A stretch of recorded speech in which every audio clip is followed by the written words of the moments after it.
Dual chip monster, one for performance, one for display.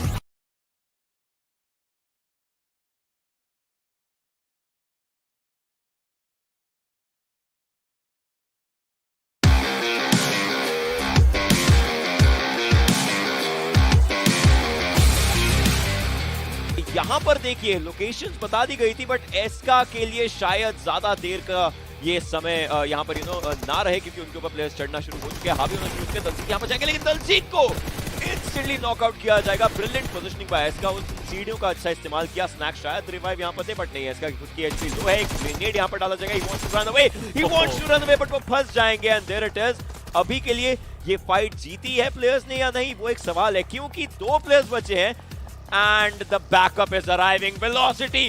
This should not happen. अगर Velocity के players यहाँ पर eliminate हो गए तो काफी ज्यादा मुश्किलें हो सकती हैं, लेकिन T10 की बात करें, वो तो फाइट लेने के लिए पूरा तैयार है। स्नैक पीछे बाहर के एरिया पर, रेड समझ के एरिया पर नजर आ रहे हैं। जो नॉक्स हैं उनको फिनिशेस यहाँ पर तब्दील करते हुए नजर जरूर आएंगे players. T10 esports, it's your moment, and well, they are enjoying it. They definitely are. They are enjoying it, Ocean. But मैं देखना चाहूंगा यहाँ पे क्या बदलाव ले सकते हैं। क्या स्नैक्स यहाँ पे गेम चेंज करते नजर आएंगे? बिकॉज उनके पास जो कवर है वो थोड़ा सा पीछे है। ग्रेटोस कवर देने की कोशिश कर रहे हैं। एक पीकने के शॉट किया यहाँ पे स्नैक्स ने, डैमेज काफी ज्यादा दिया, बट नॉक नहीं निकाल पाए। मोलोटोव भी वहाँ पे आपको देखने को मिल रही है, जिसके कारण एक प्लेयर जरूर बैकफुट पे जाएगा। बट क्या स्नैक्स इस कंपाउंड को वापस हथिया पाएंगे? ऊपर जाने की कोशिश, पीछे से भी उनके ऊपर आएगा। बैकफुट में जाते हुए स्नैक्स लो एचपी के साथ फंस चुके हैं। क्या यहाँ पे वीएलटी सबसे पहली टीम होगी जो एलिमिनेट होते नजर आएगी? ग्रेटोस भी यहाँ पे आ चुके हैं, लो एचपी के साथ बचे हुए हैं। Ocean, it's not working for Velocity Gaming. It definitely is not for Molotov. Team Molotov था इनफैक्ट, लेकिन यहाँ पर ये जो नेड है ये ओपोनेंट्स के लिए नेड है। एक अच्छा नेड बन सकता है, but the nade is missing its mark. इसका वेल अभी भी अपने आप को सेफ एरिया पर रखा हुआ है T10 के प्लेयर्स ने, और BLT क्रेटोस UMP है उनके पास। इट्स अ ब्रोकन वेपन, अपने बार बात करिए, एक प्लेयर को लेकर के जाएंगे जरूर, but there it is. Velocity, what a blunder. शुरुआत में एक एलिमिनेशन पूरी टीम का हुआ, एंड वेल सिर्फ एक ही प्लेयर उनका यहाँ पे बचा हुआ है। एंड किस तरीके से वो एक प्लेयर आगे बढ़ेगा वो देखने वाली बात होगी। टू गुड फॉर यू के सैंडी यहाँ पे नॉक कर दिए जाते हैं, और नेट से उनको फिनिश भी कर दिया जाएगा। कुछ क्षणों पहले हमने देखा था इम्प्रिंट के 2 प्लेयर नॉक थे, और too good for you attack करते हुए नजर आ रहा था, बट वो थर्ड पार्टी के चलते अब टू गुड फॉर यू एक प्लेयर के साथ बरकरार है यहाँ पे। इम्प्रिंट के प्लेयर्स एक समय के लिए ऐसा लग रहा है कि मार्च कर रहे हैं आगे, लेकिन टू गुड फॉर यू के एम्पर उसको देखना पड़ेगा, क्योंकि अकेले बच्चे हैं। He has nothing right for his own cover as well. तो ये स्मोक ही उनका कवर है, बट स्मोक के अंदर प्लेयर्स घुस चुके थे। एम्पर को वहां पर स्पॉट नहीं किया, फाइनली स्पॉट किया, and there it is. Eddie को वो फिनिश मिलता हुआ, काफी अच्छा फिनिश यहाँ पर निकाला, लेकिन उससे पहले थोड़ी सी भूल हो गई। लेकिन एडी फंस चुके हैं, और टीम आईवी के प्लेयर्स और पिक्स यहाँ पर निकालना चाहेंगे, और ये पिक निकालने के लिए कोशिश आप अगर मिनी मैप पर नजर डालें, एक प्लेयर पीछे से आ जरूर रहा है, क्योंकि एक अच्छी चीज है, और वो पीछे से यहाँ पर पकड़ना शुरू चाहेंगे। नकुल पहुंच चुके हैं कहीं ना कहीं एडी की तरफ को, एंड गाड़ी यहाँ पर चलाई जा रही है। प्लेयर को स्पॉट किया जा चुका है, आराम से फाइट हो सकती है। 1-1 की फाइट है, काफी अच्छे यहाँ पर स्पेस दिए गए थे, एंड लो एज पर किया गया था। देयर इट इज, एक नॉक निकल जाएगा नकुल के ही द्वारा, इंस्टेंट फिनिश ऑफ करेंगे, एंड खुद को हील अप करने के लिए बैंडेजेस है, मे बी फर्स्ट एड उठा लेंगे। जी हाँ, देखिए शुरुआत जैसा कि हमने पहले कहा और भी बेहतर यहाँ पे बन जाती है। या स्नैक्स कुछ यहाँ पे मैजिक दिखा पाएंगे? AKM उनके हाथ में, लेवल 2 का हेलमेट, लेवल 2 का वेस्ट, सामने प्लेयर को स्पॉट जरूर करा है। आई थिंक ट्रेजेक्ट्री ने बता दिया होगा कि प्लेयर कहाँ पे है। टीम वॉर के खिलाफ ये एक अच्छा मुकाबला बन सकता है। दलजीत को रिवाइव करना एक बहुत जरूरी टास्क है यहाँ पे टीम वेलोसिटी गेमिंग के लिए, बट अभी के लिए वो चीज वो नहीं कर पा रहे। Snacks holding on his own, Kratos का इंतजार यहाँ पे जरूर करा जा रहा है। क्रेटोस बगी में बैठ चुके हैं, रिवाइवल की प्रक्रिया को शुरू कर जाता है। उस दूसरी तरफ पंख भी वहाँ पे अच्छा प्रदर्शन कर रहे हैं, हाई ग्राउंड से शॉट देने की कोशिश, बट व्हाट जस्ट हैपेंड? बारडॉग नॉक प्लेयर को खत्म कर रहे थे, बट वहां पे स्नैक्स ने उनको नॉक करेगा। स्नैक्स के सामने एक और चुनौती, नॉक करने की कोशिश। जिगल यहाँ पे चलता हुआ स्नैक्स की तरफ से नीचे गिरा किया, गन चेंज करी, उठे ऊपर और शॉट लिया, और इसी के साथ team war on the backfoot. Snacks पे आखिरी 8 गोलियां थी, और उसकी बदौलत तीसरा प्लेयर नॉक किया है स्नैक्स ने। The snacks is hungry for a chicken dinner probably, और उस चीज की कोशिश हो रही है। चौथा प्लेयर बिल्कुल सामने है, सैवेजरी नजर आ रहे हैं, जिन पे क्रेटोस की नजर है। वेलोसिटी बैकफुट छोड़ करके एकदम से फ्रंट फुट पर आ चुके पूरी फाइट्स में। हालांकि अपने 2 प्लेयर्स खोए हैं, लेकिन जो रुतबा है, जो जज्बा है, वो अभी भी यहाँ पर है जरूर। आखिरी में स्पॉट किया। It's a 3F for snacks coming out, and वहां पर क्रेटोस भी एक पिक यहाँ पर निकालेंगे। 1v3 किया स्नैक्स ने, बेहतरीन, लाजवाब। ईट, स्लीप, किल, रिपीट पर मौजूद है, बट इसी बीच टीम लीफ की जो फाइट है वो हमें देखने को मिल जाएगी। एक खिलाड़ी स्ट्रेंजर जो है उनको यहाँ पर नॉक किया गया, इजीली फिनिश सिक्योर होगा। लेकिन एडी जो है वो काफी ज्यादा ओपन में चले गए, विजर्ड के कंधों पर एक बड़ी जिम्मेदारी, उन्होंने वहां पर नॉक्स भी निकाले। अभी भी अपनी टीम की जो होप्स हैं उसको बरकरार रखते हुए रिवाइवल जो है वो भी यहाँ पर मिल जाएगा। और जो एक खिलाड़ी है नॉटी बॉय वो थोड़ा यहाँ से दूर, और शायद इसका फायदा उठा करके team too good for you मुश्किल में डाल सकती है ओपोनेंट्स को। नोटी बॉय अभी कर क्या रहे हैं, उनको पहले ही यहाँ पे आगे आना चाहिए था, बहुत देर उन्होंने लगा दिया और जितनी देर वो लगाएंगे उतनी उनकी मुश्किलें बढ़ती रहेंगी। स्मोक यहाँ पे जरूर किया उन्होंने, अपने ऊपर बगी उठाई जरूर है, लेकिन ये समय था कि आगे जाके या तो अटैक करें या तो अपने प्लेयर्स पे पास जाके उनको रिवाइवल यहाँ पे देना शुरू करें।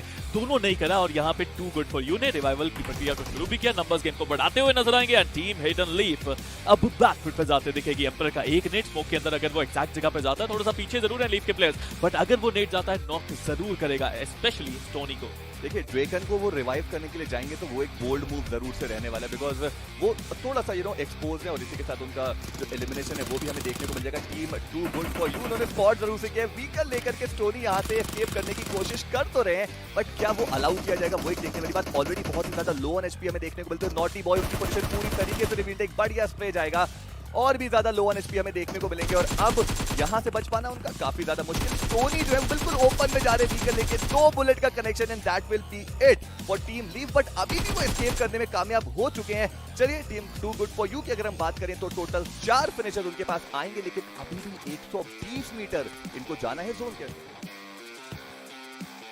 तरीके से हमने देखा कि इतनी ज्यादा बार उनका फाइट में इन्वॉल्वमेंट हमें देखने को मिला, लेकिन अब एक स्लैमिन जो है वो आई टीम स्पेसमैन की साइड से 2 खिलाड़ी यहां पर मौजूद। मिस्टर आइजल को यहां पर कुछ कमाल करना पड़ेगा, उस भी उनके पास जरूर से मौजूद थी एंड फिलहाल उसका फायदा भी मिला है। टीम स्पेसमैन जो है वो एक बेहतरीन विजन के साथ अभी के लिए आगे बढ़ेंगे एंड टीम वियर्ड जो है उनके हेल सोलो मैन स्टैंडिंग। जी हाँ, देखिए विजन भी अब आगे बढ़ रहे हैं, कवर देने की कोशिश जरूर करेंगे अपने प्लेयर्स को, बट यहाँ पे आउटसाइड की अगर बात की जाए क्या शिवम रिवाइव दे पाएंगे, क्योंकि जिस जगह पे वहाँ है वहाँ पे नीड आने की जो संभावनाएं होती हैं वो बहुत ज्यादा बढ़ जाती हैं। इसी के साथ वीआईडी स्पोर्ट्स का भी खात्मा होता नजर आएगा आपको टीम स्पेसमैन के द्वारा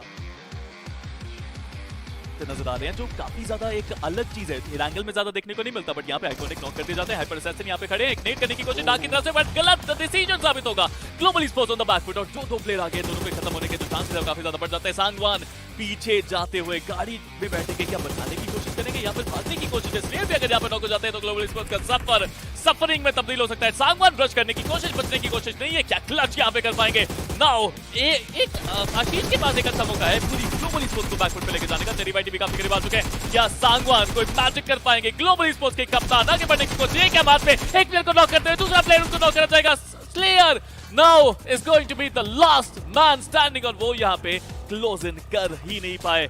now it's going to be a 1 versus 1। Cherry YT आगे जाके स्मोक करके क्या रिवाइवल करना चाहते हैं। स्लेयर यहाँ पे हाथ तो जरूर चुका है कि ग्लोबल स्पोर्ट्स की पूरी यहाँ पे कमान उनके हाथों में, शॉट देने की कोशिश, डैमेज जरूर दिया। रीलोड पे जाते हुए चेरी वाइटी की एकेएम जाने की कोशिश, स्लेयर खत्म करेंगे। Here you go global sports, they are fighting with everything they got. Exactly slayer यहाँ पर फिलहाल अभी सेवियर का रोल जरूर से अदा करेंगे। ये फाइट हमने देखा काफी ज्यादा देर तक चलती हुई नजर आई, but towards the end slayer being no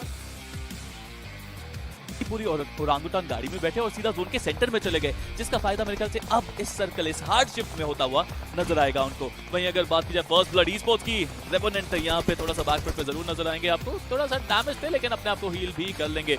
4 अलग अलग पेड़ों पे 4 अलग अलग खिलाड़ी, देखते हैं उनको स्पॉट कैसे करती है गेन डिफॉल्ट। बिल्कुल, बट टीम गेन के लिए भी एक अच्छी चीज ये कि एटलीस्ट जोन के अंदर वो देखने को मिल रहे हैं। टीम फर्स्ट ब्लड यहाँ पर जरूर से थोड़ा मुश्किल में अपने आप को पाएंगे, बिकॉज एक सैंडविच सिचुएशन में वो फंस से चुके हैं, बट अच्छा जो यूटिलिटीज का इस्तेमाल है वो हमें उनकी साइड से देखने को मिलता हुआ। टीम गेन अपना पहला खिलाड़ी यहाँ पर जरूर से गवाएंगे, जादू, जो कि काफी ज्यादा ओपन में आते हैं, बट अभी के लिए उनके पास एक कवर जरूर से आ जाएगा। गेन मॉक की अगर हम बात करें तो वो भी अभी जोन के अंदर हमें देखने को मिल रहे हैं। अब ये जो जोन श्रिंक होगा और जो अगला सर्कल बनेगा, तब हमें जरूर से team gain and team R e sports के बीच में एक बढ़िया फाइट इनिशिएट होती नजर आ सकती है। But again team plus first blood e sports जो है उनको यहाँ पर अपनी बैग जो है वो एटलीस्ट क्लियर करनी पड़ेगी, या फिर जो जस्ट सामने टीम है उनको यहाँ पर उन्हें एलिमिनेट करना पड़ेगा। Team orangutan gaming 3 finishes already निकाल चुके हैं, जोन के बिल्कुल एज पर हैं, बट अगले जोन का शिफ्ट किधर जाता है वो एक डिसाइडिंग फैक्टर रहेगा, बिकॉज वही डिक्टेट करेगा यहाँ पर रोटेशन को। 21 मिनट हो चुके हैं, 10 टीमें 31 प्लेयर्स अभी भी बचे हैं और ईस्टर्न साइड का एक काफी ज्यादा अमेजिंग शिफ्ट आता नजर आएगा। क्या फर्स्ट ब्लड ईस्पोर्ट्स यहाँ पे कुछ मैजिक कर सकते हैं। रैंगो वहां पे गए हैं, आगे जाने की कोशिश उनकी तरफ से, रॉकस्टार को यहाँ पर नॉक कर दिया जाएगा एंड लास्ट मैन स्टैंडिंग जादू बचे हैं, जिनको अब कुछ मैजिक तो क्रिएट करना ही पड़ेगा, बट जोन के बाहर फंस चुके हैं। देखिए जोन के अंदर साइड लाइन पर आप फर्स्ट ब्लड की फाइट देख सकते हैं जहां पर उजी के ऐश बचे हुए हैं। वेल ये भी एक अपसेट हो सकता है अगर यहां पर उजी के प्लेयर पिक हो गए, बट रेवेनेंट कितनी देर तक सर्वाइव कर पाएंगे एक सवाल है। रैंगो उनके साथ थे जरूर, उनके 2 प्लेयर्स डाउन है और कहीं ना कहीं उनको भी रिवाइवल का मौका यहां पर चाहिए होगा। इन सब चीजों के साथ साथ उजी के प्लेयर्स की बात करें, ऐश रिवाइव देते नजर आ रहे हैं, but first blood they have a different strategy and that is पहले जोन में जाना, लेकिन वही काम में नहीं आएगी। साइड से एसीबीसी के ईविल स्काई पिक करते हुए नजर आएंगे। आयुष दूसरे एंगल से, so many things happening, it's like first party, third party, second party, हर एक चीज हो रहा है। थे जो जोन के बाहर थे उनको वहीं पर फिनिश ऑफ किया जाएगा। प्ले जोन उनका एमवीपी बनता, बट क्लॉस यहाँ पर आर स्पोर्ट्स के एक प्लेयर को डाउन करे। कैनरी वो आखिरी होप कहीं ना कहीं है क्योंकि हीरो थोड़ा सा पीछे है, लेकिन वो वहीं से अच्छा कवर देते हुए नजर आ रहे हैं। बट देयर इट इज, एक अच्छा नॉक निकाला जाएगा। Things might be changing right now. 1 player surviving, hero पीछे रिवाइव देते हुए नजर आ रहे हैं। अपने प्लेयर को खो भी देंगे वो ओल्ड के प्लेयर्स, इनको मल्टीपल रिवाइव्स यहाँ पर देने पड़ेंगे। 3 प्लेयर्स इनके डाउन है, 3 प्लेयर्स को अगर रिवाइव दे दिया तो कहीं ना कहीं ये फाइट के अंदर जीत सकते हैं। मेंटली देखना पड़ेगा कितना ज्यादा स्ट्रेस यहाँ पर प्लेयर्स को हो रहा है, क्योंकि आप देखिए हीरो आगे मूव करें, उनकी बेस्ट पूरी डैमेज है। Might be a bad thing. UMP का इस्तेमाल करना चाहते हैं, well switching to a nade right now. Left side पर नेड करेंगे, राइट साइड से कुछ जाने की यहाँ पर कोशिश हो सकती है, बट एक और नेड यहाँ पर किया जाएगा और यहीं पर उनको वेपन निकालना पड़ेगा। वेपन निकाला भी हुआ था लेकिन सही समय पर वहां पर नहीं पहुंच पाए। फर्स्ट एड लगानी पड़ेगी, पीछे रॉकस्टार बचे हैं। The positioning is wrong for O at this moment, क्योंकि हीरो खुद को रिवाइव करेगा, but no, he's been taken down. Rockstar उनको एक प्लेयर को फिनिश ऑफ करना है, उनके बिल्कुल सामने है, नजरों के सामने वो एक प्लेयर ओपन में कूदता हुआ जा रहा है, बट ये बाकी प्लेयर्स को फिनिश ऑफ करते नजर आ रहे हैं। ये फिनिश निकालना कितना इंपॉर्टेंट है इनके लिए। What is happening? पीछे से ग्लोबल स्पोर्ट्स आती है, पूरा गेम अपना बना सकती है। एक लीड रॉकस्टार पर जाएगा and the game is done for probably. Well there it is, lead उनकी गोदी में है। Global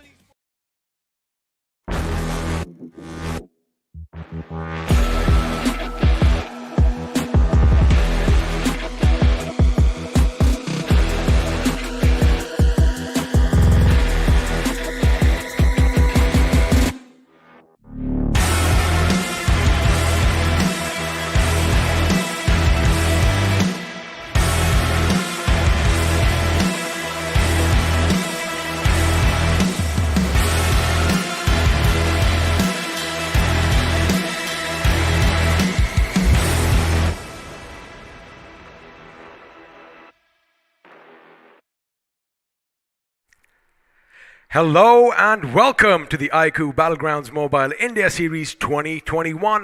This is round 3 and well, it is going to be day 2. My name of course is Angad Singh Chahal. I go by the Experiment and I have someone with me lurking in the shadows. It's the shadow herself, Bhavna Shokeen. How are you doing today? Well, I'm doing phenomenally well considering day 1. The way underdogs were competing against the top dogs, it was impressive. It was so impressive. It was impressive. In fact, we did see the old guard go up Yeah. against fresh meat, and well, in certain cases, the new bloods, the underdogs as we like calling them, they did topple over the big dogs. And in other cases, a couple of teams that we knew were coming in hard, coming in hitting heavy, oh boy, they delivered. I'm talking about GE, back-to-back chicken dinner, Shadow. And in fact, match 1 also second position. Consistency. But we kind of expected this kind of a performance from GE considering they are the top teams. But teams that are underdogs like Team Mayavi. Since round 1, consistency. I mean, the first day, round 1, we're going to go back in the past for a second. They had 19 finishes in their first game. They did set that record until it was finally broken by 0 degrees. Yes. Aman and the boys. But again, you can't expect a lot of things coming in from these underdogs. Again, the thing is, this is a grand stage, the grandest of stage for any of these qualifiers. And well, the question is, what are they going to make of it? Either they crumble under the pressure or they grab that opportunity and go for the stars. And that is what iQOO has done in this instant with this tournament, because it's giving the unknowns. Like I said, India is a country full of untapped potential. And well, iQOO is making sure we shine the spotlight on them. And that is where legends are made of. Well, exactly. Legends like Team Mayavi. In fact, iQOO. See for yourself what this device exactly is offering. Let's check out that Yeah, video let's check it once again.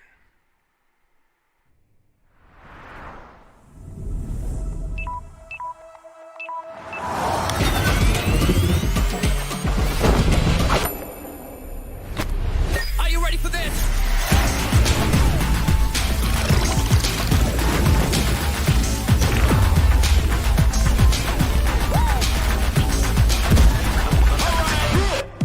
This out.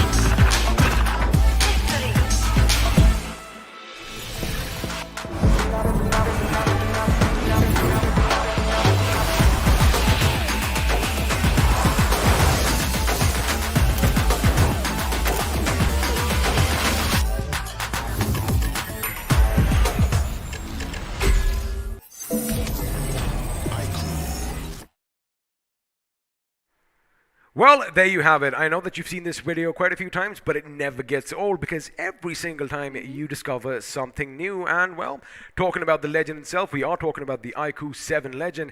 If you want that ultra gaming performance, make sure you go and grab yourselves one of these. But again, we talk about ultra gaming. What else does this beast, does this monster have inside? Well, it has got Qualcomm Snapdragon 888 66-watt flash charge, making sure that you never run out of battery, and Monster Touch. You never have to deal with the touch issues ever. Well, there you have it. You never have to deal with any issues. You never have to make sure, sometimes you use that claw mechanism. The notification bar slides down in other devices. Not in this one, because when the game mode is on, well, you are locked and loaded. But now, who else is going to be locked and loaded are the teams that are going to be participating in, the bloodbath that I'm sure is going to be following soon enough. But before we get to which all groups are going to be playing today, I'm sure all of you know, let's just have a quick talk about what happened yesterday. Now, yesterday we did see a few groups play their matches live on our channel here, but then again, we had a few offline matches as well. And speaking of the offline matches, Hyderabad Hydras did good. But before we talk about the teams, let's just have a look at what all these teams are fighting for, because at the end of the day, no matter where you are, it's all about the money. And, well, the prize pool is going to be up on your screens in due time. But let me just say one thing. Don't be alarmed. There aren't any typos over here. It is all legit. It is going to be a whopping 1 crore rupees. There you have it. And the first place position walks away with 50 big ones. Well, 50 lakhs, that's a huge prize money. Second place is getting 25 lakhs, third is getting 10 lakh rupees, and everyone is getting something out of it. But the individual player can also earn extra money by being the MVP, because he'll be getting 1 lakh rupees, and followed by that 50,000 for the Lone Ranger, Rampage Freak, most finishes by a squad, the Redeemer, making sure you can get some extra money out of it. Everyone is getting something. Even the 16th place is getting 10,000. But how do you get that money? By earning the points. And let's have a look at the points table. It's pretty old, similar pattern. First place gets the 15th position, second gets the 12th, third gets 10 points, and it keeps on reducing until 13th to 16th position you're getting nothing. But main thing is the finish point, because if you are not able to get the chicken dinner, make sure you get extra 3 finishes and you are on the tippity top of the leaderboard. Again, easier said than done, because all the opposition is putting up quite a fight this time around, especially at this stage in round 3, which we witnessed yesterday, because you can't just go around gunning each and every team as Team Mayavi. The big hitters themselves kind of learned out. But let's just have a look and see how all these matches are going to be played over the course of the next few weeks. Now, keep in mind, week 1 or round 1 and round 2 are already done and dusted with, so they are going to be grayed out for you on your screen. Christmas, well, we all had a wonderful time in the Christmas spirit. That is going to be done and dusted with as well. But round 3 is where all the action, all the drama begins, because this is when all the invited teams come in, and, well, everybody loves that little extra masala as the qualified teams go up against the big dogs. Well, they are certainly giving a tough competition to the invited teams we saw in the day 1.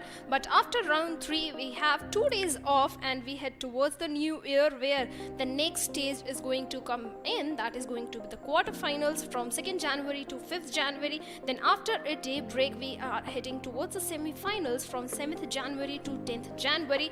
But then again, after a 2-day break, we will be going towards the grand finals, where we will get the champion, who is going to be getting that 50 lakhs and the crown and the glory that will come with it. The crown and the glory that comes along with the money. Oh, that is going to be some added bonuses for all our players, because again, we do love bragging about our achievements. But let's have a look and see how these matches were actually played out, because again, this has to be one of the biggest online qualifying events in the recent history. And let's just have a look, because from the in-game qualifiers, 1,024 teams did qualify for rounds 1, 2, and 3. And, well, as the numbers are going to keep dwindling down, only 64 are going to go ahead to the quarterfinals. Now, that is where things get interesting, because, we've been talking about teams making mistakes. The thing is, up until round 3, you only have 3 games to make it or break it. But of course, that is going to be increased in the quarterfinals. Now, after that, 16 teams are going to be heading for the grand finals themselves, out of which, well, 1 squad is going to be crowned the kings or queens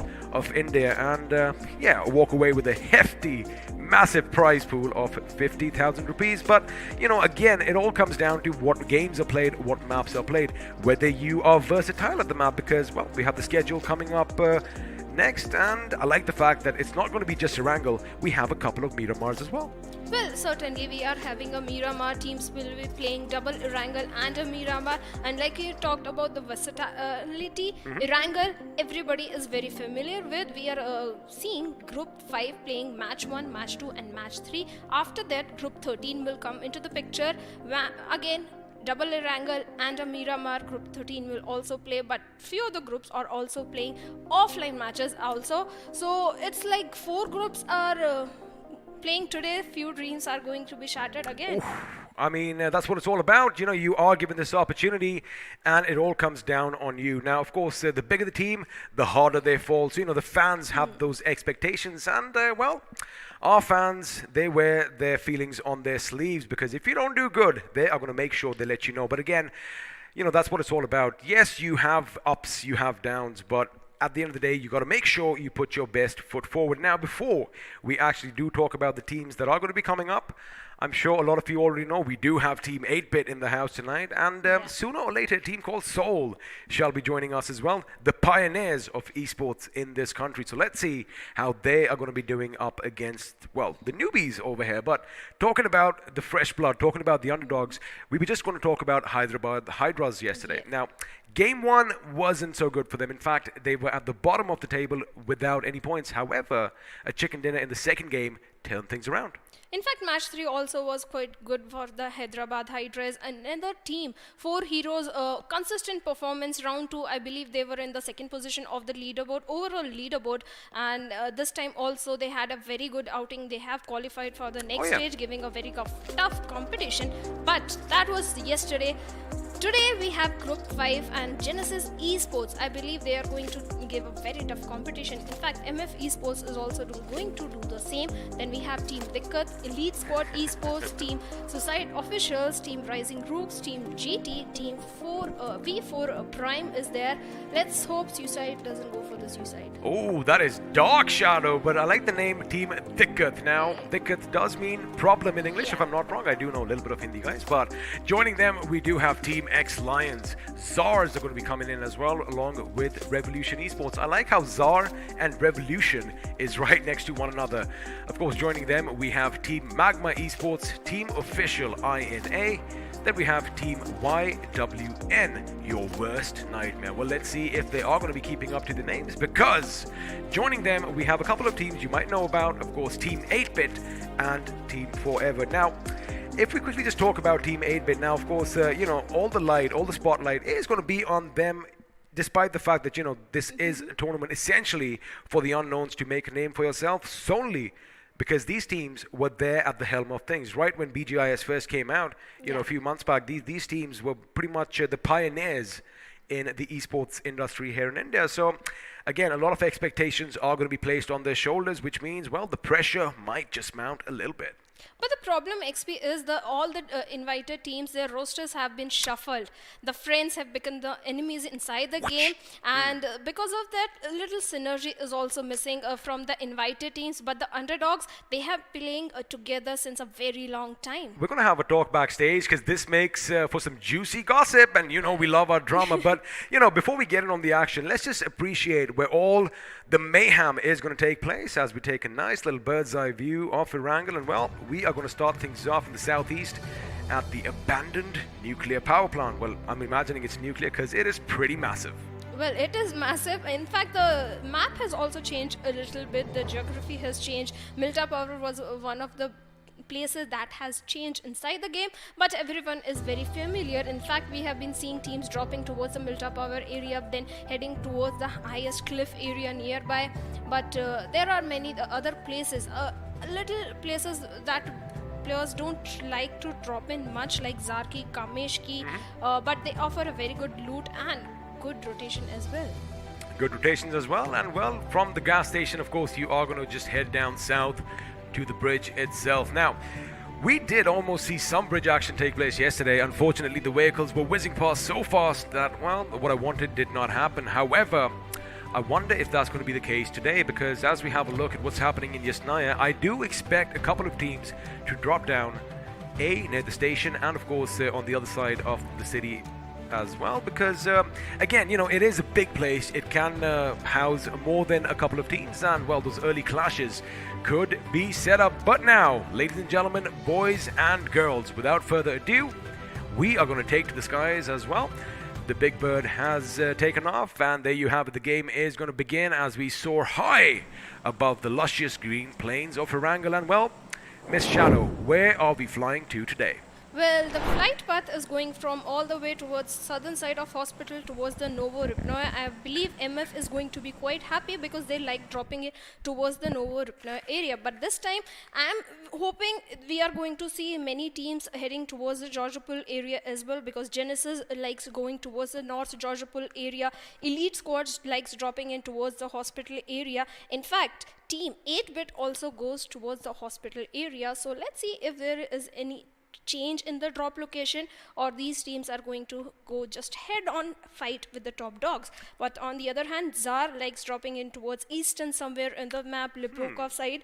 In fact, many teams likes dropping in. Your worst nightmare also likes dropping in towards the eastern side. So let's see, initial fights, are they going to happen? Well, let's see if that is going to happen, because a couple of big names are going to be dropping in their expected drop spots. I am, of course, talking about Ois and the boys from Team Forever. Pretty much dead smack center of the flight path for now. And knowing that they are going to be, you know, landing on all those buildings just south of Pachinki and around the farm, which it means that A, they are going to have plenty of loot, and B, they shouldn't really have any opposition right off the bat. But just as I say that, I do see a team flying dangerously close by as the first circle is going to form, and it is going to be an interesting one, because normally, you know, we've had all our circles form around the Sosnovka military base. This time, we are going to be heading up a bit to the north and, well, a bit to the east.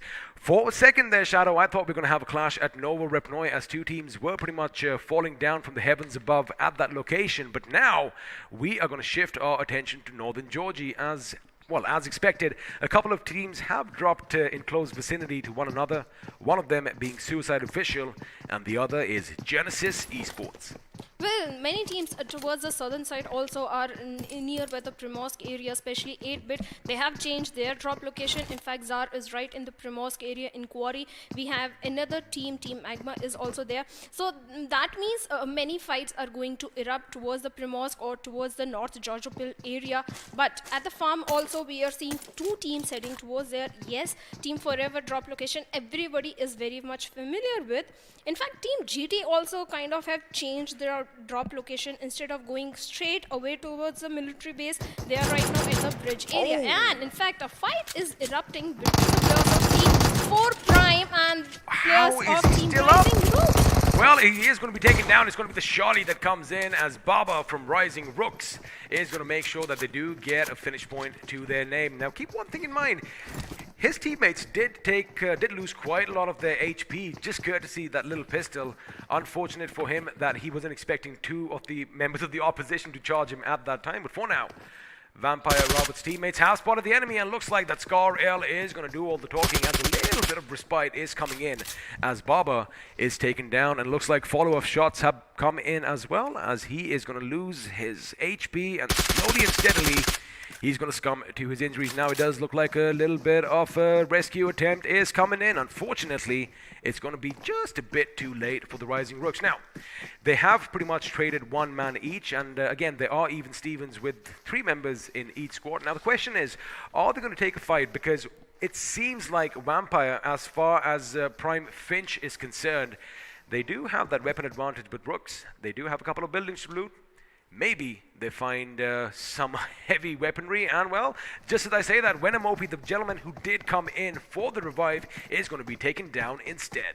Well, he is being taken down. In fact, Team Rooks is not looking good at all in this position, considering the way the players of Team V4 Prime are so much spread out, covering most of the angles. But Sian may be being a little aggressive, but he has the backup of his teammate Finch 48 over there, and direct rush is coming in players are already knocked down. There is no backup or help coming in anytime soon. In fact, the last player is making sure he's not making any sound at all. He's want to take down the players of B4 Prime by surprise. And can he succeed? No, not at all. With that first elimination coming into the picture, and team Rising Rooks are not rising at all. Well, they aren't going to be rising just yet. They are going to be crashing down instead with just one finish to their names, which means, well, they're just going to walk away this game with 1 point. Elsewhere, looks like MF Esports have taken the fight to Team GT as one of their members, Hatyara, is going to be down on his bloody knees. Now, have a look at that. Yash is coming in from behind, but he's got to be careful because, A, what he's going to do is make sure he gets that little position on the cliffs. He needs to scout out ahead, but looks like Mirror is going to be mirroring his moves as well because, well, I do believe that vehicle kind of gave that sound cue away. Now the smokes are going to come in, trying to obscure the vision of the enemy before this little rescue attempt is made. But have a look at Contra Nick. Now his position could be pivotal if Team GT want to make sure they pick up their fallen comrade. But have a look at MF Esports' patience. They know that a revive is going to come in at some point or the other, and looks like Mirror has the right idea. He does spot the enemy. Yash is going to come under fire. In fact, he does get a few hit points. There you have it. Perfect timing as Yash is going to be brought down. They used the fallen man as bait, and well, that is how you use it. Now, he does know the enemy is going to be on the left flank as well, but by the look of things, it's going to be a bit too late for Contra Nick and his teammate on Obi. Well, Team GT is not looking good at all considering they changed their drop location. They should have straight away gone towards the military base area, which is pretty empty. Now they are paying the price because they are down to 2-man squad because there is no chance they can revive their third teammate and he's already gone. Now they are heading towards military base, I believe. No, they are going towards the bridge area and towards Milta. That is also going to be a big mistake if they head towards Milta because B4 Prime is already present over there. They better head towards the Farm Ridge compounds because that is the area that is quite empty, but Team Forever might walk in. And on the North Georgia Pool side, if we have a look, we have another teams that are going to be contesting. One of the team is going to be Your Worst Nightmare. Well, usually they drop in towards the eastern side, but this time they have opted for a safer gameplay, I believe. That's why they have come towards the North Georgia Pool. They better be careful of the nearby teams because I can already see 4 teams in that area. I don't know about whether it was a safer option or not, but it is going to be problematic because initially we just saw 2 teams drop down in northern Georgia, but looks like that number has doubled. If we could just have the map show up on our screens right now, we could paint a better picture for all of you watching because the funny thing is, Shadow, a couple of teams in fact went for Zaki. Question is, how did they not lock horns early on because looks like they are going to get out of harm's way, but for now, Team Forever. Now the thing is, this team is going to have a lot of expectations. There you have it. Have a look at what's happening to the north. Now initially we did see 2 teams in northern Georgia, but it does look like, well, we did talk about Revolution Esports. They hit Zarki and they came back in, and the other team that was near them, I do believe, if I'm not wrong, could you just help me out over here? I do believe ES was up there with them as well. Well, Elite Squad was present, but they went out for a quick loot and now are heading towards the Rozak area, which is pretty empty. But on the other hand, Team Forever is making sure they loot away all the smaller compounds towards the southern side. That is pretty normal rotation that Team Forever opts for. But on the other hand, ZAR are making a late rotation from the Primorsk area. But on the other hand, Team MF is also heading towards a good rotation. But you have something to say, Bhavna, have a look at Contra Nick and GT Aman OP right near the prison on the left of your screens, because remember they were at Novo, which means they actually drove through Milta and they were not shot at, but again, it looks like Lady Luck is going to be on their side. They took the shorelines, there you have it. And again, when you hear a couple of vehicles coming at you, you either shoot or you cover behind some cover so that you do not give your position away. But for now, it is going to be Team 8-Bit, who consist of Nexus, Juicy, Jazzy, and Tsunami. Question is, are they going to be making waves today? Because like I said earlier, you know, when you are one of the pioneers of the sport in India, all eyes are going to be upon you, and well, there are going to be quite a few lofty aspirations and expectations as well. But for now, the circle is going to have a little bit of a downward trajectory. We are going to head a little bit down south with the farm pretty much in the center of all the action yet to come. Now, I do see a couple of teams still out in the blue, which is going to be a little bit of concern for me. But have a look at what's happening up north again. Now, Genesis Esports are still in northern Georgia, while all others around them have pretty much fled the scene of the crime and now are making their way to the circle. Looks like we are going to have some action breakout sooner or later, as Elite Squads Esports are heading on a collision course with a couple of teams, and looks like we might actually have some action breakdown just south of Pachinki, as the Tsars are dangerously close to another team. Well, they are close to another team. Another team is also crossing the bridge area of military base. That means 3 teams might collide into each other anytime. But for now, Elite Squad Esports are pretty safe. They have found a shelter into the compound area. In fact, this is a very good compound to hold on to. It provides you a better vision onto the open field area. But team number 13, if we talk about, that is team official INA. They are also having a pretty good compound, not making much noise, just holding on to the position. In fact, previous game also, if we talk about of this particular team, not a very shiny performance coming in. They always made sure they are in the top 100, going for the placement points. In fact, round 1 they were pretty aggressive, but they toned down the aggression in round number 2. So let's see this time what they opt for. Well, I was just going to bring this up, that this particular compound that they are at is southeast of the apartments next to the school, and I for one am a big fan of it because, well, at one end you have open terrain and at the other you have a mountain slope, and there's a lot of tree cover, so chances of being spotted out are pretty much nil in that situation. Before now, let's have a look and see what Team Forever are doing, because they are in a similar situation. They do have a compound all to themselves, as well as a little wizard tower, but again, you do have that massive mountain to the north we like calling Potato Hill, and more often than not we do see a few teams shooting down from above. Let's see if they have anticipated that, because it does seem like they know that Team Magma Esports, that is going to be the number 12 on your screens, is nearby. Elsewhere, Tsars. Now, we did see them pretty close to Team X Lions early on. Before now, they are going to be moving to greener pastures as well. The road ahead pretty much is going to be unopposed. But again, we've learned this from games in the past. They should obviously do their homework as well. You want to make sure you scout out a compound ahead of time before hitting the walls and, well, all hell breaking loose. But elsewhere, Team Dikkat. Let's see if they are going to be a thorn in the side for the other teams, or are they going to be problematic for themselves, because they are going to go up against Revolution Esports. In fact, if we talk about Team Dikkat, the way they are holding the shelter hill area, they have the higher ground advantage, they have the covers also, hills are also present. They can pretty easily shoot in the direction of the players of Team Revolution Esports. Revolution Esports need to be a little careful. They don't.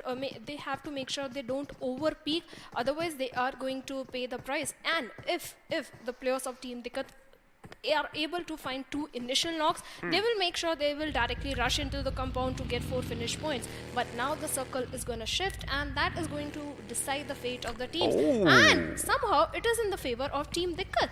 Well, they are going to be a happy bunch, because A, they do have the shelter and all the underlying tunnels as well in their advantage. Let's see if they are going to use that, though, because there is going to be an influx of teams coming in from the southwest, coming in from the northwest, and if you have a look, it is going to be Carmageddon sooner or later, ladies and gentlemen, as a lot of vehicles are going to be pretty much driving willy-nilly through one another, and sooner or later someone just might align from their vehicles and let loose a few shots. Maybe we might just see a few explosions coming in. Before now, Team Forever, they do have the right idea. They want to make sure they have the high ground. They want to make sure they are staggered, so they can pretty much have multiple flanks on the enemy if they do decide to contest their position, while OS Bolte, the man of the moment, is going to go out on a little bit of a scouting mission. Again, they are still going to be up here. I do not believe that they're going to be letting go of this little flat top that is right on the east of Potato Hill, because, well, the higher up you are, the easier it is to shoot down below. But looks like action is going to break out elsewhere, as Team Official INA are going to come under fire from Elite Squads, and well, as the grenade blows up, so does the car, and with that, another body is going to hit that floor now. That was a bit problematic for the team, but for now, 11 from Elite Squads is going to be in a nice position in the shack as he closes the door, making sure no one sees him. Well, they better not make themselves visible to the enemy, but always bolte. Yes, a very good scouting has been coming in from this particular player. In fact, when they were holding the compound area, he was in the wizard area, providing a lot of intel to his teammates. You know, we did bring this up, that the way they are staggered on that mountaintop, basically a car just came through and, well, OS was on point to make sure he got that knock and he got that finish before the opposition even knew one hit them. And again, what I like about this team is that, yes, they did get the knock, they did get the finish, and they're already on the move. They're going to make sure that they are ever present all over the map, and, well, that is what defines champions. And let's see if they can go all the way elsewhere. Looks like MF Esports are finally opening up their kitty as well, as a grenade was flung, and looks like they did find a finish. Well, they certainly did find a finish, but another fight is breaking in between Team MF and Team Dikkat, and they had eliminated 3 of the players? No, 1 of the player, I'm sorry. One of the players is eliminated, but looks like MF Esports are giving them a run for their money. They want to take control of the shelter. Grenades are going to go off. Victor is in a line of fire. He could be in a precarious situation, as Wonder Kid is making sure he patches himself up while his teammate is going to keep some cover. Now, the remaining members of MF Esports are going to join them as well, as we are going to fight down under, well, underground over here in the situation, as Victor is going to be the first in the line of defense for his team. He is on the right flank, making sure the opposition is at bay. Now, this is where Mirror could be in trouble. If a little push comes in, well, his life could be snuffed out, but good thinking on his part. Hits the deck, administered that first aid, and now I like what his teammates are doing. They are trying to pop a few smoke grenades to obscure the vision of the enemy, and, well, a hasty retreat has been sounded, and I don't blame them, because again, they didn't have the angles over there. Now, what they could do is pretty much try and block them in, because, well, although the circle is still in their favor, they are going to have to deal with a lot more opposition if another team decides to do exactly what they did. But have a look at the north side of your map, ladies and gentlemen. It is going to be chaotic sooner or later. 8-Bit are pretty much neck to neck with Elite Squad Esports. In fact, Team Dikkat also needs to be very careful. They have moved outside of the shelter area, but Team Revolution might take the rotation in their direction. Then things will go a little south for the players of Team Dikkat. In fact, for the players of Team Forever, they are in a very good position to hold on to, and this could be the game if the zone shifts towards them. Teams are pretty much southern side of the map, having a good control, but another fight is breaking in for the players of Team MF, and Mirror goes down. Well, have a look at MF. I mean, they were in the shelter just moments ago, but again, they realized, you know what, this could be a little bit of a risky battle. Of course, they want to make sure they don't lose any of their men. So I like the decision. Move further into the center of the circle, move further up on higher ground, but elsewhere, it looks like it is going to be a fight between Team Forever, as they are going to be thwarting an attack by Genesis Esports. Now, one of their members, always the star of the moment, is going to be down on his knees as he is surrounded by the enemy, which means, well, Max Kosh, Frankie, and Arthur have their work cut out. Let's have a look and see if that is going to be the case, as Rain is planning on raining some death and destruction at the enemy as he does lob that grenade. Unfortunately for him, the enemy is on the other side, but it looks like grenades are going to go off. The world is going to be shook just a little bit, and God from G is going to be taken down. Now, here comes Savitri, here comes Frankie. They are going to be gunning and running as they do get another knock, but Frankie is going to be taken down instead. And now Max Kosh, who was up on the first floor, jumps outside the window. He's going to be a one-on-one situation with the opposition. It's going to be death, or it's going to be Max Kosh who comes out on top. It's going to be the New Dogs going up against the old, and there you have it. The old guard against all odds comes down to the final bullet, comes down to the final man. They are going to make sure they snuff the lives of Genesis Esports, and, well, Team Forever are going to live to fight another day. Of course, they have lost a couple of the members. Frankie and Ovis are going to be out, but Max Cash and Savitar are making sure they fly that flag high as they go on into the next circle.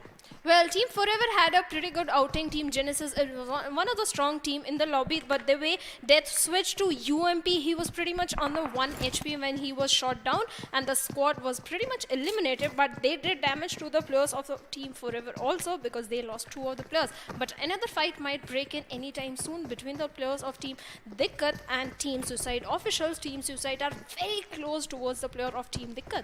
Well, it looks like Team Dikkat are finally out of the slumber, as they are going to be coming up ground, and all that sunlight is going to hit their faces. They've got to give them a few seconds, make sure their eyes acclimatize to the situation. But for now, it did kind of seem like another team was coming to give them a little opposition in the shelter itself. And that team, I do believe, were the gentlemen from ZAR. Now, The Zars, I do believe they are going to be entrenched inside. There you have it. They have the tunnel entrance all for themselves, making sure no one comes up from behind and blockades them. Now, I'm pretty sure since there are only 2 members, they got to be wary about one thing. They got to have that sound sense on point, because if one of the members of Dikkat tries and comes up from behind them, it could be problematic. But again, the circle has kind of shifted just out of their reach, which means both these teams that we did mention are going to have to move out sooner or later. But for now, looks like we are going to have a little battle breaking out, and it is all going to be around an airdrop. Question is, who is going to get there first? As I do believe you can hear the shots already. There you have it. It is going to be Team Your Worst Nightmare going up against Elite Squad, and Elite Squad, ooh, Godwin almost brought down to his knees, and now he goes in. But again, that is just minimal comfort, because if a grenade or a Molotov slips through those cracks, it could be game over for Godwin. Now, I think he has taken cues from my book. He is in fact going to be lobbing grenades out, making sure he keeps the enemy at bay. But for Team YWN, they've got to act quick, because other teams, they definitely heard the commotion. They might be coming in, and now it is going to be a little bit of a toss-up over here, as grenades are going to go down. Looks like they have lost one of the members, and now Godwin did have enough time to fall back to his teammates. But looks like respite isn't going to be there, because Team Magma Esports want to join the party as well. Well, they want to join, but that was a very good presence of mind of Godwin to delay the rush by lobbing the grenades in the direction of Your Worst Nightmare. He has already joined his teammates, but what is happening? Team Genesis has been eliminated by the players of Team Forever, but YWN has another problem to deal with. That is Team Zar right in front of them, but they are pretty much spread out. They are lobbing grenades in their direction, trying to find a connection. Let's see if they can find an initial opening or an initial knock through those grenades.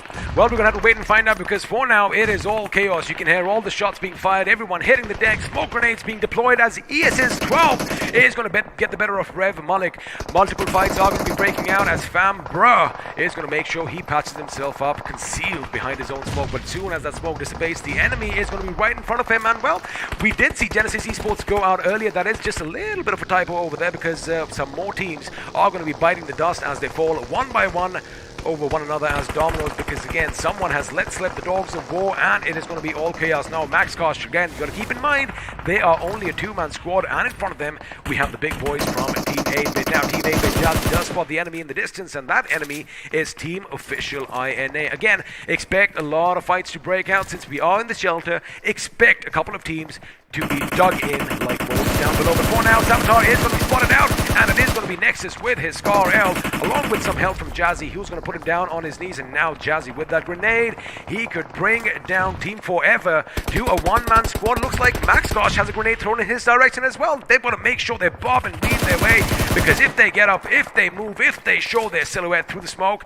chances are they are going to be shot at, and with that, Team Forever could be lost. But for now, Max Gosh on a bit of a rampage. Well, Juicy is also on a rampage with those grenades, because Max Cash has no space to move around. All those smokes are denying the vision, but he just survived by 10 HP. Not even 10, 2 HP, I guess.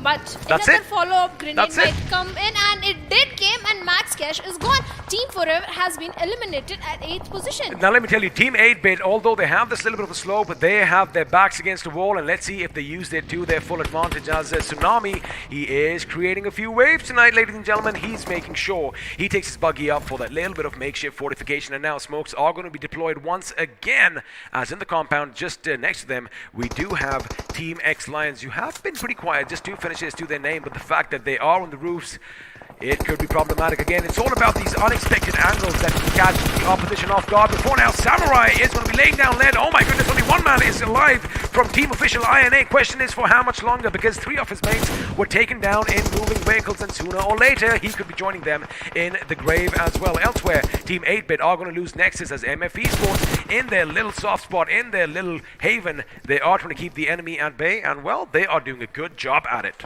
Well, they're certainly doing a good job, but Team MF are pretty much having the control of a wizard tire, not a very good place to hold on to. They are in a split situation. Let's see what is going to happen, because that position is not a good position at all. But Team 8-Bit, on the other hand, are pretty much spread out. Although they don't have the height advantage, they are on the lower ground. I would rather be behind solid concrete than just have a smoke grenade to conceal my location. Well, certainly. In fact, the players of Team Zar are also pinned down pretty much beside that rock small rock. They have already been spotted down by the players of Team MF Esports, and it's a matter of time. Grenades will start coming in their direction, but Team X Lions also have a lot of intel onto the players of 8-bit and MF.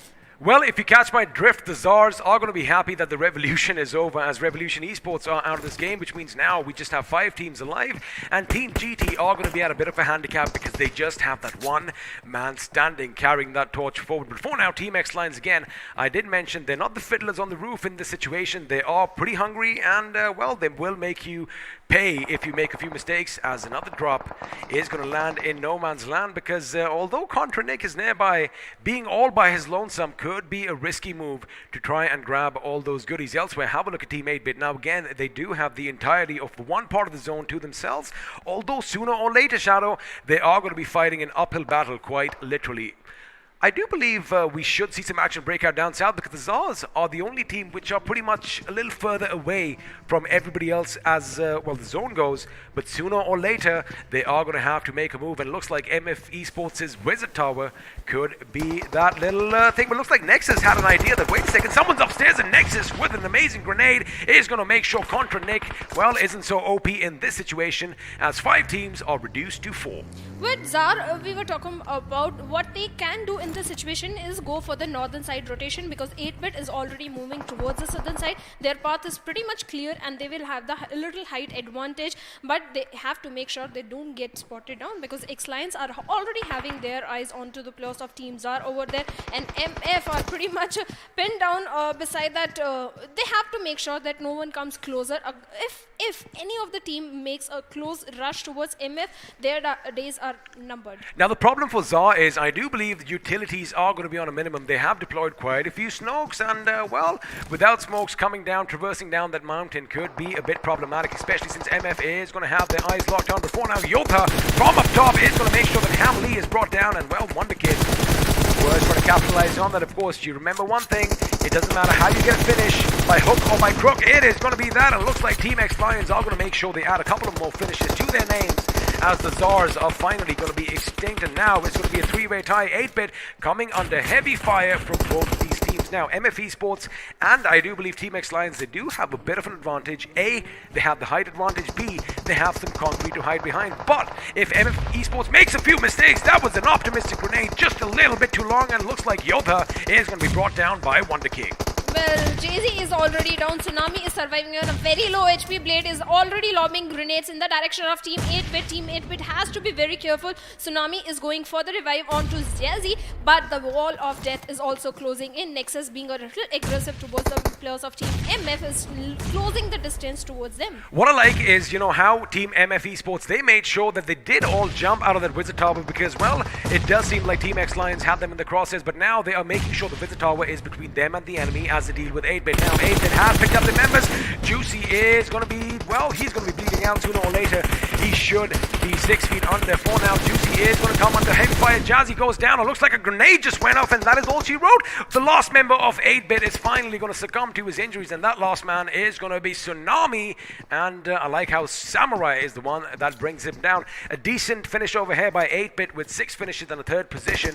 Enough points for them, but now it's going to be a 4v4 situation with MF Esports going up against Team X Lions. Now MF Esports, they are looking good. 11 finishes to their names. They are looking confident, and now they do have the upper ground. But the thing is, both teams sooner or later are going to have to move out, as it's evident, because, well, everyone is going to be deploying smokes. I mean, wow, looks like the clouds have descended on the grounds by what it looks like as, oh, I like what MF is doing. They are setting up the flanks, and let's have a look and see if Yoda and the boys are going to be caught in the pincers, because for now, all they have to do is make sure they fire enough shots in the smoke and just get lucky with a few connections. But looks like the grenades are going to do the talking, as Samurai is brought down to his knees, and another grenade is going to make sure Simple goes, and wait a second, the floor is lava, as well as both of them are going to be snuffed out by fire at their feet, which means now one last man is going to stand for his team, and that team is the Lone Lion Moth. The question is, can he do something? He is going to be spotted out. He does shoot first. Mirror is going to be taken down, but that is all she wrote, ladies and gentlemen. MF Esports again playing it calm,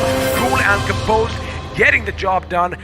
I said it, you know, that particular moment, as soon as Team X Lions started hitting them, they got out of the tower, made sure there was some solid concrete between them, dealt with 8-bit, and then, well, just snuffed out the lives of the 4 lions down below. Well, XP, before the match started, me and one of our Hindi caster had this discussion, and I told him MF is going to get this game. I'm telling you all, I'm saying it again. This lady has some connections with the BGMI gods. She can predict something, and all right. Because first round, MF were in the top 2 of the leaderboard. Round 2, they were at the 28th position. They were so consistent both the rounds, round 1 and round 2, and by taking down Team 8-bit, things opened up for them. They could easily take down the players of Team Lions. You know, I won't put you under the spot because I can see your notes down there. Some meticulous calculations done, ladies and gentlemen. That is why you are the analytic maestro, and well, all I can do is just talk for a living. But again, lovely matchup over here. Lovely fact that, you know, right up until the end, we had a few big teams survive as well. Team Forever, in fact, getting that squad wipe in. And, well, you can only do so much with 2 of your members alive. But now, before we have a look and see how the teams did, we are going to have the highlights coming up on our screen sooner or later. But again, a couple of these fights, a couple of these engagements are already like imprinted, engraved in my mind because they were just so spectacular. But boy, oh boy, MF Esports doing the right things, getting the chicken dinner. Well, initially I felt the position they were holding on the Wizard Tower. You called it, yeah. Yeah, it was not at all a One safe position. good grenade. One grenade, that was all required, but they made sure no one closes the distance, no one comes closer towards them, and that is why they won this chicken dinner. But let's have a look in the highlights at how things actually panned down.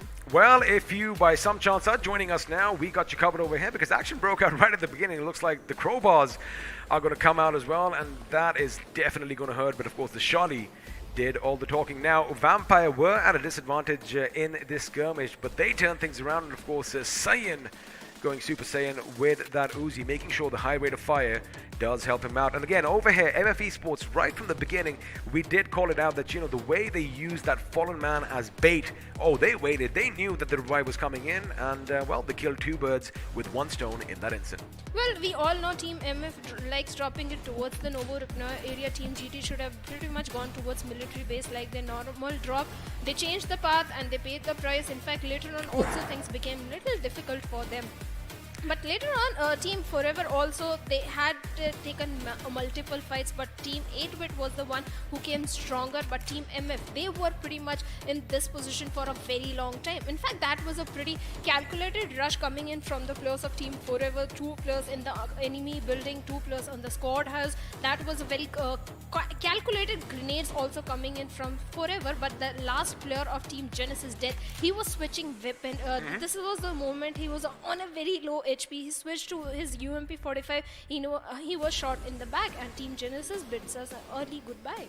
Well, they did bid us an early goodbye, but again, Team 8-bit kind of surprised me because, you know, just a couple of days ago on social media, the founder of Team 8-bit did kind of mention, you know, they don't really have a lot of expectations coming in because it is a new group of lads. But I think Thug is going to be a happy man because the boys, it did good. And again, I love the fact that so many grenades were being used and, well, with quite a lot of precision. Now, Team Forever, they did have good control on Potato Hill moments before their lives were finally snuffed out. But again, like we said, numbers do count for something in this game. Elite squads as well, they had a good game, but they were overwhelmed at the end. But Team X Lions, I do believe their position was, they had a prime spot unless that final circle came in and forced them to come out. But MF Esports, boy, did they anticipate their movement. Well, Team X Lions, nobody was paying attention towards them. They had a pretty much good compound squad host to their name, and they also stayed silent for a very long time. They had the intel, they were on the rooftop, they had the intel about so many teams. They were not shooting in their direction. They just held on to their ground, waited for the teams to fight against each other and scored the position points, and they scored pretty high position points, I'll say. They did score high position points. Now, this is where I think 8-bit made a little bit of a mistake. You got to keep one thing in mind. Their vehicles were pretty much disabled, and all those trees, well, they were a bit too skinny. Thank God I wasn't there because they would definitely not have covered me up.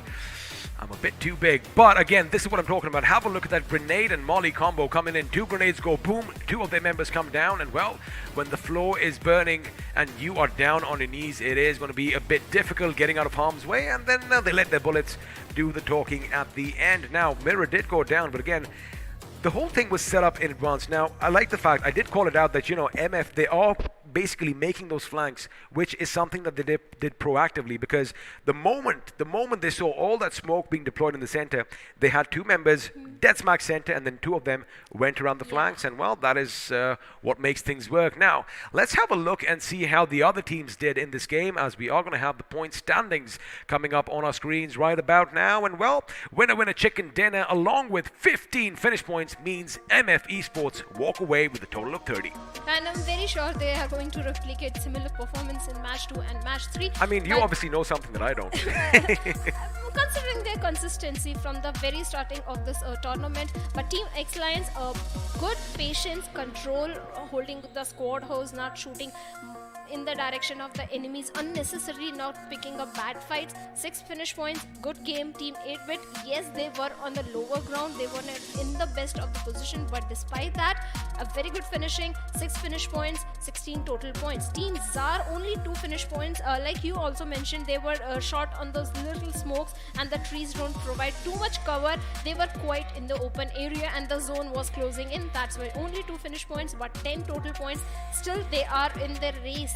But Team Forever, 8 finishes. They were outnumbered, but despite that, let's have a look at the iQOO MVP, and it is Mirror from Team MF Esports. Well, when you have damage of 1,004 points, chances are no one else can steal that mantle away from you. And of course, those 6 finishes help as well. But let's have a look and see which other players are going to be joining our iQOO MVP as we have a look at the top 5 players. And of course, no surprises here. Mirror is going to be joined by his teammate Blade, with 5 finishes to his name and a total of 855 damage. And well, the assists are coming in as well. Joining them in 3rd position, we have Max Kosh from Team Forever with 5 finishes. In 4th and 5th, we have Madhav from Lions and Kontranik from GT respectively with 4 and 3 finishes to their names. But have a look at Madhav's damage. 1,000 plus damage. That means he was taking so many fights, he was shooting in so many direction of the enemies, but not able to get many finish points. Again, all of this happened at the end when they have the rooftops, and again, it's those unexpected angles that catch the opposition off guard, and that's where they racked up all that damage. Now, we do have a look at all these stats and figures. Let's have a look at some more, as the match summary is going to be popping up on our screens right about... I guess my predictions kind of messed up today. But again, they are going to be coming up, ladies and gentlemen. Let's try again. Right about now. There you have it. Match summary in front of you. 89 grenades used this time, 8 of which ended up in finishes. The thing that kind of strikes me is not a single airdrop was looted, even though they were pretty much God-given as they landed at the feet of certain squads. But squads were busy taking fights. They had no time to go for the airdrop. That's an excuse, but yes, grenades were pretty high this time. In fact, Team 8-bit also deployed few good grenades in the direction of Team Forever. Savitar was the one who was taken down. Max Cash was the last person surviving, and later on, towards the players of Team X-Lions, also good grenades were coming in. But let's have a look at the finish damage graph ratio, and look at MF Esports breaking records. I think not quite breaking records, but close to. Really close to the damage record. Yeah. But what stands out for me is the fact that they've had so much damage. In fact, looks like a little voice in my head just told me it is going to be the 5th highest in the tournament so far. But again, have a look at Team Lions, right? They've got 1490 points of damage. Their damage numbers make them look minuscule. Well, yeah. Compared to MF Esports, the bars are looking quite small, but the damage they have been dishing out is quite high. In fact, the finish points are also good, 6 points. Just go with the consistency, go with the flow, and they can qualify for the next round. But which are the top 4 squads? It is MF Esports with 15 finish points, X-Lions with 6 finishes, 8-bit with 6 finishes, and ZAR with 2 finishes. Team Forever is missing.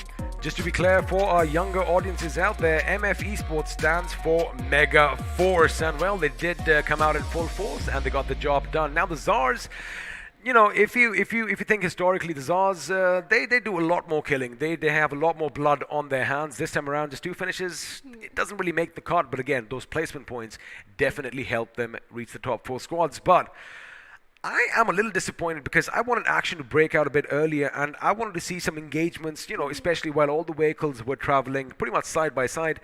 Not a single team, not a single squad alighted from their vehicles and just, you know, took out their weapons and none of that happened.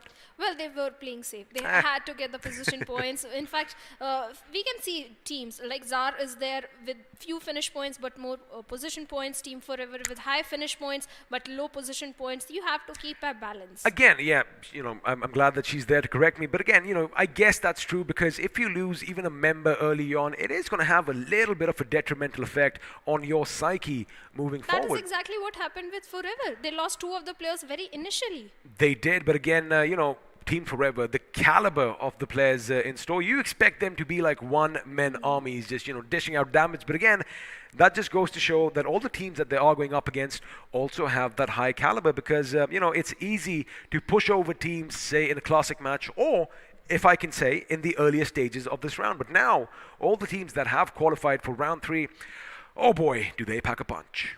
Well, they certainly are. In fact, I was impressed Team Genesis was not shying away from the fight with the players of Team Forever because Genesis, although round 1, not a very flashy gameplay, but round 2, they were in the top 5 of the leaderboard and they were feeling very confident. Although they get an elimination at this point, but they went out with 2 finish points, I think. They took down 2 players of Team Forever. Yeah, Team Genesis took down 2 players. They have 2 finish points. They did take down 2 players, but of course they lost the entire squad. Again, we did see that in the highlights as well. And, you got to make one thing in sure. So for us, we've been watching all these matches. We did kind of pick up on one thing. Not a lot of scouting is being done in the latter stages of the game, especially, when it comes to compounds. Because, again, I'm going to say this again. Every team should anticipate, should think that, the compound that they see in the distance, it's already occupied. And you want to make sure, if you want to rush them, you got to rush them from all sides so you keep them guessing. Because what's happening is, I'm going to bring this up as an example. VLT yesterday, I do believe in their 3rd game of Erangel, we did have high expectations coming in from that team. But as soon as that UAZ hit the wall, 3 of the members were out. And, Kratos can only do so much. He did still gun down a couple of their boys. But unfortunately, well, we did have to bid adieu to VLT yesterday. Hopefully, they learn from these mistakes and come back even stronger. That was a blind rush from VLT side. I'll agree, look before you leave, look around the area, look around the compounds, if the enemy is present. In fact, if one of your player is going for the scouting, you lose only 1 player. 3 players are still inside the game and you can go for another rotation, or maybe the player will survive and he will come back to you. You can opt for another path, but losing all the 4 players. In fact, Zendaria also did the same. Zendaria also did the same thing in Yasnaya over there. Blindly rushing towards Yasnaya. Within a matter of a few magazines, all 4 members in that one dossier were brought down one by one, and well, till the end, no one was left standing. So again, let me just say one thing: coulda, woulda, shoulda, ifs and buts. I get it. It's easy for us sitting over here and just speculating. But hey, man, we're just going to call it like we see it. It's going to be as simple as that. And well, that is exactly what happened. Now, it almost happened today as well, as far as Team Forever is concerned. But again, they did have that little bit of oomph factor that, did kind of help them through. Even though Frankie and Oace were down on their knees, Max Kosh and Savitar. I don't know why I almost going to confuse it with Savitri. Of course, it isn't Savitri, it's Savitar. Yeah. They came in the nick of time and made sure the enemy was dealt with. But again, we had plenty of action, but more of it was towards the end. Well, because players were busy finding a good spot inside the circle. They are smart enough to not engage in initial fights, because later on in the final circles, you pay the price because you have low numbers. You do pay the price, but now that you've seen action in round 1, well, the first game, let's have a look and see which squad basically stole the show, as we are going to put a spotlight on them. It is, of course, the spotlight that is going to be coming up on our screens. And, well, I think we all can pretty much guess as to which that squad is going to be. It is, of course, MF Esports with 15 finishes, 2,841 points of damage, 12 assists, 2 headshots, and, well, the chicken dinner to boot as well. Well, that is a pretty high number. Definitely 5th highest damage is there. Like you mentioned, 15 finishes. They are having a very good start, and I hope some targeting won't happen, because their drop location is pretty much given away. Wait, do you want targeting to happen, or do you not want targeting to happen? No, I'm supporting this team. Oh, you are.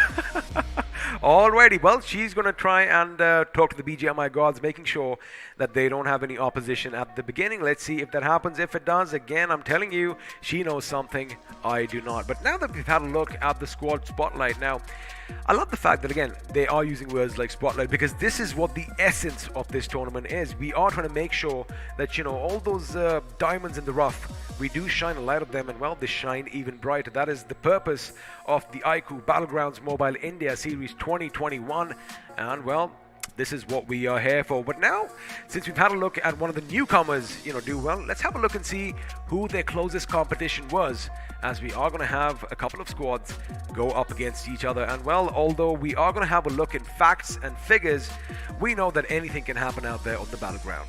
Well, anything can happen when it is a battle royal. Things are pretty much unpredictable. You can't predict where the zone is going to take place, shift, where the enemy is present, because pretty much your favorite compound is already booked by some enemy team, and you can't have your favorite place or your favorite compound. That's when IGL's calls come into the picture, that way you should rotate, which position you should hold on to. That are very quick decisions. Sometimes they are bad decisions, sometimes they are good decisions. If they are good, you win. If they are bad, you lose.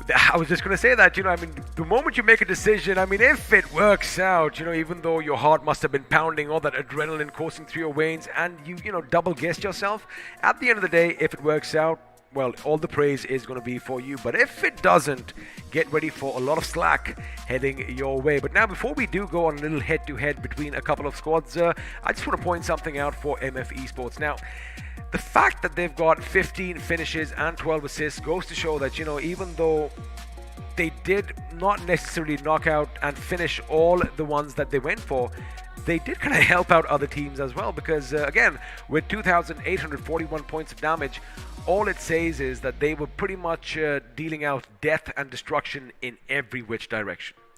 Yeah, they were. In fact, if I'm not wrong, MF Esports is the only team having 3 chicken dinners in round 1 and round 2 total. The teams are having 2 total chicken dinners, back-to-back chicken dinners, but this is the only team which had 2 chicken dinners in round 1 and 1 chicken dinner in round 2.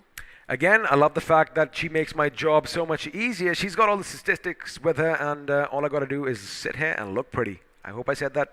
Don't make me regret it. Anyway, coming back to the game at hand now, all the players are going to be joining the lobby for the next game, which is going to take place in Miramar. Now, I want to just ask you a question, because again, you know, you've been dealing with facts and figures. Now, how does one, before I ask the question, yes, everyone is going to have a game plan ready for Miramar, but how does one switch their mind from Erangel to Miramar? Because again, the whole game changes. The whole game changes, but the thing is, Miramar is blind to everyone. We know the drop locations of Erangel, of the underdog teams, Right. Indian invited teams, everything we know about them at this stage. But when it comes to Miramar, we know nothing at all. About the invited teams, we might have in the formation where they'd like to drop in, what's their rotation. We have that info about only 2 teams in the lobby. But now the thing is, have all the other teams been doing their homework? Because again, I know that you're going to be like, why is this guy talking about homework? This isn't school day. But again, you know, you got to make sure you make your notes about all the opposition. All you got to do is just go back, watch their gameplays, and you know, you kind of get an idea as to what they can do. Again, the more information you have, the easier it is to read the opponent like an open book. So again, let's see if all of that is going to come in. But as you mentioned, only a couple of teams will have their drop spots pretty much known. But a couple of teams, let's just talk about them. Team 8-Bit and Team Forever. Now, Team Forever, they have been a tight-knit unit as far as the members are concerned for quite some time. So yeah, they might do something they've done in the past. Now, Team 8-Bit, although they have played you know, a couple of events together, still a relatively new squad. Yeah, 8-Bit is a new squad. On the other hand, Team Forever, we know the player always. He's very good with his scouting. We saw in match number 1 also, he was scouting the area, Oh, yeah. had a good position, was on the flank angle in very initial stage of the game also. But Team 8-Bit, although it's a new team, but they have been practicing grinding, observing the game, and they have pretty good players to guide them also inside the game. So I think they are going to perform really well. They did in match 1 also. And let me tell you, you know, it's not just words that are coming out of our mouths, because it was on display for us today. You know, they kept their distance at the beginning. Yeah. They were kind of scouting out ahead. They were playing at the periphery. But when the proverbial hit the fan, then what happened at that point was they got into the action. They knew which fight to pick. Now, unfortunately for them, at the end, we did kind of call it out that, they were being forced down south. Not a lot of cover. A couple of vehicles probably could have helped them out. But again, I do expect big things from this team. They did look like they came prepared. In fact, at one point, Team 8-bit was on the northern side of the circle, and so many teams were making their rotations. Oh, yeah. That time, Team 8-bit was so much silent. They were not making any noise. They let the teams rotate silently, and that's when the decision making comes into the picture. Not pick bad fights, just go inside the circle. Well, that is correct. Now, of course, we do have these matches online, but if you missed any of the action, we do have a few groups playing offline as well. Well, Group 7 is going to be on your screens now, and walking away with the chicken dinner and 12 finish points along with that, it is going to be Reckoning Esports with a total of 27 points. Well, 27 points, and the highest finish points as well, 12 points. But on the other hand, Fold Esports don't have the highest of the position points. They came, I believe, 4th, but second highest finish points, 11, are helping them. That's why they are at the second position, 19 points. Team Outliers are there with 17 points. Team Elix Instant Rush, they were rushing pretty good. I think no, they were not, because they are low on the finish points. Only 4 finish points, but nothing to complain about. They are in the top 4, 14 points to them. Team E2B is there with 6 position points and 3 finish points, total 9 points. Total 9 points for them. And just talking about Instant Rush, I mean, the fact that they still have 4 finish points to their name and 10 position points goes to show, well, they are going to be surviving till the end. Now, let's have a look at the other half of this table, as a few names are going to disappoint you. A few zeros down there, Shadow. Well, 0 is something you don't want to work out with, especially in the initial game, because it kind of lower down your confidence, and I hope this doesn't happen with NFC Fearless. They better be fearless in match number 2 and match number 3 also. But Team OSX Esports, again 0 points. They better perform really good in match 2, match 3, because it's the overall points that are going to matter. Now, one team that does kind of stand out for me over here is Livecraft Esports, because we did have the opportunity, cast their matches in round 2. Round 2, again, heavy-hitting team. You don't expect them to be on the other half of the table. But again, like she said, this is only game 1, and there are still 2 more chances in store for all these teams. But the question is, are they going to grab those opportunities, or are they going to let them slip through their fingers? Well, they are still in the race. They better put their best foot forward and perform really well, keep the calm and move with the zone. But we can just only talk about it, because it's the pressure. The players know what the pressure is they are facing in, especially when they are at the bottom of the leaderboard. So let's hope they keep their calm head inside match 2. Well, let's see if that is going to be the case, because I did talk about opportunities. I did talk about grabbing it or letting them slip through the fingers. That is what iQOO has done for us, especially with the Battlegrounds Mobile India Series 2021. They're making sure to give a pedestal and a spotlight for all those diamonds in the rough. So let's do one thing. Let's have another word from our sponsors, the official sponsors of BGIS 2021.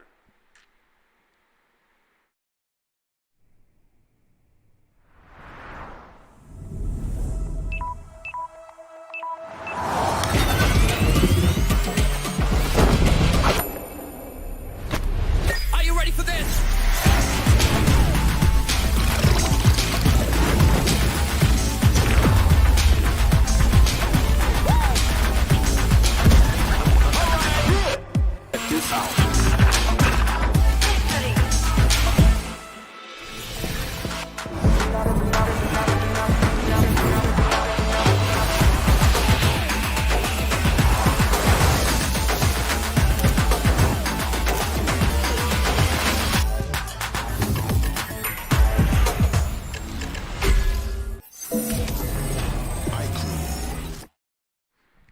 Well, there you have it, ladies and gentlemen, the iQOO 7 legend, with just one question that I've got to ask. When you have a monster inside, you unleash it. Boom! There you have it. We finally are syncing up. I love it. And, well, that's all she wrote. If you have this bad boy, trust me, you are going to be skyrocketing as far as gaming is concerned. But now, coming back to the game at hand, because it looks like all the players are ready in the lobby, which means, well, the action is going to be breaking out in the deserts of Miramar sooner rather than later. But now, before that, let's just quickly have a look and, well, for those of you joining us right now, again, first of all, where were you? Second, let me just remind you of all the teams that are going to be playing this next group, because we do have Group 5 coming in. Genesis Esports, MF Esports, the winners in the last game. They're going to go up against Team Thicket, Elite Squad Esports, Suicide Official. Rising Rooks, who, well, had a bit of a crash landing at the beginning. Team GT, and of course, Vampire. Well, Team Vampire is there, but we have more teams that are playing. Oh, you know what? Wait a second. I just made a mistake. I thought it was Vampire. It's V4 Prime. Oh my goodness. I do apologize for that. Well, I do like the ring of Vampire as well. It is V4 Prime, and lesson learned here. But again, love that name. I wish werewolves were also in. Oh. But we have got Lions, X-Lions are there, Team Zar is there, Revolution Esports, Team Magma Esports, Team Official Ninja, Team Your Worst Nightmare, and Team 8-Bit and Team Forever. You know, the thing is, now, again, yes, I made an oopsie. Yes, you can talk about it in the chat. Go for it. I'm a big boy. I have thick skin. I can take it. But the fact that, that V4 kind of reminded me of an A and an M. And then you have Prime after that. So I was like, Well, there you have it. We are human and we all make mistakes. Let me have it. Anyway, coming back to the game now, we are going to be flying out sooner. And, you were talking about MF Esports, I do believe, with one of our fellow Hindi casters. And that Hindi caster, by the way, is Spero. Again, check out his work. Awesome job. Now, do you guys have like a special hotline with the BGIS? Is that the deal over here? I mean, how do you know? How do you know about the zones before they even come up on our screens? I think experience, I guess. Wow. Alrighty, I guess I'm the new kid on the block over here, because my experience definitely didn't have. I'm just kidding with you right now. No. Actually, we just make a random guess, and I guess we are just lucky. Now that is just her being a bit humble. Now, of course, like I said, they go over all the numbers. They pretty much analyze whatever happens the day before, and they are going to have a bit more information than me. And luckily for me, you haven't really thrown me under the bus yet. So I'm still a happy guy. I'm about to. Oh, Don't worry. See, I just spoke too soon. All right, let me have it. Pick a team. Pick a team. Can I say MF Esports? No. Can I say one of the big boys, Team 8-Bit and No. Team Forever? No. Can I say Team Miyabi, who isn't playing this? I'm going to say no to all the 16 teams, I guess. Can I say V4 Prime, which I called Vampire? No, How about Team Team GT? You can pick any team. All right, I'm going to pick pick Team Dikkat. I want them to be a thorn in the sides for the other teams, because, even though when they were at the shelter, right, they were pretty much attacked by one team down below, they held their ground, making sure that, they fell back from those tunnels, got that little open space, and then they had the flank set up. So if the enemy came in, oh boy, they would have had to pay with their lives. So let's see if they can reciprocate that, in open terrain, because there is going to be a lot of open terrain. It is going to be Miramar again, Sniper's Haven, in my opinion. And this time it's not going to be so easy to retreat from a fight. Like MF versus Dikkat. We saw them going up against each other in the shelter area. Both of them decided to fall back. But this time in Miramar, it's not going to be that easy. Unless you have a lot of ridges and, all those nooks and crannies for cover.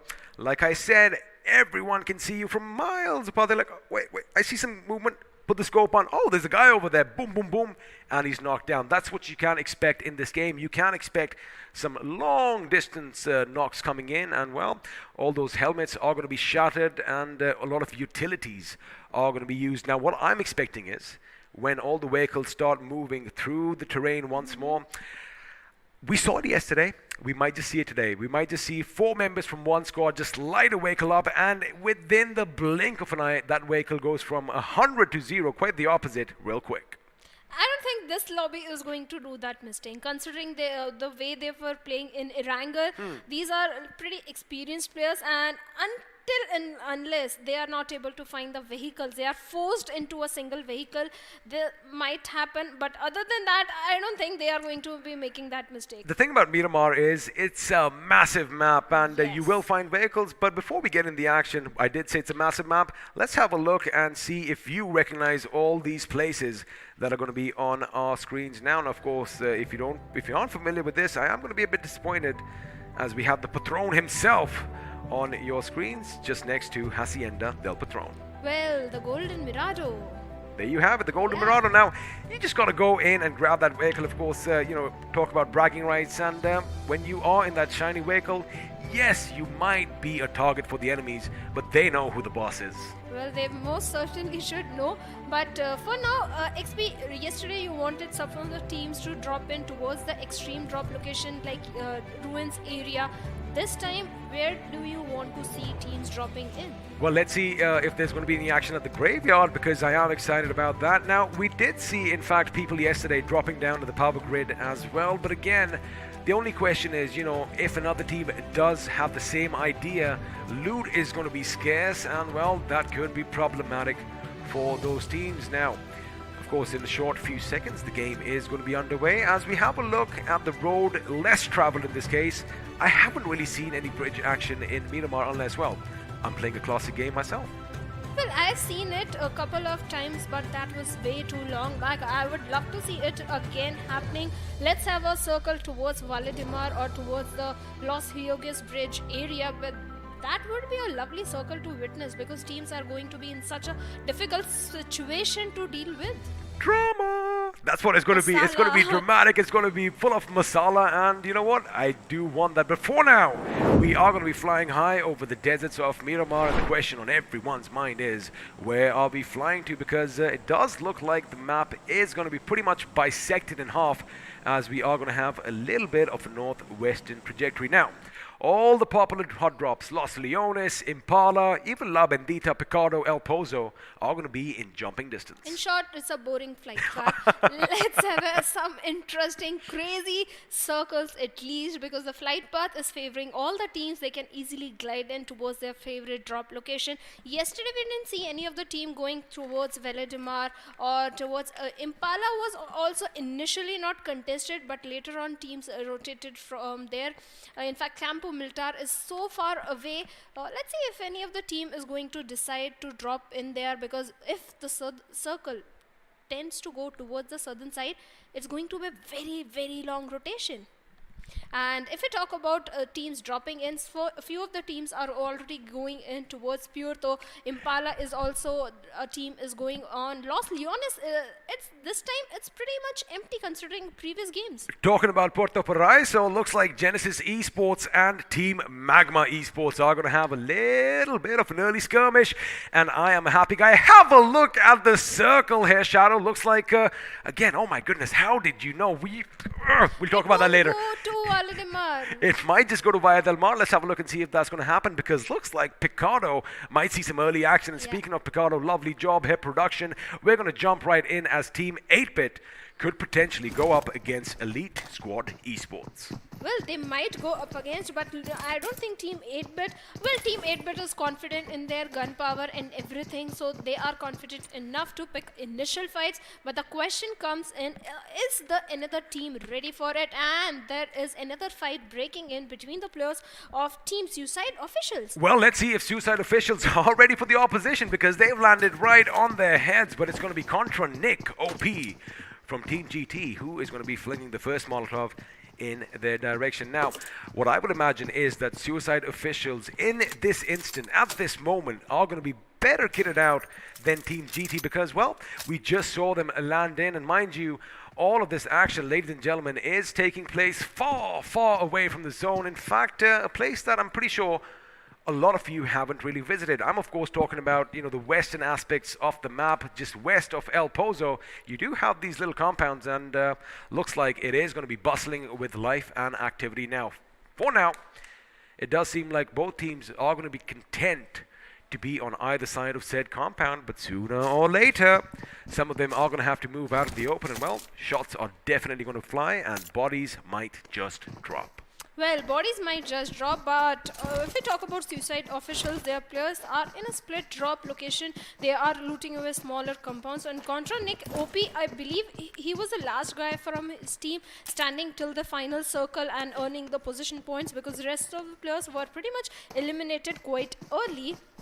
But this time, Suicide Officials being a little careful. In fact, Contra Nick OP is also being a little careful. And considering both the teams are outside of the safe zone area, so they might not pick up initial fights, but it's not going to be easy to reach from this situation because it's an open field. But if we talk about the circle, if they opt to rotations from Montenuo, they might face Team V4 Prime. Bhavna, I want you to paint a picture for now, because initially, if you remember, we did see a couple of teams heading down to Puerto Paraíso, but looks like Genesis Esports not in a mood for an early fight. In fact, they've come all the way down south to Los Higos. Break that down for me.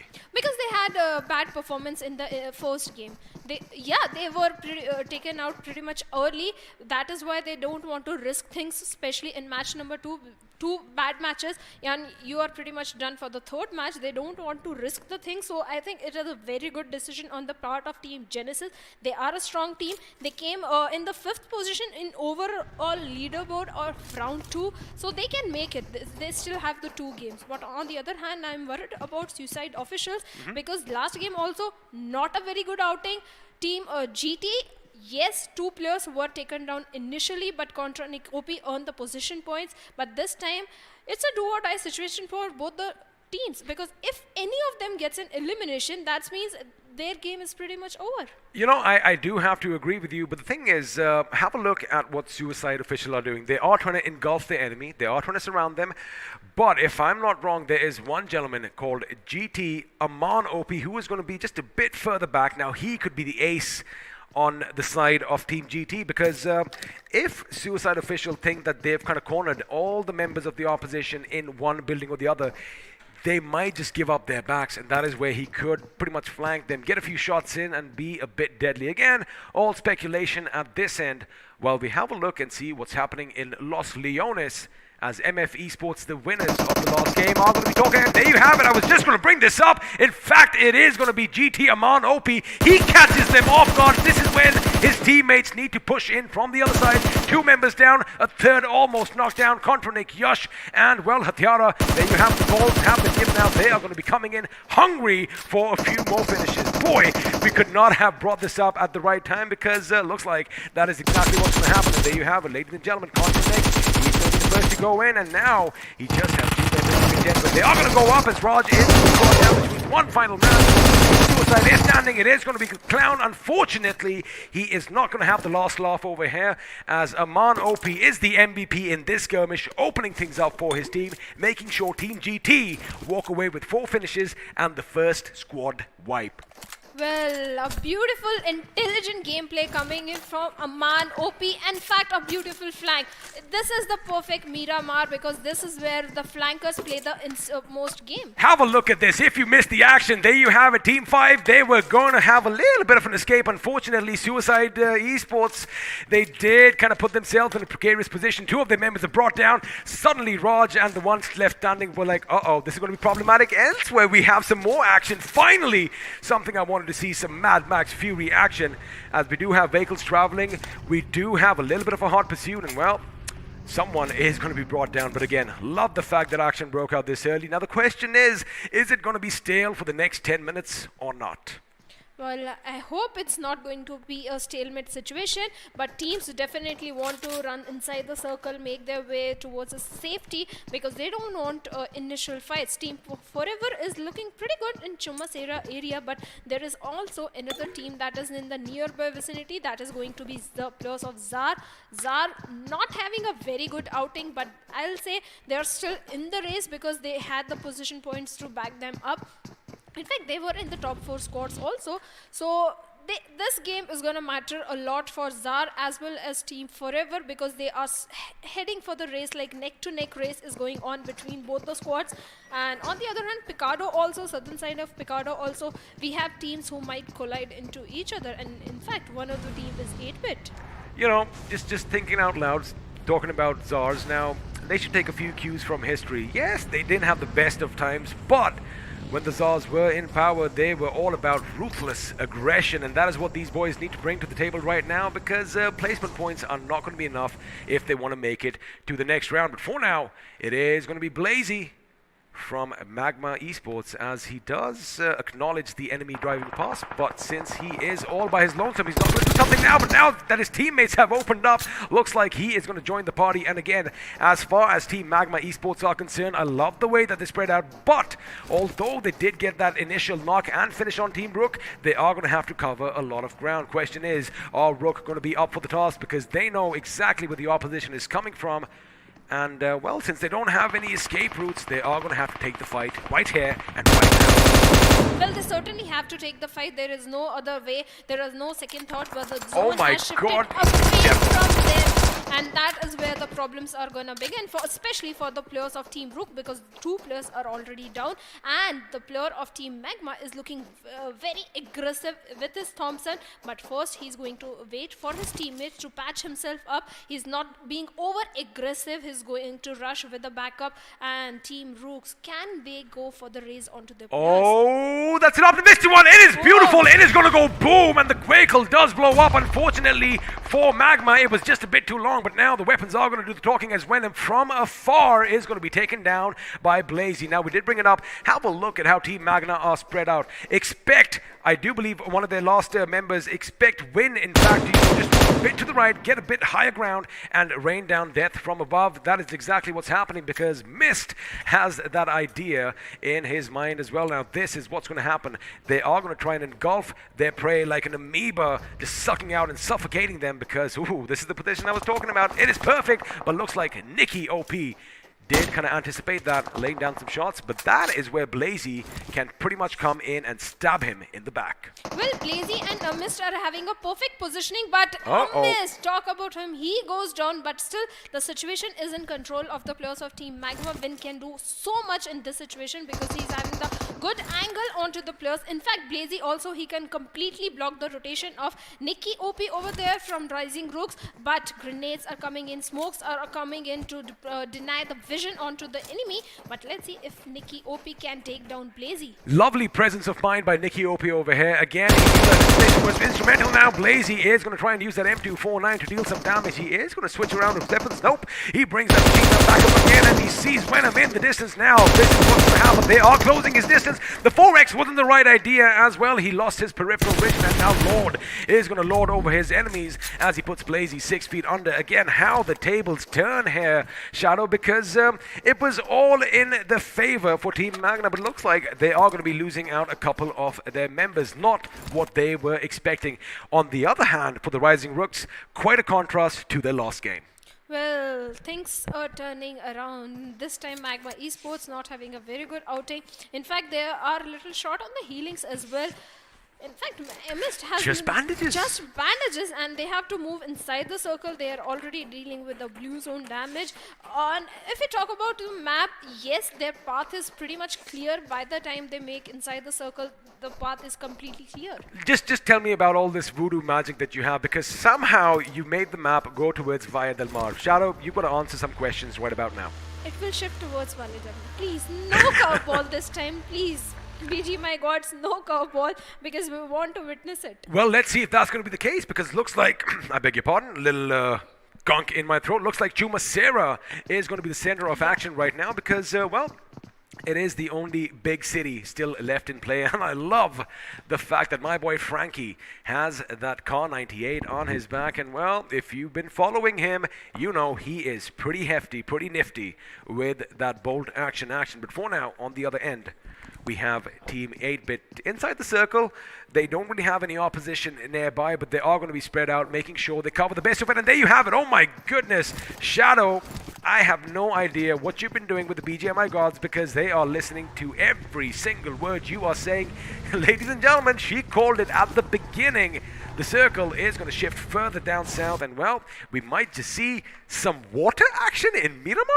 I would love to see that. In fact, the players of Team Genesis are also quite happy this time, because they are inside the center area of the circle. They have the best of the best position. Team GD also, last time they lost 2 of the players, but this time with all the 4 players in the game, they have the good position. They have everyone is in a vehicle. But look at the crowd that is coming from the east inside, and the players of Team Rook are still in the blue. Well, while they're in the blue, looks like Genesis Esports could have a field day over here because they are finding it difficult to pick targets because there are so many of them just driving around. Now, sooner or later, these gentlemen are going to be alighting for their vehicles, so they better be ready for a massive fight. For now, it does look like MF Esports have spotted Hamley from Zars, as he is going to be behind that decommissioned truck. His vehicle is going to go boom.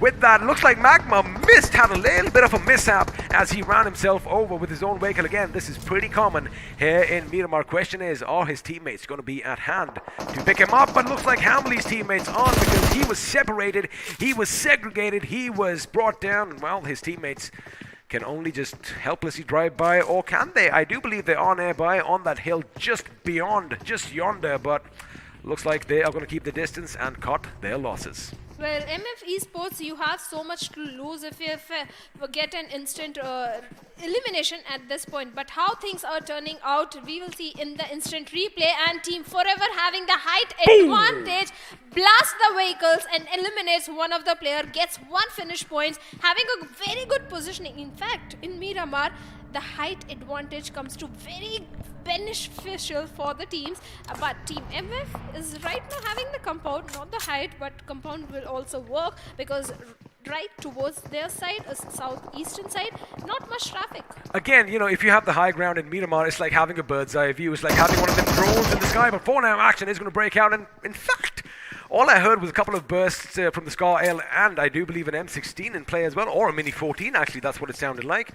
As, well, Zar Hamley, although he did go down earlier, looks like a bit of redemption is coming in as your worst nightmare are living their worst nightmare. But, oh, looks like Shashka is going to be taken out from distance, and it isn't the Zars doing the damaging, it is going to be Genesis Esports. Now, this should give Zar a little bit of time to, you know, get out of harm's way and make a few moves because, well, Genesis, they don't really have that perfect line of sight on them at this moment.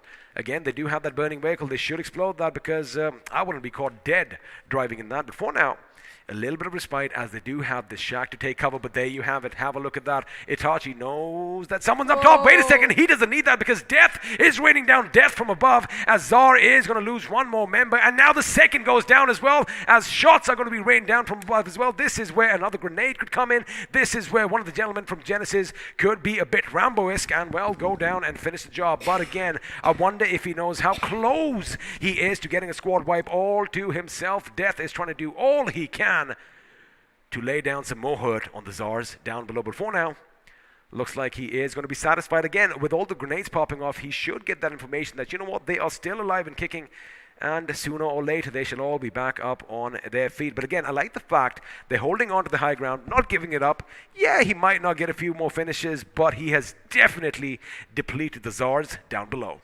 Well, Zars can't do much in this situation. They can deploy smokes, but for how long? Their mites are going to be running out. They are going to run out of the smokes as well. All they can do is take the complete southern western side of the rotation, but it's not going to happen. They are going to get spotted down in a minute or two, but they have to move inside the circle also. I'm very sure they are already shot on the meds, but I can see the circle and... I mean... Oh my goodness. Well, it is going to be pretty much in Via del Mar, and we still have about 50% of the circle submerged underwater, which is, again, unprecedented for Miramar. Shadow has a smirk on her face right now as Team Magma Esports, of course, are going to be eliminated in the 15th position. Elsewhere, we have fights breaking out between Revolution Esports as they go head-to-head with Team 8-Bit. But have a look at how Team 8-Bit are spread out pretty much far and wide. That also could come to bite them in the backsides later on. I think Tsunami is going to get that memo. He knows that his teammates need a little bit of backup coming in, maybe just to pick up as well, as one of their members are going to be down on his knees elsewhere. Now, Jazzy, although he is knocked out, Juicy is going to be laying down some lead. In fact, he almost gets the better of Victor. Oh my goodness, that was perfect timing. Both the gentlemen from Team Dickuth, they alighted from their vehicles in the nick of time, making sure they did not go up in flames along with that Jeep. But look at the position of Juicy. He's in the perfect position to provide all the intel onto the players right in front of him. In fact, I can see Team Dickuth also making the rotation, and the players of Team Rook are falling apart through the hands of Team Forever, and especially Oves Bolt. There was at a clutch, I don't know, but the Rising Rook has been eliminated, and the player is jumping around like a bunny, but he won't be able to find a cover because Tsunami will take him down, and he was from Revolution Esports. Well, looks like the flanker became flanked as Flanky has gone down, and now 8-bit Tsunami is going to be under fire as well from way far off. His team Dickerson Mole is going to lay down some shots, but he's going to have to make sure he deals with the enemy behind. Low HP, swings around with that weapon, lays down an entire magazine, and you know what? He is still on his feet, and looks like his teammates are going to be coming in as well. Elsewhere, Wonder Kids from MF Esports is going to be brought down, but now, despite losing one man, Team 8-bit still have a decent position. I can't say the same for Juicy, as he is trying to make his way to his comrades, but looks like Flanky is going to succumb to his injury sooner or later, as Simple is going to take down Victor, which means, well, Team Thicketh could be in a world of trouble, as they are going to be survived by two members. Oh, is that revive going to come in? I doubt it, as another one is going to bite the dust. But as the circle is going to implode in on itself, it does look like Team Forever are in a favorable position. All they're going to do is make sure they hold their ground and keep the enemies at bay on either side. Well, they have to. They have a good position. They have a good compound for themselves. But if any of the team on the higher ground comes into the picture, then the problem for Team Forever might begin. The thing with that is, if they do come on the higher ground, they're going to expose themselves to the other side of the zone.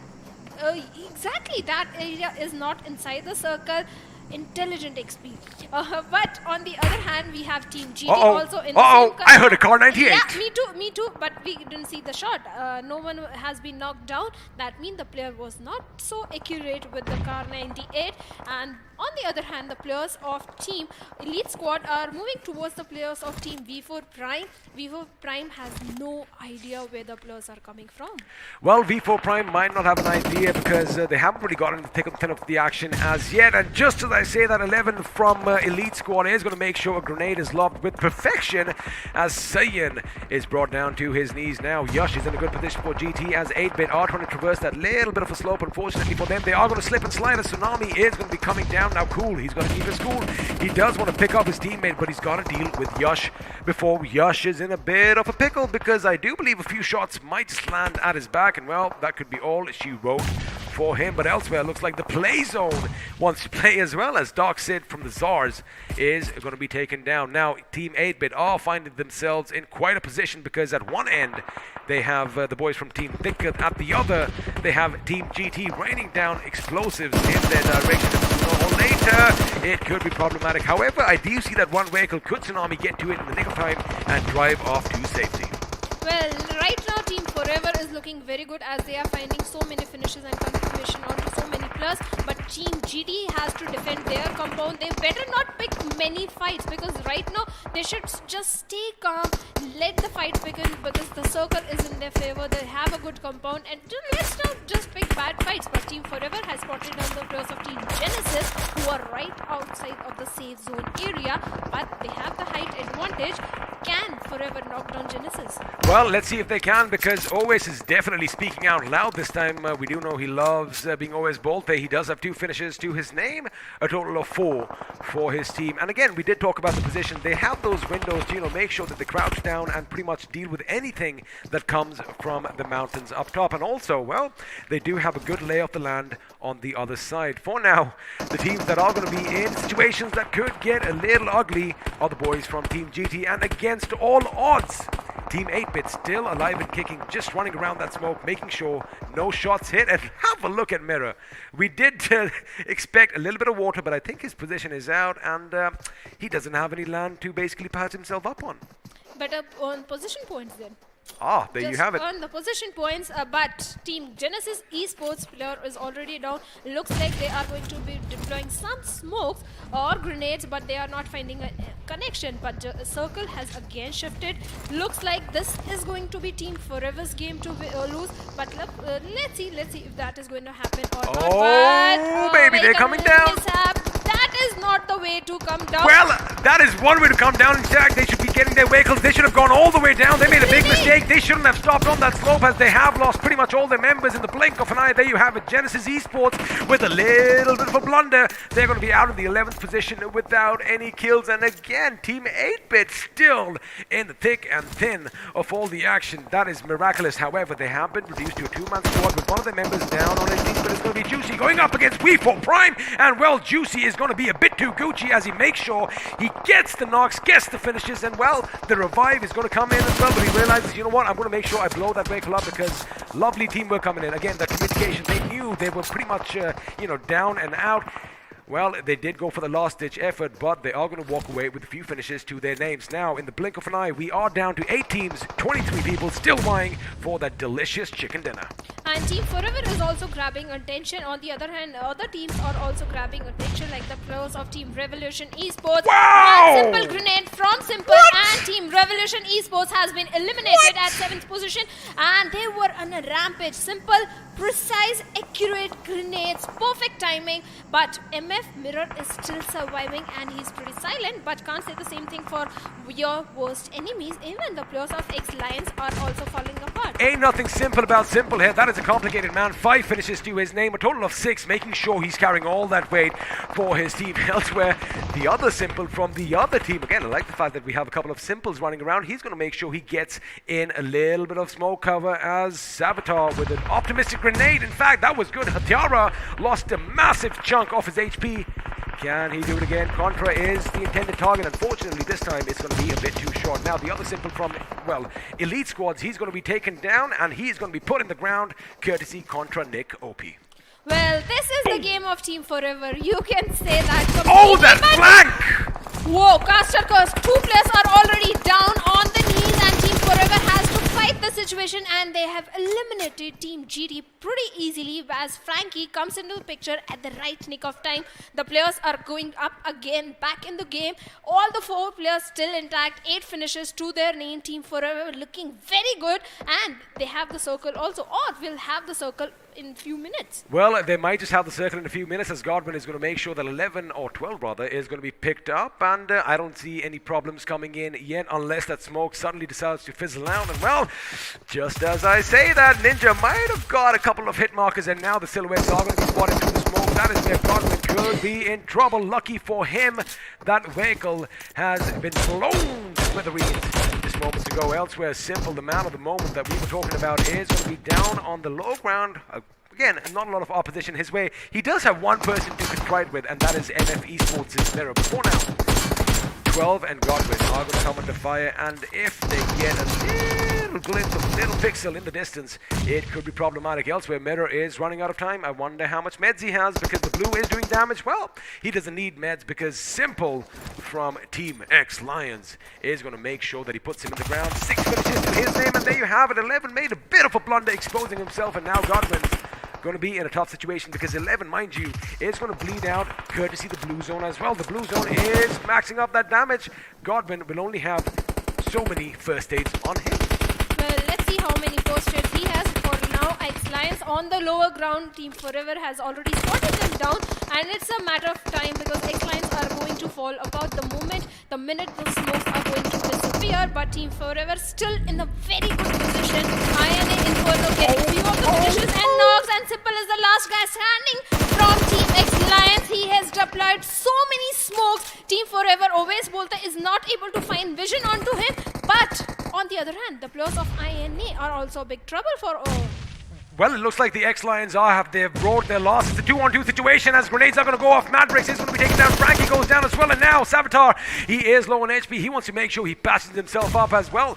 INA could be the thorn in their side. Could this be the game that Team Forever does finally get that chicken dinner we've all been waiting for? Or is INA, the underdogs, going to topple over Goliath over here now with each team with a member down? Looks like Savitar is going to go in for the revive as Max Kosh is going to pop that grenade. Grenades have been flung. Inferno could be in the line of fire, but now Savitar is making sure his weapons do all the talking as shots are going to fire. A few of them, in fact, do connect as well. Question is, where is OS Bolte going to go? Because he does have the dangerous Grotza in his hand, and you know what? He is going to make sure he goes to the right flank. He wants to go up close and personal to the enemy. He wants to see the white in the eyes of the enemy before he lets loose. There you have the Grotza firing off. He gets 1, he gets 2. They've only got 1 man left, 70 rounds in the chamber. That is all she wrote, ladies and gentlemen.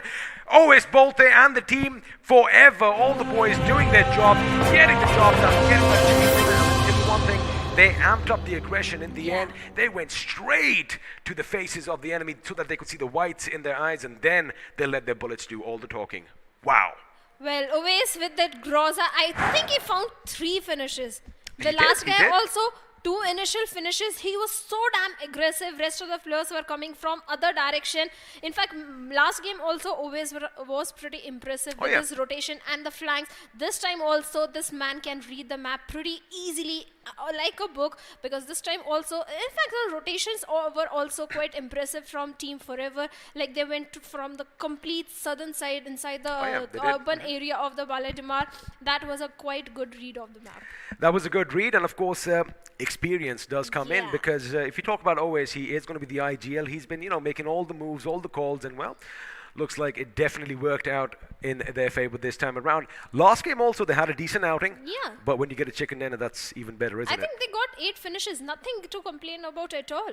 In this round, I believe it's the previous previous one. round. Yeah, Yeah. eight in the previous, somewhere around 11 to 11 12. or 12 in this one. In this round. But again, I wonder where you guys were, because if you missed any of the action, we got you all covered, as we do have the highlights coming up on our screens right about now. Well, initially the circle tend to shift it towards the Los Leones Valdemar side, and teams had a bit of trouble because they couldn't go towards their favorite drop location if that was on the northern side.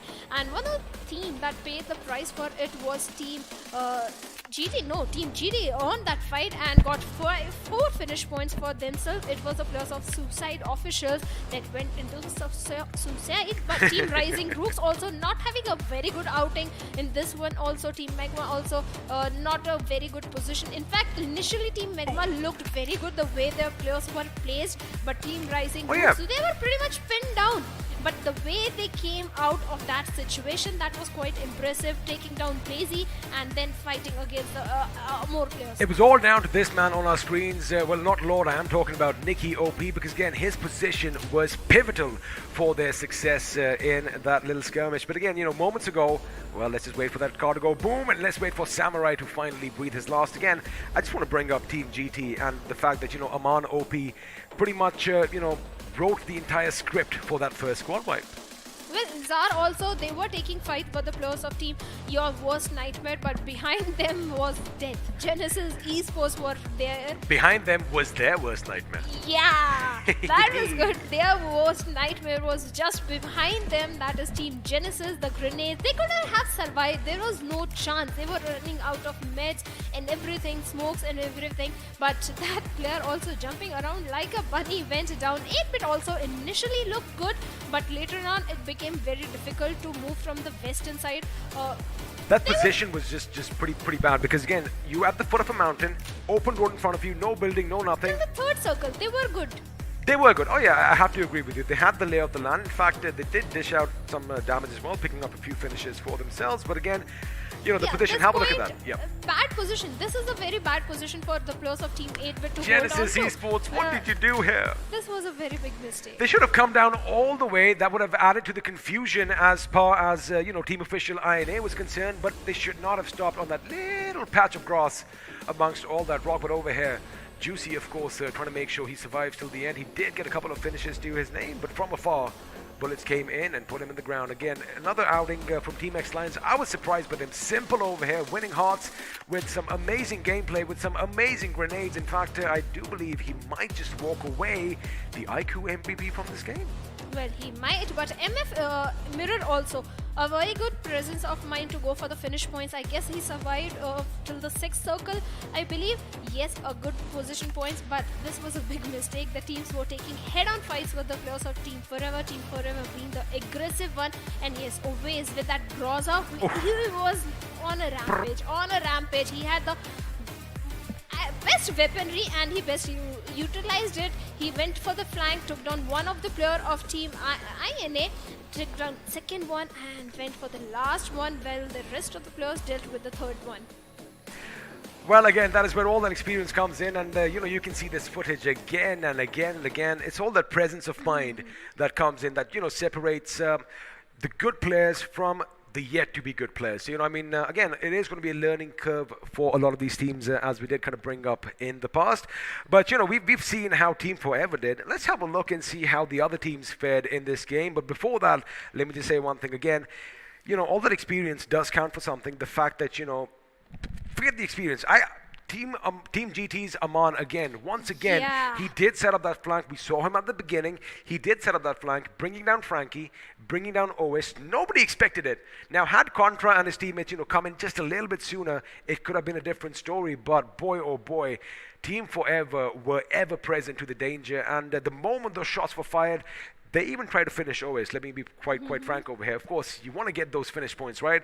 But man, those two teams, they both had one target in their minds, dealt with it, and the revive comes in as well. But of course, with that aside, let's actually now dive in and have a look at how the other teams did at the point standings is going to be coming up on our screens now. Well, Team Forever, 14 finish points, a very impressive performance, 29 total points, followed by Team Official INA, who has stepped up in this game, 10 finish points, total 22 points. Team X Lions again being in the top 4, 8 finish points, total 18 points. Elite Squad Esports, 6 finish points and total 14 points. Elite last match also somewhere were in the top 6, if I'm not wrong.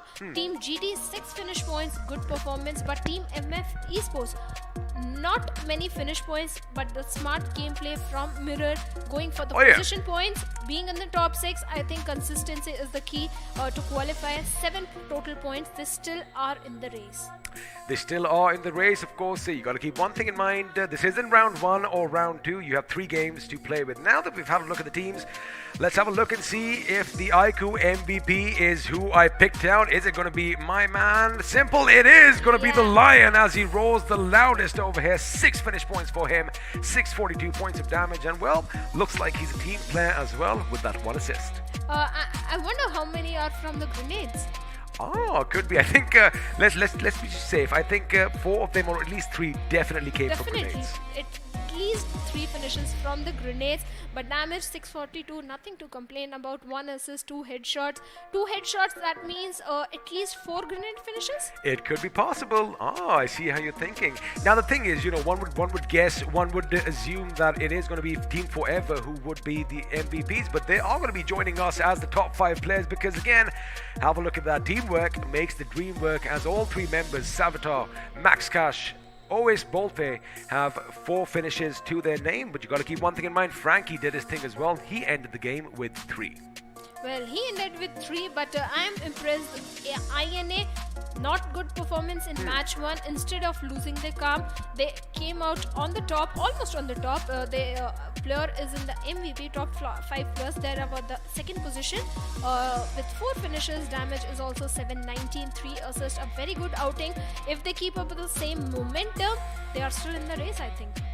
Well, they could be still in the race, and let's have a look at some more facts and figures splashed across our screen. The match summary is going to come up, and although 72 grenades were used, 3 of them ended up in finishes, and chances are that those were simples. I'm very sure, though all the 3 was from simple, but knock finish ratio this time is 62 knocks, 57 Have a look finishes. at the healing.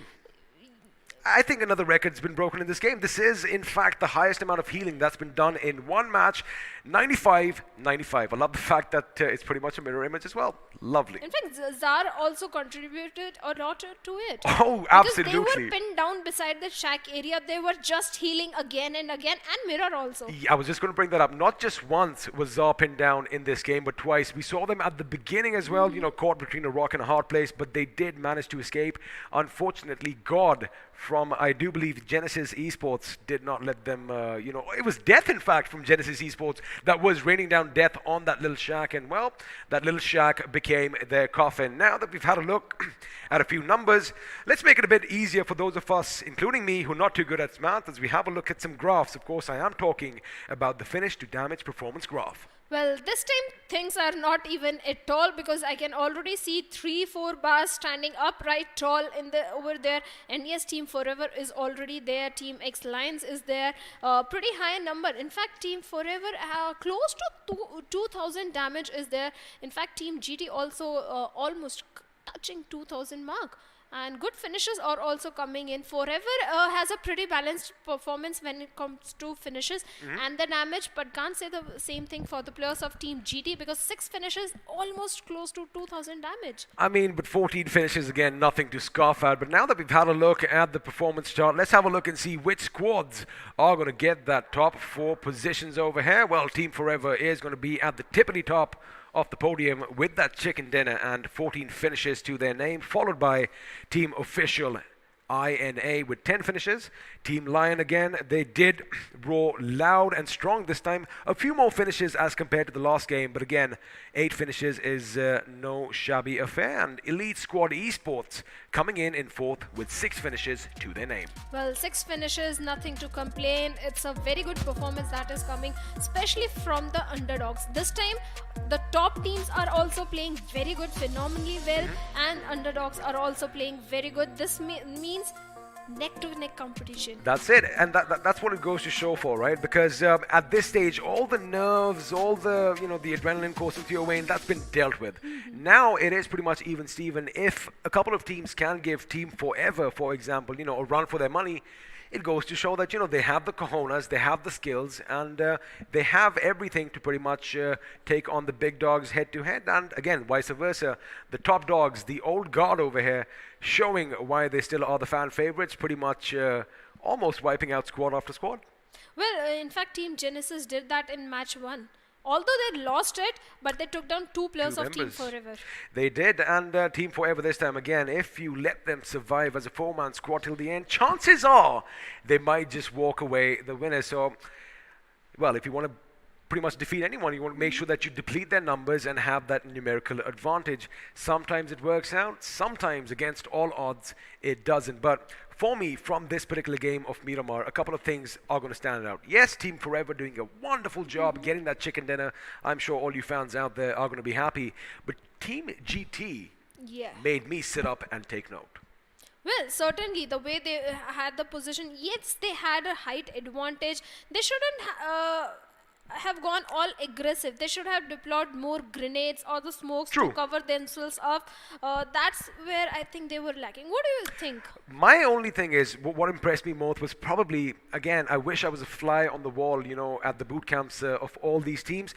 I want to know what the communication was like right at the beginning, because, like I said, Aman OP was in a wonderful position to, lay down some lead, which is exactly what happened. And talking of good plays, talking of good players, let's have a look and see which one player stole the show in this game of Miramar, as we are going to have the player spotlight on our screens, and it is going to be OS Bolte again.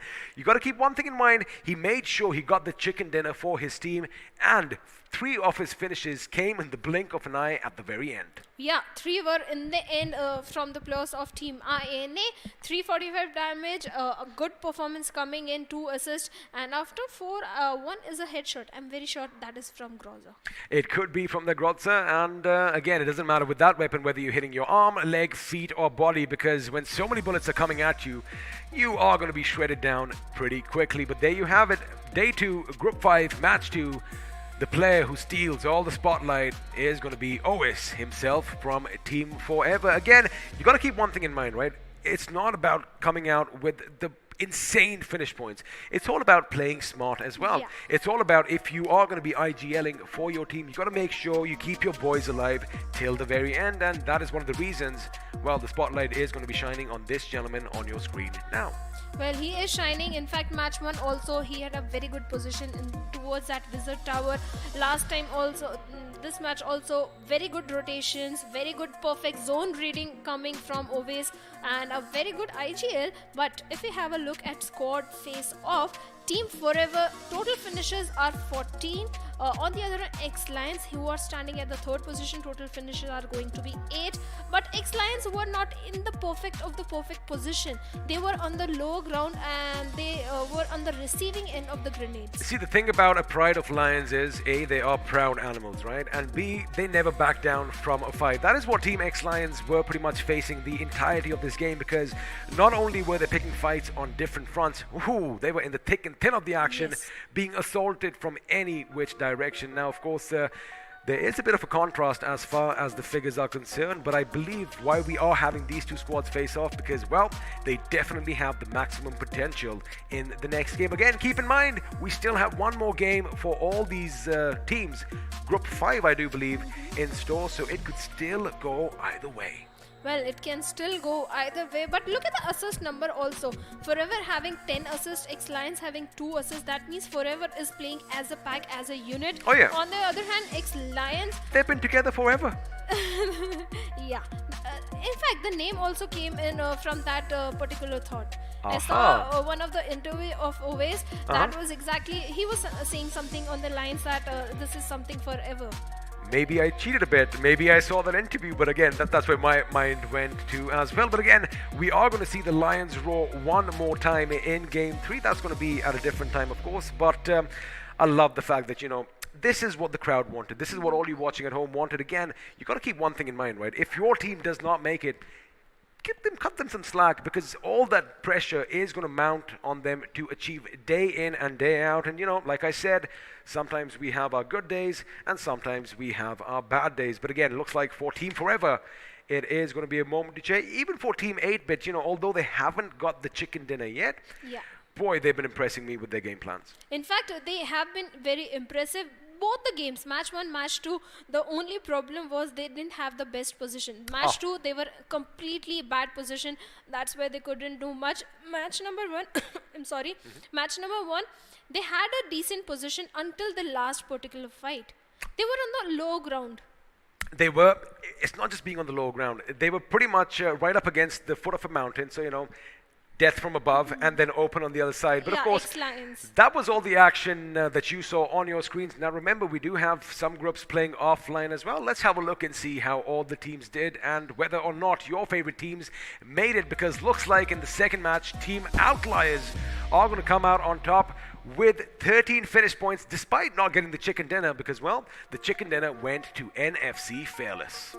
Definitely. In fact, we were complaining about Livecraft Esports. This time they have stepped up at the 5th position, 7 finish points, 2 position points. That means they were taken out pretty early, but despite that, they were pretty aggressive, getting 7 finish points, 9 total points. A good performance coming from this team. Initial views, I think this team has stepped down a little bit, 4 position points and 1 finish point. Total 5 points. If I just quickly continue along with Livecraft, it goes to show that they are picking fights in the beginning as expected, but again, maybe give position points a bit more precedence if they want to make it to the next round. But on the other half, Reckoning Esports, the winners of their first match, in the 9th position with 4 points. That is a problem. They have to do something in the 3rd match, otherwise problem is going to arise. Another problem that's going to arise for a few teams is OSX again in the 15th position. That means back-to-back games without any points. That is definitely going to hurt just a little bit. But Elix Insta Rush, now you did kind of expect them to do a bit better because they are an aggressive team coming in this tournament. But this time, again, second back-to-back games, not so good. Well, not so good, but they have the 3rd game in their hands. In fact, if we look at this leaderboard combined to our group, things are a little upside down. Match 1 and match 2. That means the teams at the bottom still have the chance.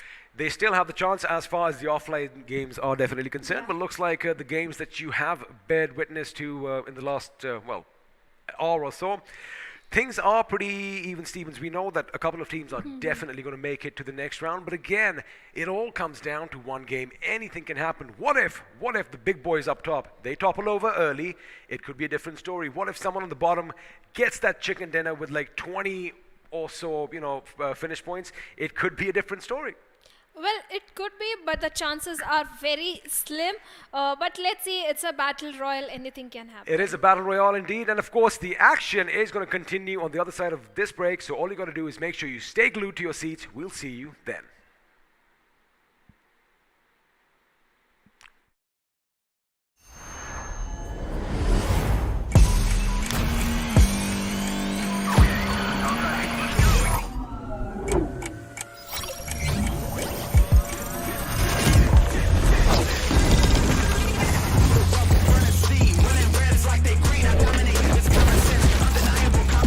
Any wall, I smash it in. Rising from the ash again, accomplishments.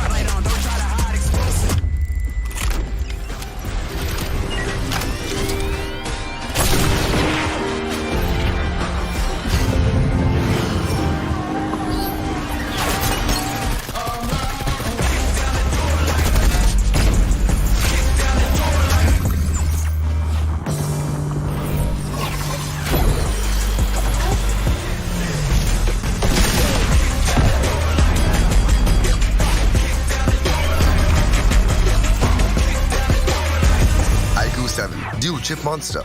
One for performance, one for display.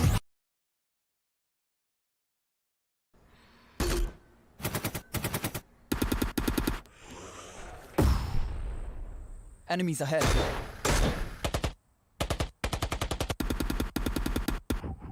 No more non-stop gaming. Introducing Battlegrounds Mobile India with OTP control, 3-hour limit, and other gaming checks. Battlegrounds Mobile India. Game responsibly.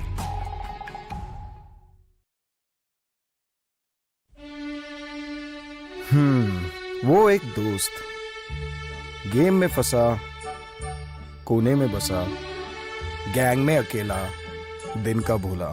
Time आ गया है for them to look up. रुक रुक रुक, pizza है यार. हाँ, ये बेटर है. ध्यान से. ओके ओके, फोकस कर. अरे ऑसम यार. कोई नई स्ट्रैटेजी ट्राई करें? क्या बात है. श्योर? एकदम श्योर? मतलब मान गए गुरु. तो जैसा मैं कह रहा था, जब ये हद से ज्यादा हो जाता है ना, तो फन, फ्रेंड्स और लाइफ से ध्यान हट जाता है. तो कुछ भी करो, पर कैसे भी मेक देम लुक अप. अरे वाह, जल्दी समझ गए. Well done boys.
7 Dual Chip Monster. One for performance, one for display.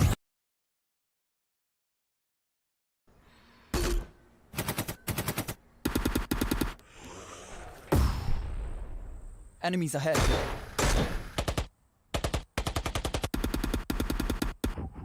No more non-stop gaming. Introducing Battlegrounds Mobile India with OTP control, 3-hour limit, and other gaming checks. Battlegrounds Mobile India. Game responsibly.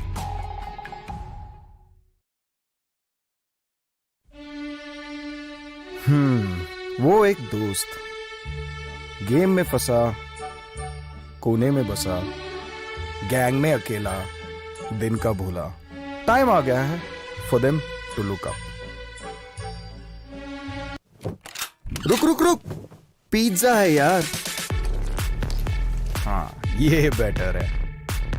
ध्यान से. Okay okay, तो focus कर.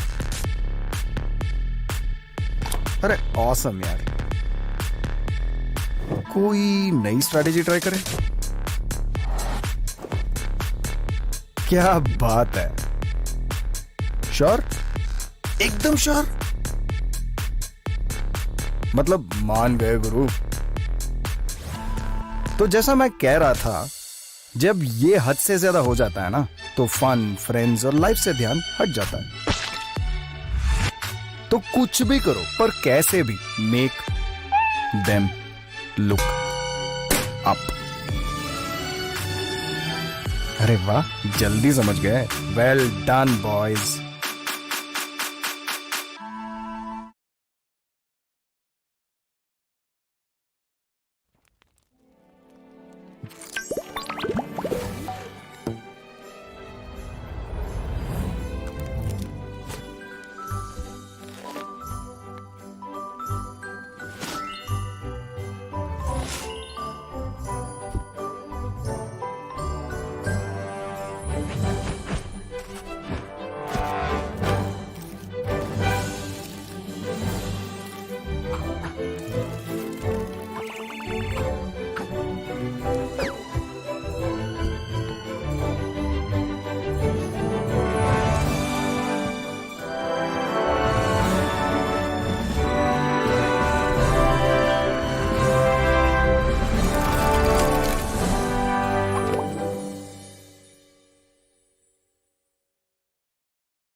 Well, ladies and gentlemen, welcome back to the Battleground India Series 2021, powered by the iQOO Legend 7. My name is Fluky. Joining me for this one is going to be Shadow herself. Shadow, the first two matches of Group 5 are over. Forever, they started off a little bit topsy-turvy. You know, we saw them finish in that, mid, 6th to 7th place. Not the best performance for them, but Game 2, they come out swinging. Miramar is all theirs, and they look all the way better. Do you think they can carry this performance on for Erangel again, or do you think they can encounter those same sort of hiccups that they did in the first game? Most definitely, they are coming much stronger in this game.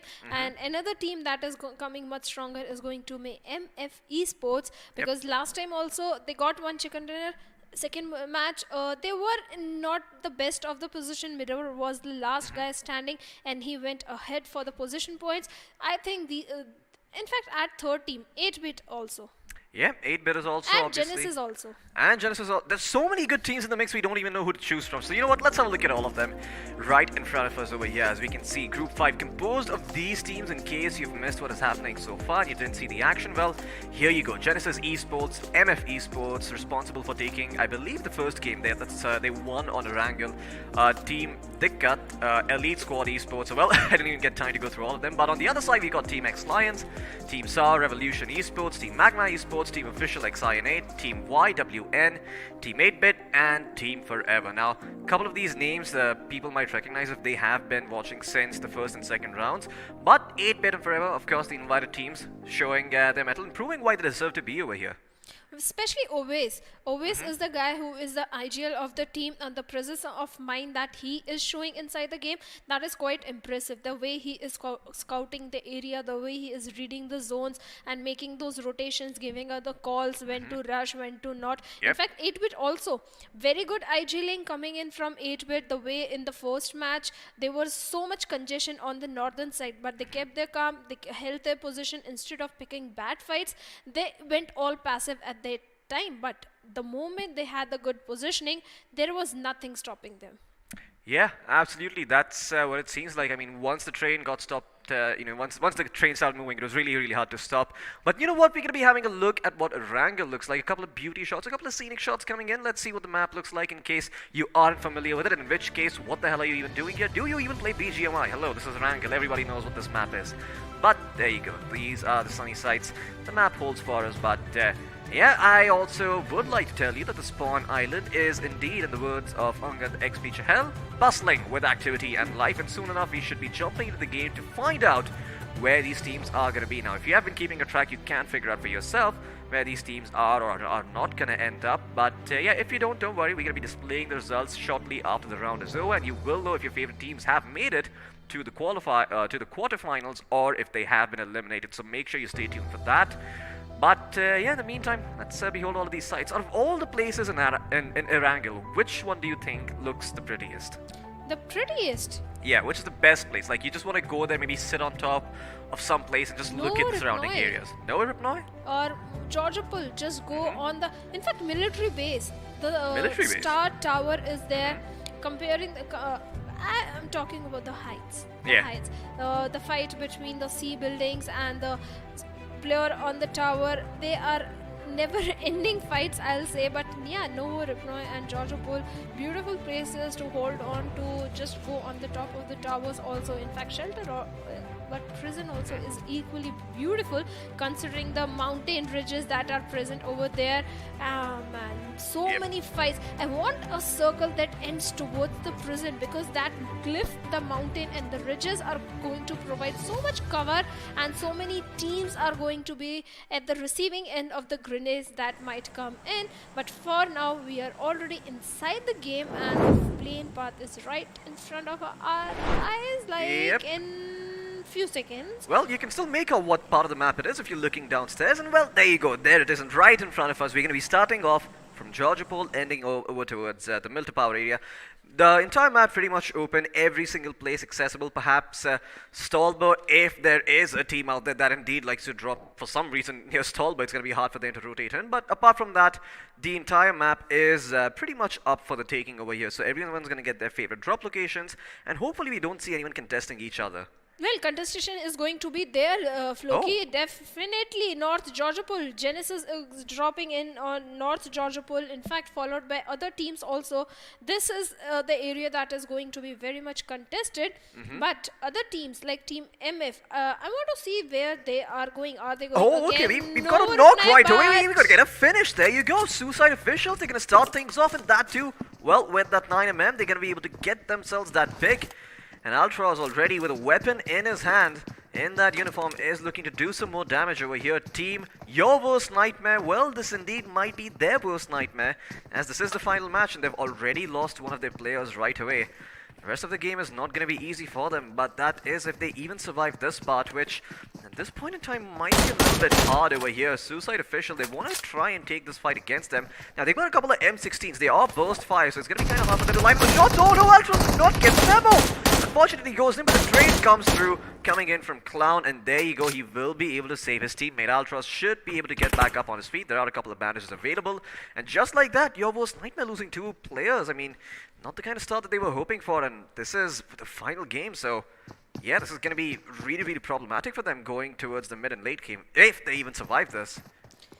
2 players, 2-2 split in North Georgopol, and you already have the information that last game also so many teams dropped him towards North Georgopol area. Your dreams are going to be shattered, my friend, if you keep making the same mistake. And Oh, well, Uzi, why he used UMP? I am not too sure. Uzi is one of the best weapon in the close range area, but his enemy has Uzi, and he is most definitely happy using that one because he got 1 finish points. Now team your worst nightmare is living their worst nightmare because they are down with the last man, and team Suicide Official are hunting him down. They are making sure to get that last finish point as well. Instead of the guns, this time grenades might be talking in. Can he get the grenade connect? No, he misses it. But anytime, all the 4 players are going to be rushing in towards him. Oh yeah, I mean, your worst nightmare. This is not the way they imagined going down to the 3rd game. This was the only opportunity that they had over here. And HREG King, well, looks like we might be saying goodbye to him, but there is another team in the vicinity of Georgopol itself. I see 2 members from the side of Genesis Esports, namely Rain and Death, also making their way over here.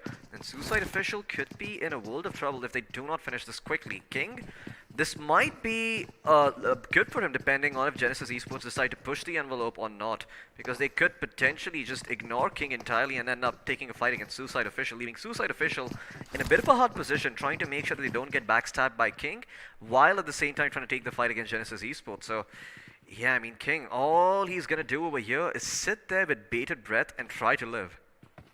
Well, he has to live for the position points if he wants to qualify for the next round. Although chances are very slim because the way the players of Suicide Official has him surrounded from the all player sides. But on the other hand, Contra Nick OP of Team GT is finding few of the knocks onto the players. Let's see if he can find the confirmation. Also, this time Team GT has changed their drop location because last time it didn't go well with them because they faced an enemy named MF right at Novo Deploy, but this time looks like the drop location change is working for them, King. and a clutch might be coming in because King took down 2 players of Team Suicide Officials. Absolutely, King. This was unexpected, and now he could go in for a third over here. The information will be really low, but he'll still do some damage before he goes down. He's got the AKM, he's gonna go for the reload, and look at that. Oh no, he goes in the first perspective. Where the hell is he going? He's gonna go upstairs all the way, and now he's gonna go back to his third person perspective, see if King can actually do something, but in fact, he's led the members of Genesis Esports into Suicide Officials.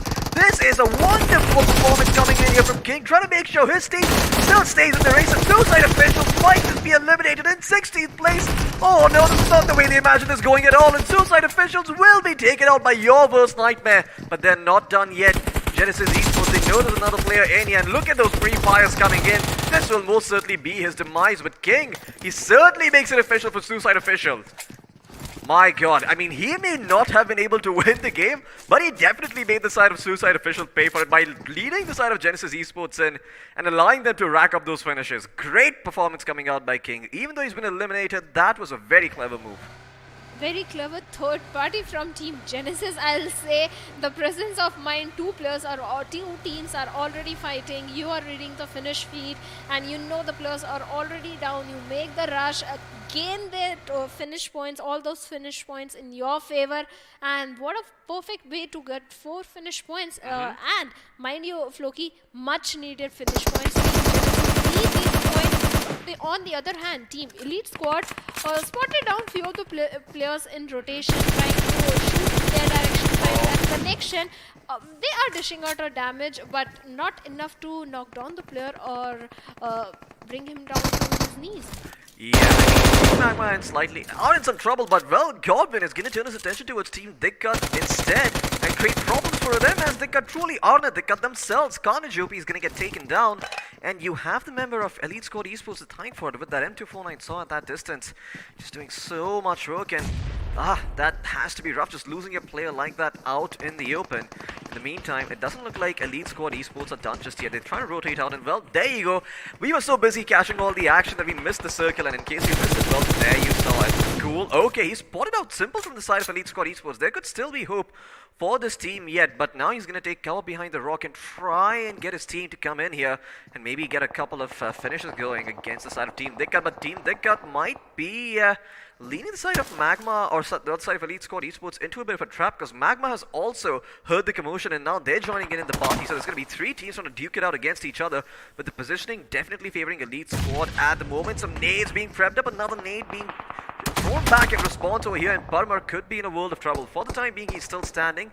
He's cooking up another nade, but can he get the knock? No, he cannot. Oh no, it looks like someone from Magma took him down. In the meantime, and it's Will who's responsible for this at that distance with the scar and a reflex side. He's just chipping away at Parmar, and he's going to be taken down as Magma win. Well, he's certainly helping his team win over here. Elite Squad Esports now decide that they have to cut their losses short and get the hell out of there. On the buggy, they're trying to make sure they stay alive, and with that M16, maybe he can fire with that single tap. Nope, he cannot connect those shots. Will only find those 2 picks. In the meantime, Elite Squad Esports, Simple is still bleeding out. Well, he's still bleeding out, but that was a quick and correct decision on the part of Elite Squad Esports, because they had already lost one of the player and they were not at all in the position to pick up that fight. But the finish point goes in the favor of Team Dikkat, and they are also happy, man. 1 finish points, 3 players, nothing to worry about. But the only thing that is the main concern is going to be the zone. Yep. Blue zone is already closing in, and there is another team, Team Magma, that they might collide in during the rotation. They don't even have the enough healings onto themselves. They need to find a vehicle. They need to be very quick. But Team Magma was chasing the players of Team Elite Squad Esports, and looks like another player goes down. Yeah, 12 is going to be, well, not 12 rather, X11 is going to be taken down over here, and Magma, with 4 players still standing and 2 extra points to the name, are going to be very, very pleased with that. Probably also going to get a couple of pieces of utility from that corpse, and well, we'll see only 1 member, Godwin, surviving over here, the man who's responsible for the singular knock that you see on him. And guess what? They know where he is. They're gonna hunt him down. It's only the first blue zone. They can tank all this damage. It is worth getting a squad wipe at this point. And you can look at Godwin. He is ready to make this very, very expensive for the side of Magma. Pulled out the M249. Can he wrap all those shots? He's trying to connect, but no! Great prone coming in from Med, and he's going to be able to take and he's going to be able to take down Godwin, making sure that Elite Squad Esports get eliminated in that 14th place field slot. Meanwhile, elsewhere on the map, V4 Prime going to be in, well, they're not the ones who are in trouble. In fact, it's going to be Team Official X INA who are in a world of trouble, as they are getting peppered at from the high ground. Lots of bandages available for the side of V4 Prime, so they can continue doing what they're doing and prevent the side of Official INA from getting the hell out of this compound. And look at that, backup is coming in, the flank coming in from the Bison. Finch fought here, trying to make sure they have nowhere to run, nowhere to hide. In the meantime, elsewhere, Team Forever also caught in a bit of a tussle. It looks like Team X Lions are going to be on the receiving end of things, but for now, the priority goes towards rotating out of the blue and getting into the circle. Well, the priority is getting into the circle, because the circle is going to do so much damage, the circle will give to you, and you exactly don't want that. But some of the teams in the Georgiapal area are still not making those rotations. But like you said, V4 Prime have the height advantage. Then they can go for the flank angles, cover the players of Team INA from all the 4 directions. In fact, INA doesn't have much space to move around there. They have a good compound, because but this is not a compound that you can defend so easily. Yep. Few grenades in your direction, any of the player can close in. In fact, one of the player of V4 Prime has already closed in 1 precise grenade, and INA will be on the complete backfoot situation.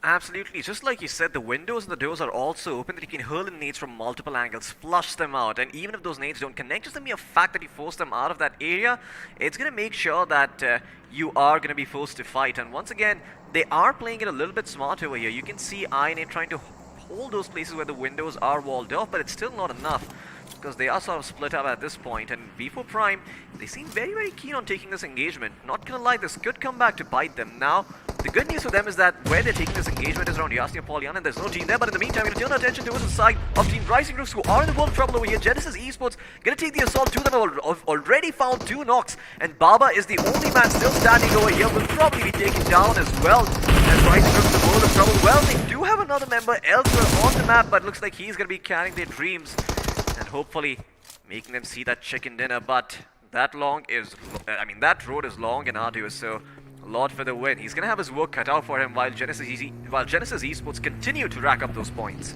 Lord for the win had much more important job to do, that is heal himself up. No cover fire, nothing at all. He could have at least tried. Now he will also pay the price because he can't survive those grenades. He has to clutch if he can clutch that situation. That is smart, that it is is it? possible, No, but he is burning into flames. Yeah, well, game is over. he's done for. That's it. Rising Rooks. I mean, he tried to, just commit seppuku there, make sure that his death was at least honorable, fries himself in the Fury Molotov, but at the end of the day, I mean, there's only so much he could have done there. I like the idea coming in from him. He was trying to molly it off, bait them into coming in, then maybe jump out of the window, but unfortunately, they just didn't bite the bait and they were just standing outside. Meanwhile, the circle shifts further again down towards the southeast over here, making things rather interesting. Floki, this is the game which is going towards which team has the highest number of vehicles. Good cover because it can go down towards the empty farm area, towards the southern side of Yasna. You better get your hands on as many vehicles as possible, because if you don't have vehicles, you don't have cover, and there is a very high possibility that you can bid bye-bye very early stage in the game. But Team Forever already making their rotation. They are in a good spot. Team IN is still holding on to that compound of theirs. Team GT, the drop location change is working for them. They are right now on the school area. They can easily move inside the circle, and mind you, if Team Forever is not careful, Team GT can put pressure on Forever. They in fact did that in the previous game of Miramar also.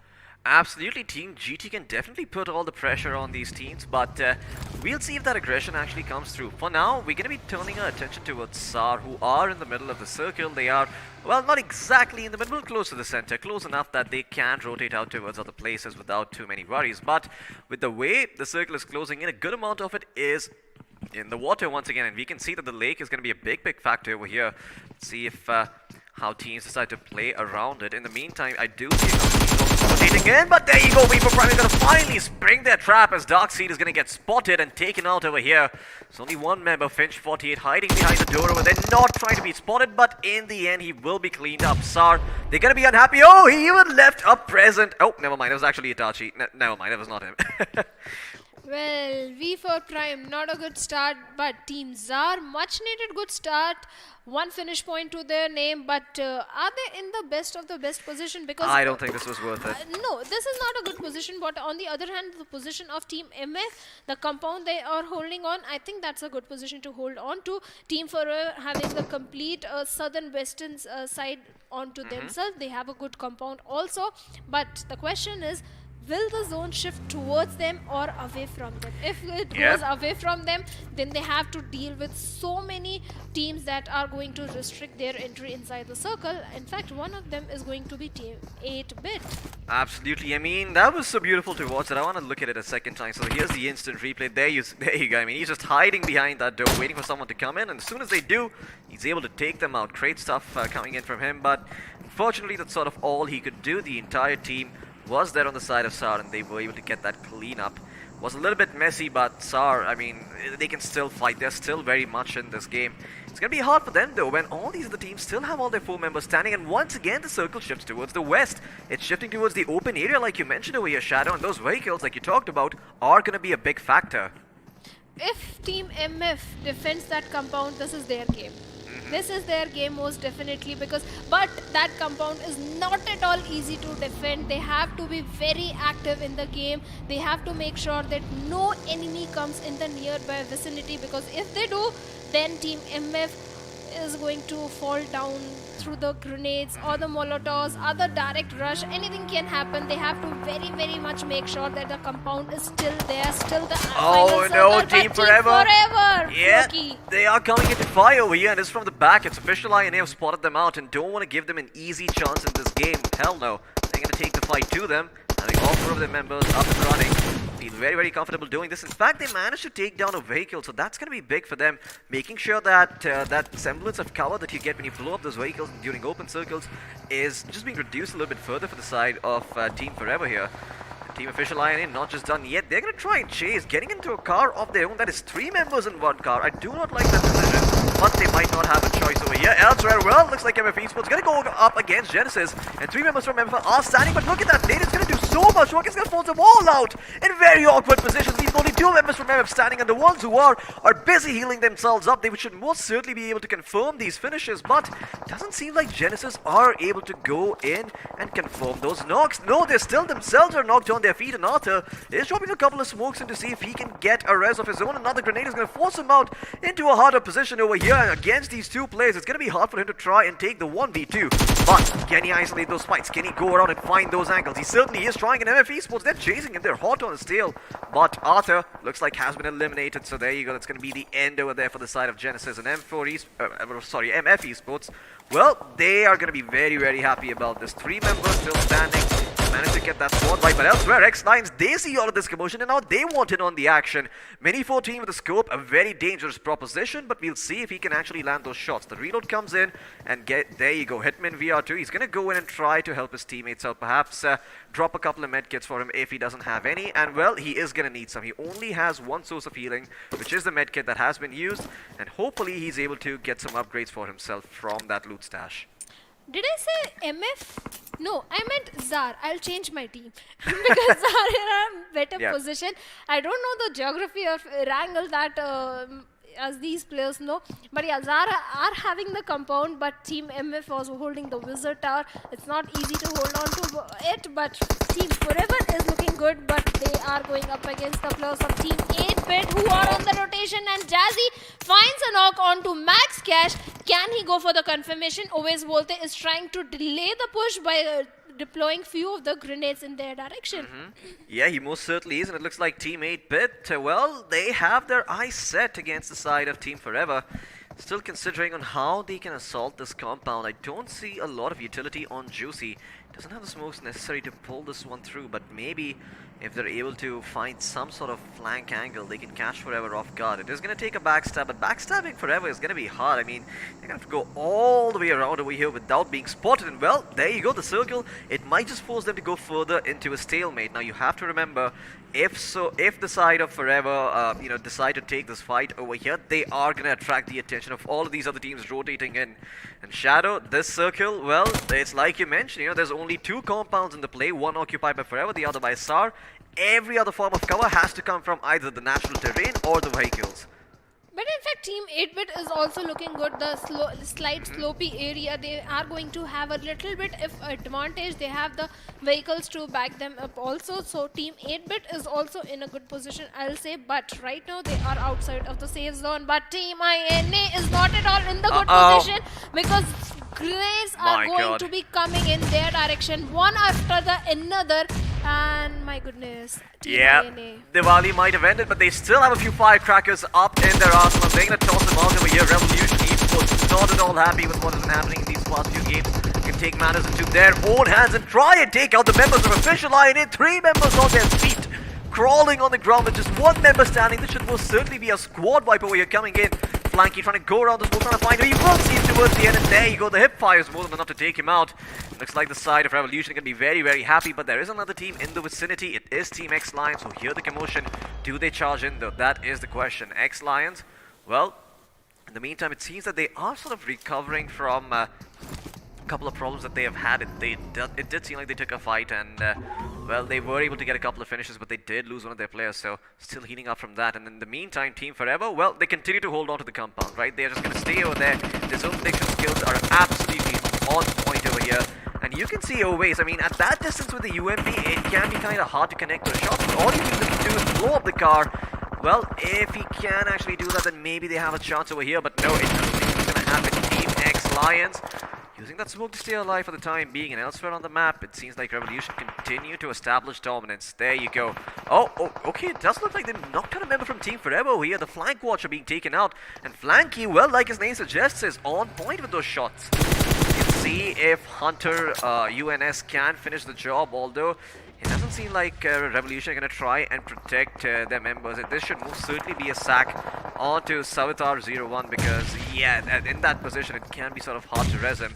Well, in the meantime, Revolution, they've got a couple of other issues coming up over here. Team X Lions, they're also in the vicinity, and they're looking to take this fight. However, with them being on the low ground, you can't hurl nades like that because it is a flat surface at the end of the day, and Team X Lions, with those 2 grenade knocks, are going to go in for the finish. Flanky, the only member standing.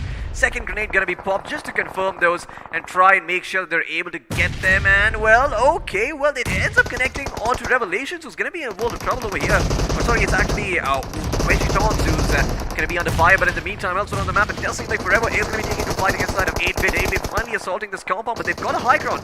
From the terrace, you can see a fair amount of the side of 8-bit, but back towards the pit, Revolution somehow still surviving, getting the members back up on their feet, making sure that this push is a little bit harder for X-Lions to pull off. It's not going to be so easy to just go in and get those knocks. Elsewhere, 8-bit as well as Forever, the tension keeps on going on, and guess what? 7301 is back on his feet, can join his team for the fight. In fact, I believe they've knocked down 2 members from 8-bit. Juicy has pressed the dust over here. We'll see how many more members from the side of 8-bit are going to join them. It looks like they are done for. They have been wiped and they have been eliminated by the side of Team Forever.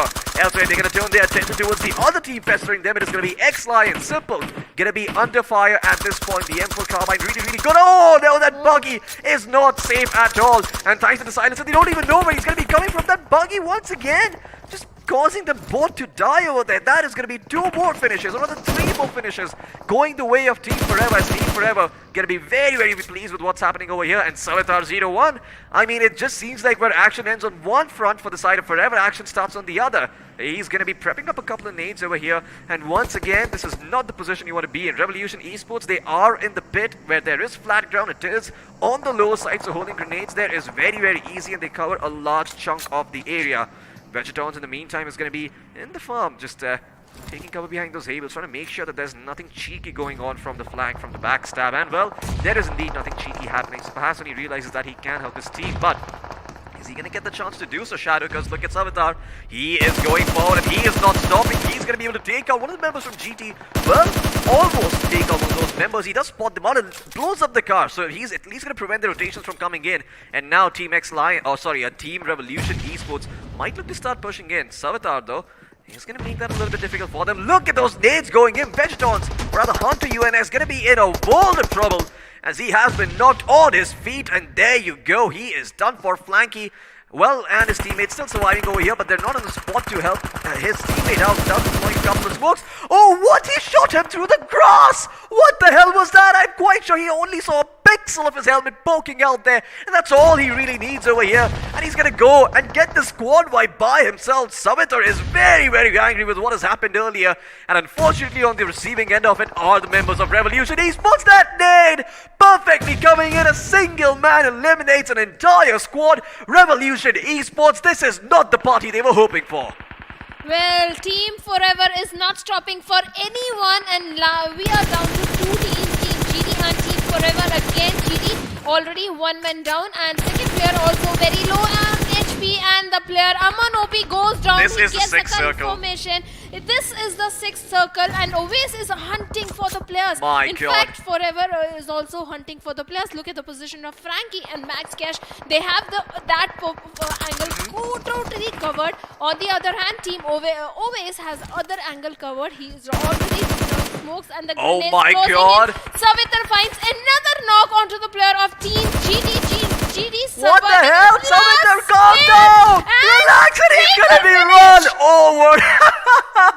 Oh boy, a drive-by indeed. Team Forever, not only do they get the chicken dinner, they do it in style. Savitar, I was not expecting him to pop off the way he did. First from being knocked down to almost being taken out, gets rest by his team, and then gets so angry, he takes out 3 squads all by himself. Almost 3. I mean, towards the end, sure, they came in and they did the drive-by, but it was Savitar who did all of that heavy lifting. Whoa. My goodness, I mean, that is some insane performances coming out of all the players on the side of Forever. This started with Team 8-bit, Max Cash deploying the perfect Yep. grenades, knocking down the players of Team 8-bit, then went ahead, took down the players of Team Revolution over, then went ahead to take the fight with the last team, GT. that time they were so aggressive. They were like, this is our game. No one is taking away from us. Went so damn aggressive. In fact, their confidence was they took the Dacia. Yep. Just completely searching the last player and the drive-by of the final player. Oh, a yeah. perfect finish, a perfect chicken dinner. Absolutely perfect chicken dinner. It was so good that I want to have a look at it a second time. Once again, as we jump into the highlights and see the action, well, all in front of our eyes. I mean, this was a very action-packed game. Never a dull moment since the start. I mean, we only saw like, what, 6 circles, then the game was over. That should tell you everything you need to know about this. And this is sort of what happens when those circles do form in those awkward, spots between these cities and between those transition phases when you're going from one place to the other. I mean, this circle was pretty much in no man's land. It was between Yaslia, Pollyanna, School and Mansion. So, yeah, it was kind of really hard for all of these teams to get into a good spot and get into good cover. And the few teams that had those compounds, they did really well. Well, let's just say Team Forever wanted to end things pretty early because they already knew they are qualifying. They have nothing to lose. They went all rampage, all aggressive towards the team, eliminating 8-bit after another squad, then another squad. They had in their mind, no matter we die or we lose, we are qualifying. We have made an impression. We are already in a very good spot. Let's just go all YOLO. Absolutely. I mean, I love the fact that they played like this, and I guess you could say the same for the side of the team early on. I believe it was your verse Nightmare who made it a little bit harder for their opponent team's King, just with the big brain plays, leading Genesis into Suicide Officials and making it hard.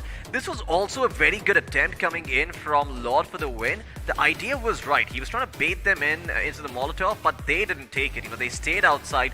That nade finished him off, and unfortunately, that was all they could do. V4 Prime, this is just cheeky. Standing behind that door, knowing that it's going to open in his direction and give him that semblance of cover. And, yeah, that was a little bit funny to watch. You know, maybe a little bit of scouting through the windows would have done them some good. But, hey, when you've got the man advantage, you just feel like pushing it, you know. So, can't really blame them for that. And this was a team knock. Et tu Brutus. That we might have said to his teammate. But yeah, when you are in such a position as INA, you can't play the defensive gameplay. You have to go all offensive, otherwise grenades will come in your direction, players will start closing in towards you, and then you can't do pretty much nothing at all. And that is exactly what happened with INA. They should have been more offensive. They should be the first one to deploy the grenades, delay the push, delay the rush, deploy smokes, find the knocks onto opponent. But on the other hand, they were on the defensive side trying to protect themselves. That's where things started falling apart for INA. But on the other hand, Revolution Esports were also at the receiving end of the grenades from Team X Lions.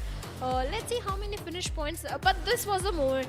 After that, there was nothing that was stopping Team Forever, especially Oways. Absolutely. I mean, Oways just, smelled blood in the water. And like I've always said, when a shark smells blood in the water, it goes into a frenzy. And that's exactly what happened with Oways there. I mean, you have to just, stand in awe of the fact that a single man took out 2 or nearly 3 squads by himself. Savitar single-handedly responsible there for controlling the flank over here, and not only did he just control the flank, he actually pushed it further. He got his team a lot more space to work with, and that just by itself would have been enough, but then he went forward and got all of these knocks and finishes. Look at that, one man eliminating the entirety of Revolution. How the hell does that happen? Not very often. It doesn't happen all that often, and when it does, well, you better hire the player who did it for you. Well, if you are Savitar, you can do it. In fact, Max Cash also, the way M4 spray was coming in towards the players rotating from the vehicle, I believe it was X-Lions player, they've started falling apart one after the end. The perfect spray that was coming in from Max Cash. Yep. In fact, all the players of Team Forever, they were picking up multiple fights. Savitar onto the players of Team GT, lobbing the grenades. GT, in fact, lobbed so many grenades. One other player, I forgot the name. I'll have to check. One of the player was Cracknick. I think he was Contra Nick OP. Contra Nick OP. There you go. Grenades onto Zar over there, eliminated the name of Zar from the map. Perfect game coming in from so many players. Absolutely, but now let's look at the point standings and see what the story is all about as we jump into them. And well, no surprises over here. Forever in first place with 28 points. Well, seal it up. I mean, this is done and dusted. Forever are definitely making it to the next round, that is for sure. With 2 chicken dinners, there is no doubt we can be seeing them in those quarterfinals. Team GT in second place with 16 points, Revolution in third place with 15, and Team Dikkat actually in fourth place with 11 total points. So, I mean, good performance coming out by them, I guess. But a little bit surprised that Team Dikkat actually made it here, because I didn't really remember catching them. I believe there was so much action happening in this game that whatever they were doing must have been off screen. Well, Team Genesis also 9 finish points. They are having, those were the initial fights on the North Jajopal when they did the third party onto, I think 2 of the squads were there. Team Suicide was there, and your worst nightmare. 9 finish points, but later on they were not able to get the finish points. If they had managed to get few finish points, maybe they would have been sitting at the second or the third position, because the point difference is just 6 points. 9 finish points, if they have moved inside the game more, they would have earned more finish points as well. But let's have a look at the iQOO MVP and Team Forever. Max Cash will never lose, and he's not at all losing. 5 finishes. Yep, 5 finishes to his name. He is the member, like you said, responsible for knocking out the side of 8-bit early on with those nades and making life a lot easier for the side of Team Forever. And I have to say, I mean, I'm quite sure when we go to the top 5 players, as we will be going now, I do believe Savitar is also going to be in there in second place, or, well, never mind, he's in third place. There you go. It's going to be Arthur from Genesis instead who takes that second spot, so kudos to him for getting that spot. You know, 592 damage, 5 finishes to his name. Somewhere or the other, they're going to be a little bit disappointed that they didn't get as many placement points as they would have liked, you know, getting eliminated early on and whatnot. But hey, that is still okay for them, considering the fact that, you know, I mean, they've got themselves 9 finishes and 10 total points, so they're not too displeased about the performance. Savitar, though, I mean, 5 finishes, 532 damage done. This man just, yeah, he's a beast all by himself, just taking out multiple squads. I don't think I've ever seen a player do that, and that too so confidently, going forward by himself, taking those fights, especially when he took that shot against, I believe, one of the Revolution members. As soon as he got fired from in that direction, just quickly switched to the AKM and finished him, put a bullet straight into his dome. iQOO is from Dikkat in 4th place, and we got Contra Nekopi, like you mentioned, from GT in 5th place with 4 finishes and 570 damage. In fact, Nekopi was also this time, I think, out of 4 finishes. We'll talk about. Let's first have a look at match summary, because somehow Nick is connected to it.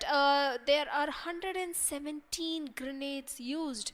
Yep. But how many are the finishes, Floki? 12 finishes to the name. Well, that's what the production team has told us. 121 grenades being popped. And Nick OP has 4 finishes. By himself, just with those By nades. himself, I think at least 3 are from the grenades. Wow, I mean, one man single-handedly responsible for so much massacre, so many, you know, limbs flying around and shrapnel as well to go along with it. Well, a lot of knocks and a lot of finishes too.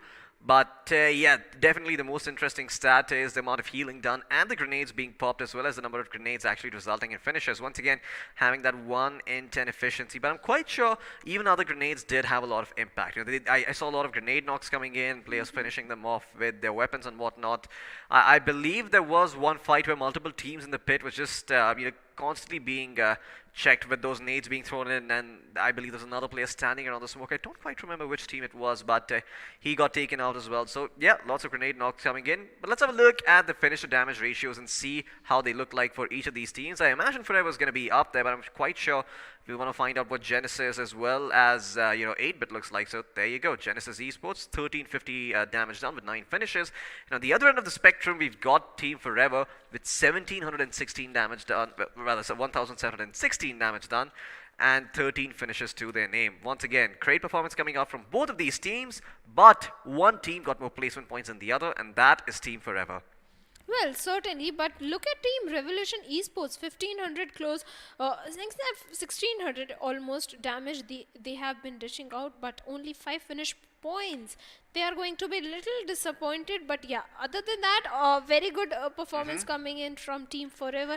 Team 8-bit was missing somewhere, but let's have a look at top 4 squads. Team Forever, 13 finishes, Team GT, 4 finishes, Revolution Esports, They were giving so much damage, dishing out so much damage in the match, but 5 finishes, nothing to complain about. But Team Vikat again, 5 finishes.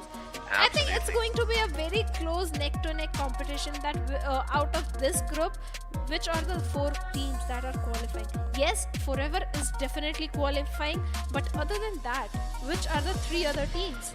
You'll have to do the maths. Absolutely, you're gonna have to do the math yourself to find out, or if you're patient enough, you can follow BGMI on Instagram, and obviously you're gonna get the announcement as soon as this round is over.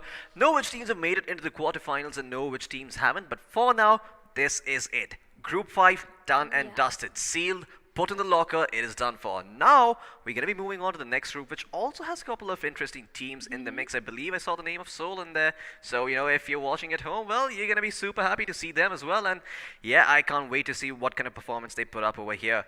But of course, there are also other teams who have made it from the first 2 rounds, and they're going to have a lot of experience coming in. And if there's a trend that we have been noticing, it is that all the invited teams, they struggle on the first map on Erangel.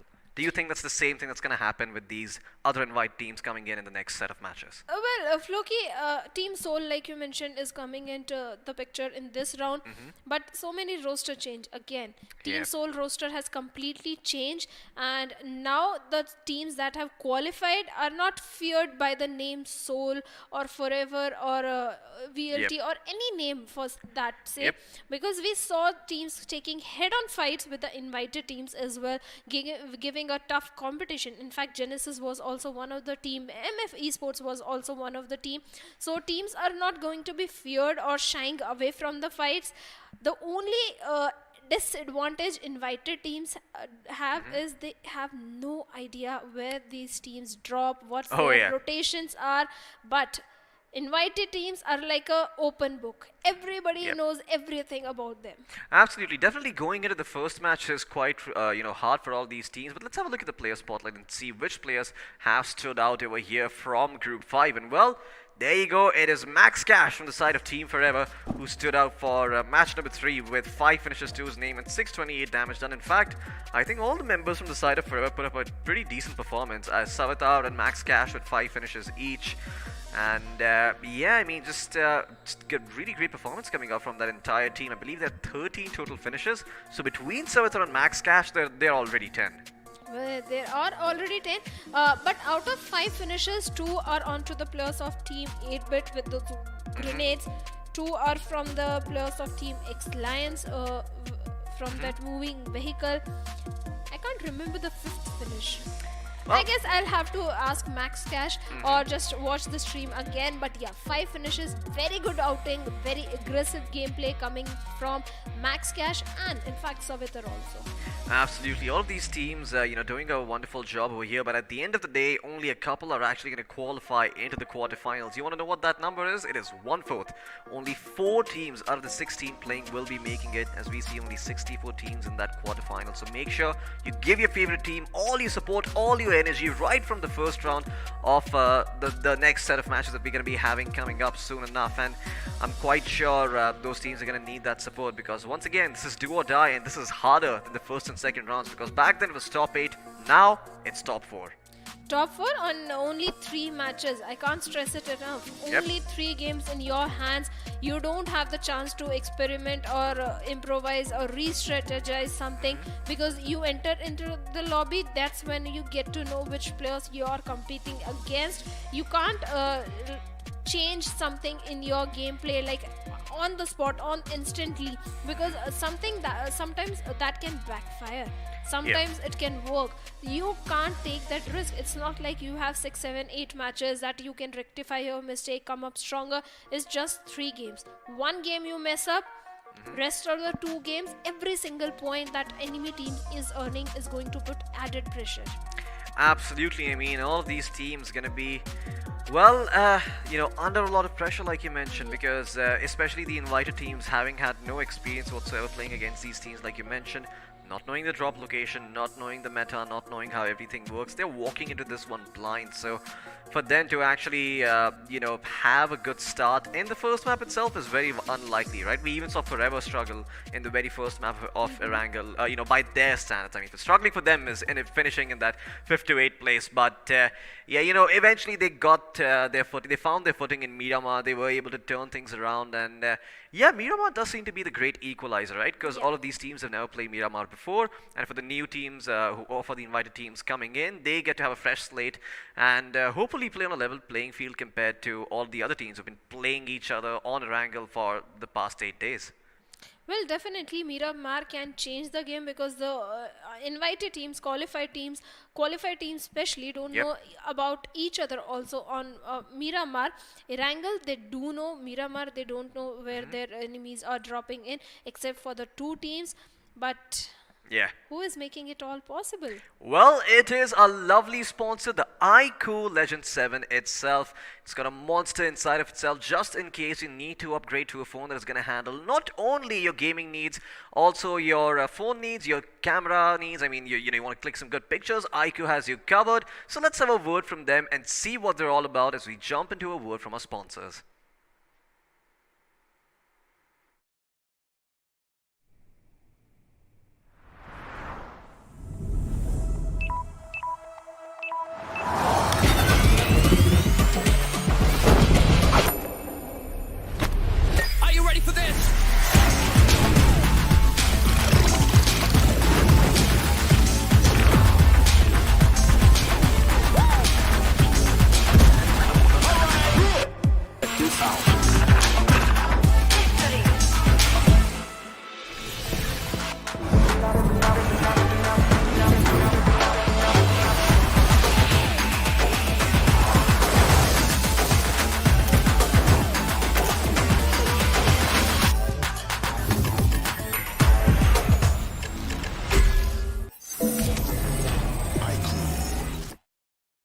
Well, ladies and gentlemen, that was the promo coming in from iQOO, making sure that this tournament can take place with the 1 crore rupee prize pool. Thanks to iQOO for making this all happen.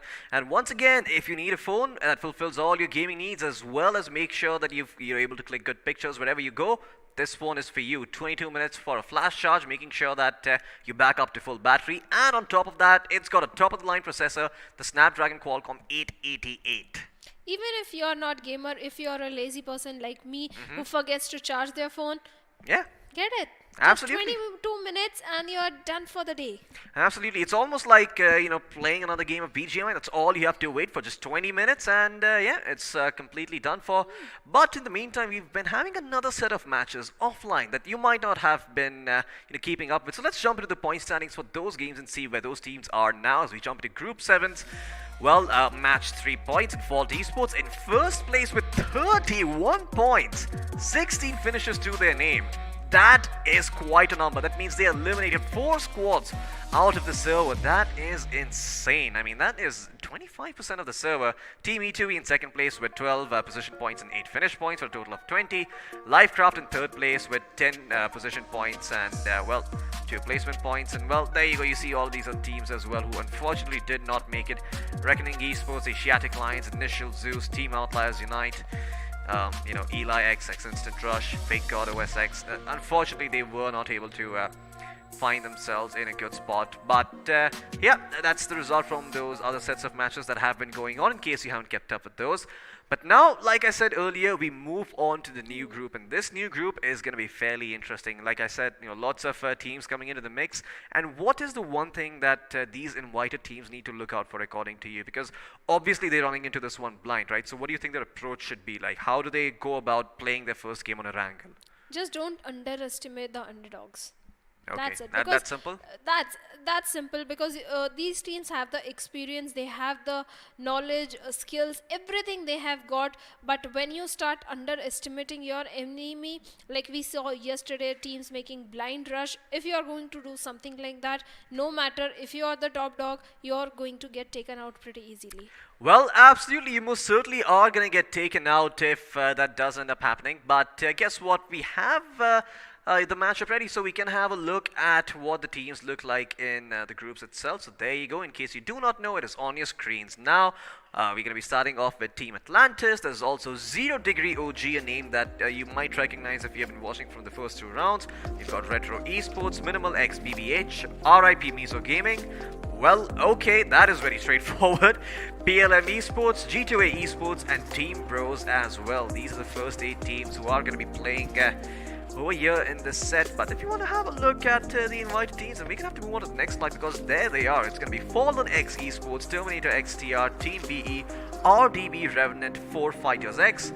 Let's go! And Soul as well as August 5. So yeah, these 2 teams are going to be in the mix over here, and let's see who's going to be coming out on top. I do imagine that Soul and August 5 should have the edge, considering that they have a lot of experience. But once again, like you mentioned, you cannot underestimate any of these teams that are in the lobby. A couple of teams have done that, and well, did not end really well for them. I think you remember what I'm talking about. Team Mayavi taking those chicken dinners and making life very hard for the invited teams. In fact, this time Team MF also did similar thing, getting a chicken dinner in the first game and had a really good outing in the second and the third game. In fact, Team GD also had a very good outing. Not a very shiny gameplay with the double-digit finishes, but yeah, they were consistent. They were learning, I'll say. They have been learning so much from this game. I'm very sure even if they don't qualify, they are going to come back much stronger the next time. But like you mentioned, Team Soul, a very big name in the esports, a very well-known name, and in fact that puts a little bit pressure on the players also, because you have to carry forward the name Soul. Also forward, you have to qualify for the next stage. The players also are little under the pressure. They don't know about the enemy teams and the added pressure of qualifying. So that means the invited teams are also quite under the pressure. Yeah, it's not just a name like you mentioned, it's a legacy, right? I mean, you have to carry that name forward and you have to perform, because if you don't, well, you know what's going to happen. I mean, Team Soul is a very well recognized name, and you don't want to be those bunch of players who come in and, you know, make that name not so popular anymore, because, well, you're just unable to perform at the same level. But hopefully they're able to get their wits about them in the first game. You know, first game it's going to be obviously very hard, not knowing the drop locations, not knowing what's going to be happening, not knowing how these teams like to play. But maybe from the second and third game onwards, we could see things shift, especially when Miramar comes in. You know, Miramar, it is, like I've mentioned earlier, the great equalizer. All of these teams have an even footing on that map, because none of the teams from round 1 and round 2 have played that map. And well, all the teams that have been invited probably have had the chance to practice Miramar before they come in. So it's going to be strong for them, and they can have a couple of ideas on how to play this map, while you know, the other teams also try and probably do have ideas on how to play this map as well. But just the fact that they haven't played with each other sort of makes sure that everyone is on even footing. Well, everyone is on even footing, and these lads know geography of Miramar as well as Erangel, Senok, Weekendy. All the maps they know by. Even if you show them a little rock or a little area, no, they can instantly recognize this is this place. Oh yeah, absolutely. I mean, they can literally put markers on the map that there is a rock, there is a ridge, there is this, there is that, there you find a vehicle. They know the map on their fingers, so that is not going to be the problem. The problem is if the rotation they want to take and someone is countering that rotation, someone is blocking that rotation. If something like that is happening, then what to do? Take a fight or change the path?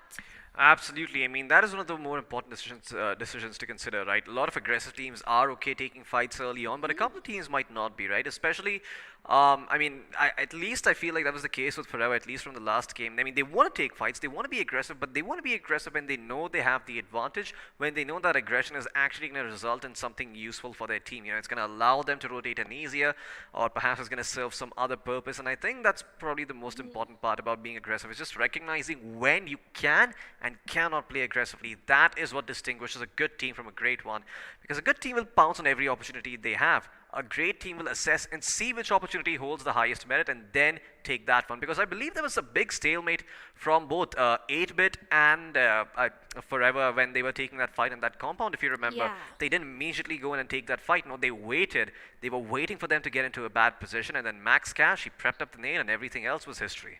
In fact, the teams that are qualified, they can learn something from that particular fight. Although Team 8-bit directly went towards the compound area, they made sure they are all covered areas. They are not directly rushing into the open where the doors are open. The enemy is having the perfect angles and they can shoot you in direction, take down multiple players. No, they held their ground. They waited. They wanted to find the initial knock or the finish. In fact, the players of Team Forever also, they were also not in the rush to directly rush from either the left or the right side. No point in giving up that compound, right? Instead, they went off for the grenades. When they found 2 knock onto 8-bit, that's when they rushed towards them. So I think the underdogs need to learn that, scout the area. Even if you want to rush towards that area, make sure you are in safety first and then try and take down the players that are present in the compound. Absolutely. I mean, your grenade use is very, very important, like you've mentioned earlier. You know, a couple of times you can end up getting knocks. A couple of times, maybe just the grenades are good enough to just flush people out of positions that you don't want to be dealing with. Perhaps they're clumped up together inside a house, and maybe a nade is going to force them out. Or maybe a nade is just going to prevent them from moving to an area that perhaps you want to, you know, have some control in. So, once again, this utility usage as well is what defines, or rather what differentiates the good teams with the great ones. But we're going to be having a look at the sunny map of Erangel once again soon enough as we jump into the map and see what it's all about. And well, you did mention that Nova Ripnoy is your favorite place. My favorite place is on top of the power plant at Milta Power, just sitting over there and having a look all around the map. Well, that is some place. Milta Power offers good loot as well. It does offer a very good loot, and since the area has changed a little bit, that means it offers more cover now. Previously it was quite open, but now it is quite covered. But this is also one of the favorite drop location of the players. No Ripner radio, you get so much intel, you are right at the top, but coming down becomes a problem if the circle goes away from you. So let's see, but the hospital area offers you everything you need in the game. The meds, the painkillers, the smokes, the grenades, the gun, everything you get. But this is the area we all casters love, I think. The bridge. The bridge fights, the bridge circles, they are always so interesting. Most certainly. I mean, the bridge is that one area that you can just pretty much hold down by yourself and be guaranteed a couple of finishes depending on which way the circle is going.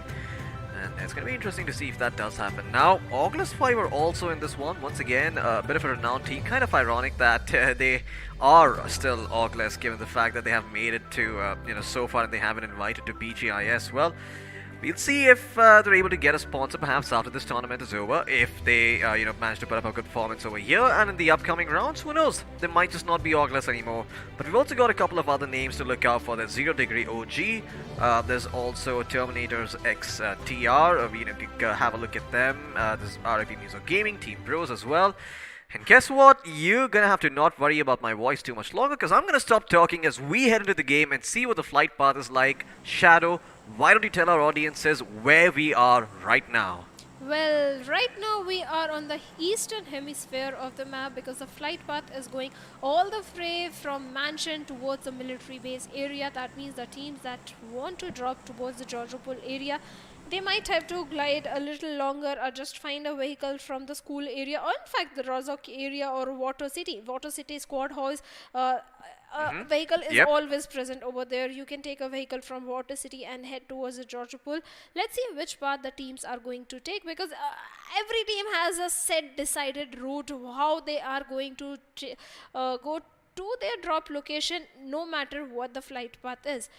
On the other hand, I can already see some of the teams are dropping towards the Yasnya area. This time teams are going towards the Lipovka also, and looks like a team will head towards the Milta Power area, but a fight is breaking in towards Mansion. Yeah, Seoul, this is their designated drop spot, and looks like this is also drop spot of the side of G2A Esports, so maybe this is a targeted attempt at taking out the side of Seoul. Well, we're about to find out soon enough. I see a couple of shotguns, a couple of sniper rifles in the mix as well, so Seoul, they've got their choice of picks to take all these sorts of different engagements, and oh no, Angry Assaulter, he's on top of the roof over there. Grenade being prepped up is going to force him out of here, and well, he's got no, he's basically got nothing on him. He's walking around buck naked with Absolutely nothing in his hands. I believe he's picked up perhaps a pistol or maybe a crossbow. Not still able to make out. And you can see, Rox, he is smelling blood in the water. He wants to go for this pick, and he's prepping up the nade, but is once again just not finding him. I mean, he's just running away over here. Angry Assaulter is getting loot in the meantime. He's picked up a scarf for himself and he's found a shotgun. So now he might just actually be able to take this fight. Sure, he doesn't have a vest or a helmet, but now, oh, Rox, is he gonna land that nade? Oh, it does land on Assaulter. Takes out half his HP away. And I think Rox, he's gonna know this and he's gonna go forward and try and get this pick. Viru999 from the other side is trying to spot out and tell him if there's any aggression coming in as well. A smoke be considered here by Rox, but he's got the pistol out. The shotgun is ready as well if he wants to take that fight, but you have to remember it is pump action, so if you miss that shot, you have to pump that gun again and go for a second time, and that might just be the difference between life and death. Elsewhere on the map, it does look like the side of Team Terminator are going to come under heavy fire from the side of Team BE, as I believe it is Shamil who took the initiative upon himself to try and get themselves a pick. Icy Picey could be next as well. Has been spotted, and at this range, the Uzi, it is very, very deadly, like you said, Shadow, so you're gonna have to be a little bit careful over here if you're Team BE. Oh, elsewhere on the map, it looks like Mad Toy has spotted out Viper, but Viper in the meantime has not really been shot at just yet. It does seem that he's not very interested in taking this fight for the time being, and you can see Viper is just holding that area with the shotgun, just waiting for someone to walk into his crosshair so he can go chick chick boom and take them out. Only 2 shots to do it right though, and then the real's gonna come in. Oh, he spots him out over there. Is he gonna go for the pick or not? That is the question. Well, he's a little bit spooked for now, but he's gonna continue holding on to the ground that he has, and Shelby from the other side is trying to make sure that Viper can not really cross away from that window without being spotted and perhaps being taken out here. Well, the reason Viper is being so careful is he's having S686, the shotgun. If he is going to miss a single shot, that means he is going to be taken out. On the other hand, Shelby, like you mentioned, is providing a very perfect cover fire to his teammates. So Viper is not making any hurried decision. He's being very careful. He's letting the enemies make a mistake. On the other hand, Viper is provided cover fire and cover by his teammates as well. But Freak is having the VSS. Looks like G2A is having better weaponry. I believe that is the SLR.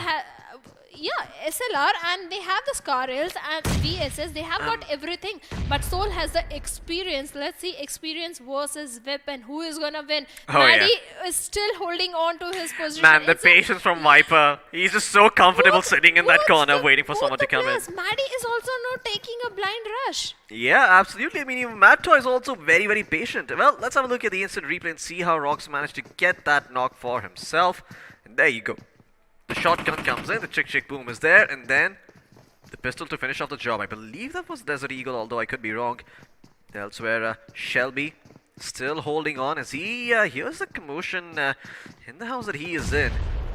The Soul players making their presence felt, and Shelby holding from that blown out wall, trying to make sure that if anybody pushes him, well, they're gonna meet a hasty end. Viru prepping up a nade in the meantime. Is not really going to find its mark over there. Doesn't really end up getting anyone, but that should give them information that there is, well, at least that area is clear at this point, and this might just be a bait over here. Look at that. Well, it looks like they are avoiding the fight for now. Rock's going to go forward, and he's going to take matters into his own hands, and Freak is going to be knocked down. Mad Toy is also going to be knocked down by Viper. Finally, he'll be able to get that pick, and 3 players from G2 have been taken out over here, leaving only 1 player still standing from them to keep the dream alive. Soul finally will have control of Mansion and Air. All the loot inside this place should belong to them. And without losing a single player, the patience paid off. They have got 4 finish points despite not having the best of the weaponry. Still, the experience is coming into the picture, and they have gotten 4 finish points, a very good head start into the game. In fact, they are around the mention area. That means the circle is in their favor. They can just hold on to the position and later head towards the prison, loot around over there, or just go towards the Lipovka. But for now, the congestion, all the traffic is towards the southern island. Team are already present in Novoripnoe. One of the team is towards the Novoripnoe radio area, the bridge area. One of the team is towards the military base island. But some of the team are taking a split towards Ferripier and Primos, but that is how the fight happened between G2A and Team Seoul. Oh yeah, I mean they all Over. won their sort of individual 1v1s, and it seems that G2A weren't really ready for that. I mean they all pounced together at once, but at the end of the day, Seoul, they just had the numbers, and as a result, well, they are in this mix, and it doesn't seem like Team G2A Esports will be over here for much longer. Well, in fact, the players of Seoul were waiting for exactly that. When the players of Team G2A run out of patience and charges towards it. They were exactly waiting for that. But 0 Degree having a very good outing in round 1, round 2, the most aggressive team in the lobby. I can say that this is the most aggressive team, breaking all the records. For now, they are looting away in the Rozhok area and quite uncontested. They can hold on to position later on, move inside the circle, but they have to be careful of PLM. But PLM was already changing their drop. But this time, the problem is towards the Novo Ripnoi Bridge area. 3 teams, Floki. Yeah, 3 teams over here, but there's only 2 seats in that sports car, so let's see if who gets priority going into that car. Well, in the meantime, also on the map, we are going to be having a look at the side of Team BE, who are potentially in a little bit of trouble because one of the members, Ryzen, well, he's inside the gas station getting some information for his team. He hears a buggy going around, and there's going to be another vehicle soon enough crossing over from the bridge, but do they decide to gatekeep them or not? That's the question. Well, there you go. They've got that sports car standing. Be a little bit careful. Do not drink and drive. That is not the right way to park your vehicle. But they spotted all the members from the side of Team, well, Fighters, and looks like they are not going to be able to find a pick. Fighters, they're going to be able to get back to safety. There you go. They're going to be very, very happy about the fact that none of the members end up going down. But in further OP, well, he was coming out from the open a little bit, so he still gets shot at for a while. But hopefully if there's another vehicle around for him, he can ditch the buggy and pick that up for himself. But they haven't given up on the fight. They are holding the better position, and now they are waiting for the players of Team BE, because somehow they have to move inside the circle. They have to move, they have to cross this compound, and that's when they are going to shoot in their direction. But for now, PLM is shooting in the direction of the players of Terminator, but somehow they dish the damage, but the player has moved towards the safety. He's going to live for longer a little bit, but Team Bros little rate rotation, but I think it will work considering it's the second circle, not much damage from the blue zone. I think they will live for that. But Team Atlantis, they are still towards the quarry area. Yeah, Team Atlantis is still towards the quarry area, and they haven't really left that place just yet. It's going to take some time before they can rotate out and get to the zone. Make sure they stop taking damage from the blue. But in the meantime, looks like PLM Esports, they have a thing against Windows, and they surely want to take all of them out. Just make sure all of the shots connect at full power instead of penetrating through the glass first. And Retro Esports, in the meantime, they are also looking to rotate out. I believe they are somewhere close to Yasnia Poliana, and they're trying to make their way towards the center of the circle. Although I could be wrong about that. I think... oh, never mind. They're not towards Yasnia Poliana. They're all the way towards Pier. They're rotating from there towards the farm area, and they should be okay in the meantime. No one really to contest them. And once again, this lobby is seeming like it saw a little bit of action early on, where a couple of members from G2A took up a fight against Seoul and got punished heavily for it. But now the action seems to has died down. I mean, there seems to be enough place inside the current zone for all these teams to reside. But the next circle is going to make things interesting, because guess what, Shadow? Your favorite place in the Posca, it's still relevant. Well, it is still relevant, but the way PLM XLOP is peppering down bullets in the direction of the players of Team Minimal. Well, Minimal, the team was pretty consistent in round 1. They had a very good outing in round 1 and round 2 both. So they are not going to making any mistake or blind rush towards PLM. In fact, PLM is also a strong team. They are just going to hold on to their position, try and burn the enemy medicines and hold on to their position until the circle shifts away from them. Yep. But the problem is at the bridge. Yeah, it most certainly is at the bridge over here, and we can see the buggies as well, all being parked inside that house, making sure that they're safe and sound, and also not easily spotted from the outside, so they don't get discovered holding this area. But in the meantime, well, let's have a look at the circle and see where all these teams are coming from. Now, I see a team coming all the way from Novo Ripnoi. I believe It is team CQ. Okay, that is an interesting tag. I haven't seen that before. But okay, there's Rip Mizo Games for making their way from Sosno Community Base. Never mind. I mean, I was very confused because there was no team whose name is starting with C in this game over here. But yeah, minimal BBH in the meantime. Okay, looks like he's going to go ahead and take this fight against the side of BLM Esports. Making his presence well, those buggies coming in, a couple of nades being launched as well. And it looks like BLM going to have the hands full to deal with this aggression. IGL will be able to take out Reaper over here, and Axe Loop will also be getting knocked down in turn. And now BLM Esports going to be in a world of trouble. Leo White is going to take out another one of the members from the side of BLM. And BLM should most certainly be biting the dust over here. And there you go. That should be things undusted. No? Minimal? Okay, well, there's still one player standing from PLM Esports, it seems, and he is going to be able to carry the dreams of his team forward over here. Okay, so not the end of the world coming in for that team, but maybe that player can come back and take the one member that is still standing from the side of Minimal, but now everyone is back up on their feet, and one of the other members is healed up, so it's going to be a 2v1 still. And that member was on top. He tried going into the buggy, but wait a second. No, it's actually the side of Minimal once again who are getting knocked down over here, and BLM are back up on their feet. What the hell is happening? I mean, this is a complete switcheroo of sorts, and BLM with just a couple of players. Wait, what the hell? No, that frag, that was actually a frag. That was not a smoke, that was a frag grenade. You have to run and give up that position. Fortunately, he does not get shot and makes it to the stairs above. But in the meantime, there are going to be a couple of other teams joining in the party as well. They're making a lot of commotion over here. And guess what? The teams can hear them around the corner, and another team could be going in for the action themselves. Minimal will finally, it looks like, come out on top of that fight, but they did lose Reaper OP in the process, and I'm not sure if that's worth it.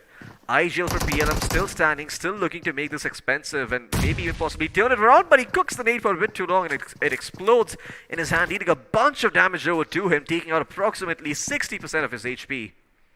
Well, XLOP is bleeding out and IGL is the last player standing for his team for how long he can survive, because it's a 1v3 situation. Already the grenades are coming into their direction, but team Minimal is showing good presence of mind. Instead of taking a direct rush and being the victim of a clutch, they are making sure they take things very carefully and not directly rush, not underestimate the player. But the grenades are not able to connect to IGL. This fight is going on for too long, Shadow. It's a stalemate situation. It's a stalemate. They're just trying for the Ecto Brutus again. Yeah, well, it looks like these missiles are really going to start costing them, and IGL still keeping himself in the fight over here with that AK. Just rattling off the shots, but now he's supposed to reload over here. Has got a couple of bandages, but that's going to be a very, very slow heal back up to full health. Could get pushed over here. I mean, it's not like they know this is going to happen, but Molly is going to do the job coming in from Magic Boy, and finally Minimal will finish this long and arduous affair. They will be able to take out the side of PLM Esports, but it did cost them. It cost them the life of Reaper OP. And also, they ended up attracting a fair amount of attention. If you look in the general area, there are already two teams who have heard the commotion and are making their way here. It is team Rip Mizo Esports as well as 0 Degree, who are thinking about joining the party here. Well, they are definitely joining the party, but look at that, 0 Degree in the vicinity. The strongest team, they have heard the noise, but they are right now with other teams that are okay, that is in, Team Atlantis. Yeah, Atlantis. They are already taking blue zone damage. They don't need the damage of the bullets of Team 0 Degree. But let's see, 0 Degree, do they move towards the players of Team Minimal, or are they going to find a better positioning? Looks like they are in the same spot where Team MN was in the match number first. Absolutely. And they got the chicken dinner. Well, they did get the chicken dinner, so let's see if that happens again over here. It seems like you are identifying patterns, but will those patterns hold true? I mean, that remains to be seen. But they can't, because the zone has shifted. Yeah, it does. I mean, I was just about to talk about that, but yeah, in the meantime, we're going to be seeing a lot of rotations coming in from the western part of the map once again, and so that's yeah, all the action is going to be. Perhaps another team can move a little bit deeper inside Milta Power, but once again, every time we've talked about a team moving into deeper into Milta Power, the circle just shifts away from that and goes elsewhere. So rotating out of Milta can also be a little bit problematic because the area is generally open and there isn't enough cover for all of these teams to try and make their way out of there. Retro, in the meantime, prioritizing rotation into the circle early, and Well, with 53 players and 14 teams still alive, there isn't real estate. There isn't enough real estate to go around for all of these teams to sort of stick to their guns and hold on to their positions. We are going to be seeing some skirmishes breaking out soon enough. And a lot of these teams are somewhat wounded. Terminator XTR, they've lost one of their players. Minimal have also lost one of their players. In fact, Bros might just lose another after losing the one they already got rid of earlier. But maybe they're able to get that res going and keep him alive over here. Well, never mind. We spoke about how the side of Minimal has made a big commotion, and guess what? Retro and 0 Degree are here to the party. The uninvited guests have shown up, and now they also need to be shown out. But can Minimal x BBH summon up the cojones to do the same? That remains to be seen. Retro, in the meantime, is going to be taking a fight up against the side of BE, and we'll see if BE actually do end up doing some work. But in the meantime, 0 Degree turning their attention towards Intense Esports. They know where they are. It looks like they are going to be holding a couple of nades in that general area. They don't really end up connecting, but they're still clearing out these areas. And now Intense Esports are probably going to try and wrap around instead. Maybe take the fight to the side of 0 Degree. Look at Spark in that buggy, getting all that information for his team. I believe he spotted out Aman over there, so he's going to be able to tell his team over about the situation. And look at that, Aman, thanks to him proning, he reduces his hitbox size and stays safe from that grenade. It doesn't deal a lot of damage, and now Spark, all by himself, is in a bit of an awkward position. They could isolate this fight, but in order to push Spark, they need to lay down a couple of smokes. Look at the bottom part of the map over there. It's completely clear. They don't have to worry about any sort of backstab coming in. So 0 Degree can focus on this fight entirely. But wait a second, I do believe Atlantis is coming around the corner. So this could certainly be a four-way Mexican standoff between all of these teams, with only one team looking to come out on top. Well, Atlantis, they're definitely hearing the commotion and they're inviting themselves to the party, whether the side of Minimal like it or not. 0 Degree looking to take to the high ground over here, as Aman is testing the limits, going up the slope with the M249, doesn't spot out anyone, and now Intense Esports seem to have an idea. They're hurling a couple of grenades, they're holding their position and providing Spark with some much needed real estate, but given how far Spark is, it looks like the side of 0 Degree might just be able to group up as one, use that smoke against them, go forward and find those things for themselves with that M249, so he doesn't really need to reload, but he does not really connect, doesn't find a knock, does need a fair amount of damage, but maybe that grenade can do the work. Mystic though is getting shot from elsewhere. Spark is watching that rotation in, and now 0 Degrees in a world of trouble as two of their members have been knocked down on their feet. Zoe Dope is gonna, or Bob Dope rather, is gonna lodge a couple of nades towards Sparks' area, but Spark has left that place and he's gonna be going elsewhere now, while Intense Esports is gonna be very, very happy with the fact that they have eliminated two members from the side of 0 Degree. Well, 0 Degree, this time they are falling apart, looks like, but Team Intense is looking quite intense. No casualties so far, and making head-on fight with the strongest team and already getting one finish point, but they have to be careful of the teams that are in the back lines, because if they close it, if they do a third party, then Team Intense might have to face the wrath, but Spark can do so much in this situation. He can go for the flank angle, but no need, because Bunny is good with the grenades, takes down both Dope, and the last player also falls down. With that, 0 Degree has been eliminated by Team Intense Esports. On the other hand, Team Retro is picking up fight with the players of Team Let Go. Yeah, let's go, or at least that seems to be the mantra that Retro Esports are going by as they get into Jeep and they get going. Not really keen on taking this fight. They don't have the cover to do so, and they are not really very keen on expending their utility this early on. Well, elsewhere on the map, Atlantis could be in a world of trouble, but I see one of those players burning, slowly losing his HP, and it's going to be the member from Grip Miso Gaming over here, but guess what, they're dishing out just as much damage. Atlantis, they're going to lose two of their players being knocked down over here, and Grip Miso Gaming, with all the players still standing, will go forward and potentially eliminate the side of Atlantis. The one player standing, and look at that firing squad coming in from Rip Miso Gaming. 4 quick finishes, none of the players get knocked down, so there's going to be a couple of bandages to heal them back up, and then they can continue rotating inwards towards the center of the circle. That's what on the map. It just seemed like the side of RDB Revenant are going to be in a world of trouble.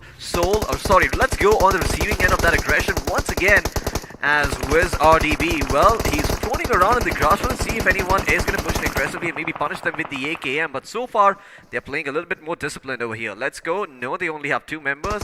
Know that they kind of need to survive over here, so they're not really pushing the envelope too much. They're sitting on the slope, which is very, very good, because hurling grenades in that position is going to be hard. It might bounce over, it might not even reach them. It's going to take the grenade rolling over for them to actually be knocked out. But well, speaking of that, you don't really need grenades when you can connect shot straight to the chest like that, and let's go. Well, they might just be going 6 feet under RDB, supplying the coffin. Can he actually connect with the spray? So close, almost 1 point of life, but the clutch comes in. He's still standing strong. He's going to try and get that rest going for his teammate and maybe try and keep his teammate's dreams alive over here. But let's go. He's going to be able to heal himself back up. Another smoke going to be deployed, and maybe this time around he can actually bring his teammate back up. Let's go, they've only got each other at this point. Flynn, smelling blood in the waters, looking to go forward and put an end to this madness over here. Trying to fire in the smoke, but now he's given up his position. The M4 carbine, not very effective. The reload sound also going to be heard. So they're going to try and push out over here, take this 2v1, but no Flynn! He's going to get shot in the back, and who's it responsible for? Well, it is the members of 4 fighters who are able to get that pick for themselves. And Rip Mizo Gaming elsewhere, they are also able to do a fair amount of work. August 5 in the meantime, they've been relatively quiet for the entirety of this game, but it's for good reason. They have a good position and they're not looking to give it up just yet. So, in the meantime, they did lose Rocks early on, but they still got 6 finishes to their name, and they are in a good spot position-wise as well. In 7th place as of now, looking to survive longer so they can get those placement points and further propel their lead. But for now, it's going to be a little bit more time before we see some action going out here, because all of these teams have a fair amount of cover to work with. And there you go, there's the circle once again, shifting towards Milta Power. This is the ending that everyone dreams for, but only comes across once in a while. So savor it while you can, because it's not going to be lasting very, very long. At least Soul, they're trying to make sure they make quick work of their enemies.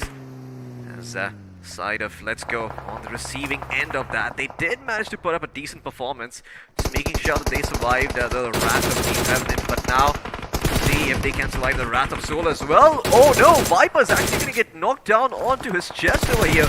You'll see if that knock can be confirmed into a finish. And August 5 in the meantime, they might have lost Claw, one of their players, but they still have the other 3 up and running, and maybe that's all they need to try and win this map out. They've got themselves Bomber, they've got themselves Kilo, Evoke is also in the mix, so I think it's going to be relatively easy for them. But Viper, he needs to get back up on his feet, and they will be able to revive him, making sure that they still have 3 members in the fight. Well, look at the position of 4 fighters. If anyone closes in and lob few grenades in their direction, all the 4 players are going to be pretty much dead.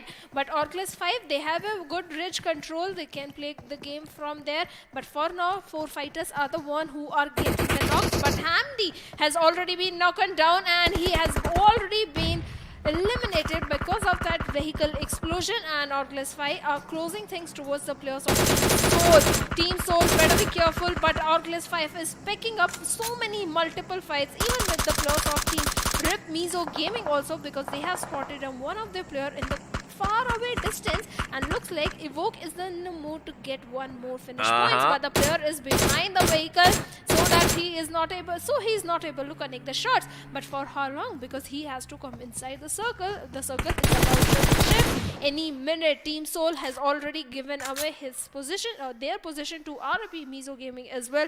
Oculus 5 already knows where the last 2 teams are placed. Oh, okay. Rip Mizo Gaming, they're actually going to be okay for now, because look at the next circle where it has found. It is right in front of them, so they are going to be okay, just holding the peripheries in the meantime. It's really come down to the side of Soul and Oculus 5 to battle it out against each other. The 2 of the invited teams making it to the top 3, showing that they're worthy of the invitation. And guess what? That airdrop is going to change everything in the meantime. And okay, Kilo, he's going to be able to spot out Jacob Boy, takes him out over here, leaving only Soul and Oculus 5 in a bit of a 3v4 situation, of course.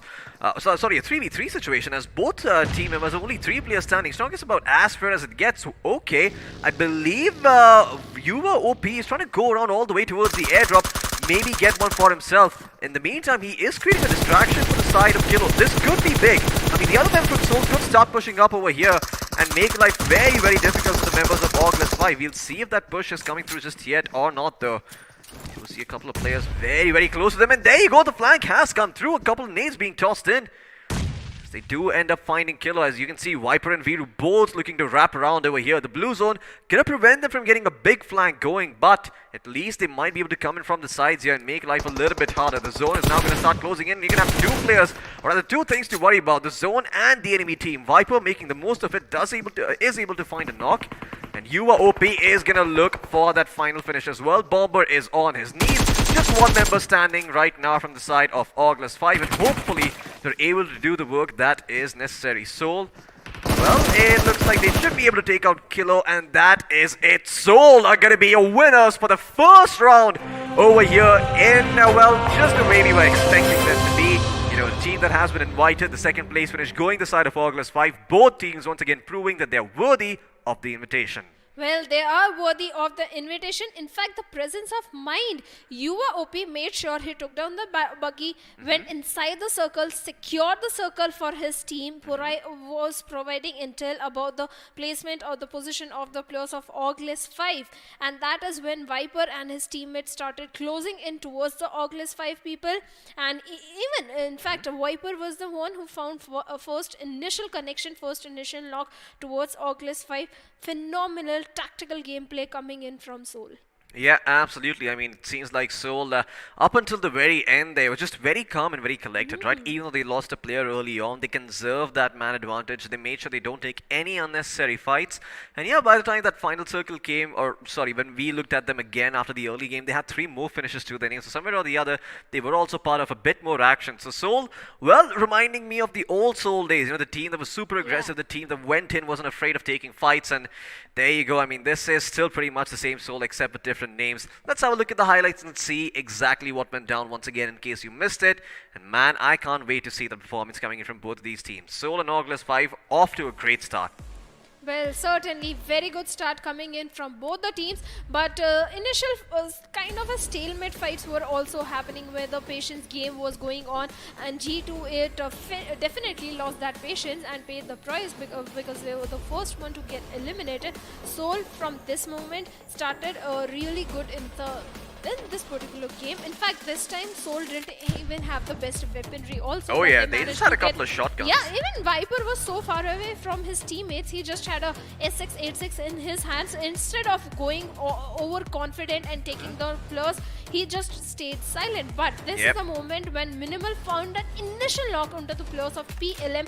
Direct rush came in and they just didn't went out for the direct finishes. Instead, they lobbed few grenades.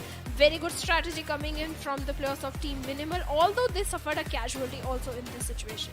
Absolutely. I mean, PLM, this was about as good as it could have gotten from them. I mean, IGL really made it expensive for the side of Minimal, and Minimal, well, they paid for their mistakes. They weren't being aggressive properly enough, and IGL punished them for it. And I have to say, Minimal, somewhere or the other, they have to be feeling that their performance was sort of lacking, because it's not the sort of situation that, you know, you lose to. I mean, it's a 4v3. And if you end up giving up one player in a 4v3, well, then you've got a lot of work to do as a team. Atlantis as well, it seemed like they had a couple of good rotations. They were early to a couple of circles, but unfortunately could just never capitalize on it. It seemed that they were always just a bit too far spread out to really have any sort of impact whatsoever. 0 Degree, this is perhaps the most unfortunate of situations, right? Because Intense Esports, well, they definitely made them feel very, very uncomfortable. They split up the side of 0 Degree, and then Spark, who was actually stuck in his position, ended up being the trap for the side of 0 Degree, as he had a direct line of sight on the rotations coming in from their players and got them, you know, and plucked them out of, well, the area for free. Rip Miso Gaming as well, they just went in, no fear whatsoever, took out all of the members from Atlantis, and yeah, it does look like that all of these teams are here to play. Soul, August 5, RAP Miso, Team 4 Fighters, all of these teams just having a very solid performance to start things off over here, but there are still 2 more maps to go. Well, there are still 2 more maps to go, but the way the teams played this particular game was quite impressive, and it is just the starting. The teams that are in the top have already boosted their confidence, like Team Soul or Place 5, but other teams like 0 Degree, what happened to them? They were pretty much pinned down beside that little slopey area. Instead of deploying grenades, they were at the receiving end from Imprint Esports. Imprint Esports player was so spread out, they were just lobbing grenades for every direction, taking down players of 0 Degree one after the another. In fact, some other teams were also so much joined to the hip that grenades were coming in their direction and they were just falling down. But Orclus 5, very good gameplay. Team Soul, very good strategy, very good decision of sending iQOO OP for that flank angle. Absolutely. I mean, once again, you know, great decisions coming out from Seoul, which is why they're able to get that chicken dinner. August 5 as well, ending in that second place. Going to be very, very happy with how things have turned out for them. But Like we've talked about, Miramar, it is the great equalizer, and it might just be for the the qualifying teams as well. The teams that have been making it from the first and second round. We've been seeing them play a lot of Erangel, so maybe somewhere or the other these invited teams did perhaps do their homework, had a general outlook of how everyone likes to play. But before we talk more about that, let's jump to the point standings and see exactly where all of these teams are located with respect to their positioning. So here we go. Seoul, obviously in first place with 25 points to their name. In second place, we got Rip Mizo Gaming with 21 points, so not that far behind Seoul. Third place going to Oculus 5 with 17 points. And fourth place going to Fighters X with 11. Actually, Rip Mizo Gaming last player was still surviving when Seoul eliminated Oculus 5. They are having a good outing, 11 finish points, total 21 points, Oculus 5 finish points like you mentioned. 4 fighters, again a good outing, but they were like I'll say joined at the hip. All the 4 players scattered, literally pinned down besides those vehicle areas. I'll like to see more of the players having control of the zone. 3 finish points, 11 total points. Terminator, good start, 5 finish points. But what happened to 0 Degree at the 15th position? This is not the place where 0 Degree deserves to be. Yeah, 0 Degree is definitely a team that is a lot stronger than this. But let's have a look at the iQOO MVP first, and maybe then we can continue talking about what has happened. It didn't seem like 0 Degree played that well, but there you go, Rip Mizo Gaming. It's Rip Jacob Boy who did a lot of work for his team. 6 finishes, 883 damages and 2 assists to his name. And I do believe I remember seeing him on the finish feed where he did manage to get a lot of knocks, also converted those knocks into finishes. And overall just put up a very, very solid performance for his team, ending in the third place finish for all the members. But once again, this is just him on the MVP standings. There are still 4 players in the top 5 that we don't know could also be occupying a similar position to him. Let's have a look at the top 5 first and see exactly who is in there as well. I imagine it's going to be a couple of players from Seoul. I'm going to be very, very surprised if it isn't. And there you go, Viper in second place with 5 finishes, 853 damage done, 1 assist, 1 headshot, and a survival time of 1515. That is sort of what we were expecting over here. And the third place going to Flick YT from the side of Rip Mizo Gaming again. 4 finishes, 548 damage, great stuff done. Jose and Magic Boy as well from Team Minimal Esports in that top 5 player performances. But somewhere or the other, I don't believe I saw Team Minimal Esports in the top 4. Well, Minimal Esports were having a good fight against the players of Team PLM. After that, they were picking very few fights. In fact, they were picking only the good fights. It just took so long for them, right, to finish that fight against PLM Esports. I mean, if they finished it earlier, they could have possibly rotated. They didn't want to lose many players because it was a kind of a tricky situation. When you are rushing into the squad house, you don't know where the enemy is placed. You are moving from the stage. Maybe they will deploy a grenade or a molotov in your direction, stopping you in your tracks, and maybe find a knock onto you or as well. So it's not easy. In fact, Minimal was doing exactly what was required: deploy as many grenades as much possible and find knocks onto the players of Team PLM instead of going for the blind rush. Yeah, absolutely. Jacob Boy was the last guy standing for his teammates, earning the second placement. Good performance. Absolutely, great performance coming in by Jacob Boy. But let's have a look at the match summary and see exactly how many grenades were lobbed. Well, out of the 94 that were lobbed, 5 resulted in finishes. Once again, a decent number of grenades being used by all of these teams, showing that utility is indeed very, very important in BGMI. 57 finishes, 59 knocks, 5,600 healing done, 34 rescues, which is a decent number, and a longest finish distance of 247 meters. So, lots of interesting stats coming in, lots of grenades being used as well, as we should, considering that this lobby is stacked with some pretty good teams. You've got names like 0 Degree, you've got names like Oculus 5, you've got names like the side of Seoul as well, of course. But let's have a look at the finished damage ratios and see exactly where all these teams line up in that aspect. I do believe that we should be seeing Seoul somewhere in there, but it is somewhat evenly spread out. It does seem that every team did do a little bit of heavy lifting.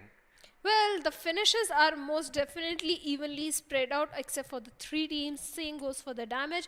So, what it means, Floki? It means the teams are still in the race. The teams who are in the bottom are still in the race because there is no shiny gameplay coming in from 3 of the 4 teams.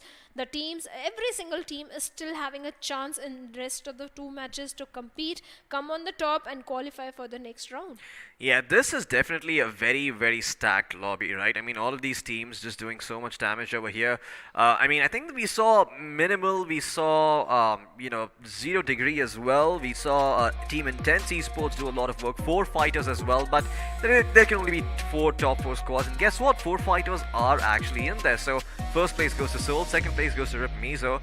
In third place, we've got August 5, and in fourth place, we've got the 4 fighters with 3 total finishes. So, yeah, it's like you mentioned, all of these teams not afraid of taking a fight, and all of these teams still pretty much in the mix over here. Anyone can win this series still. There's 2 more matches to go. One of them is going to be on Miramar. The next one is going to be on Erangel as well.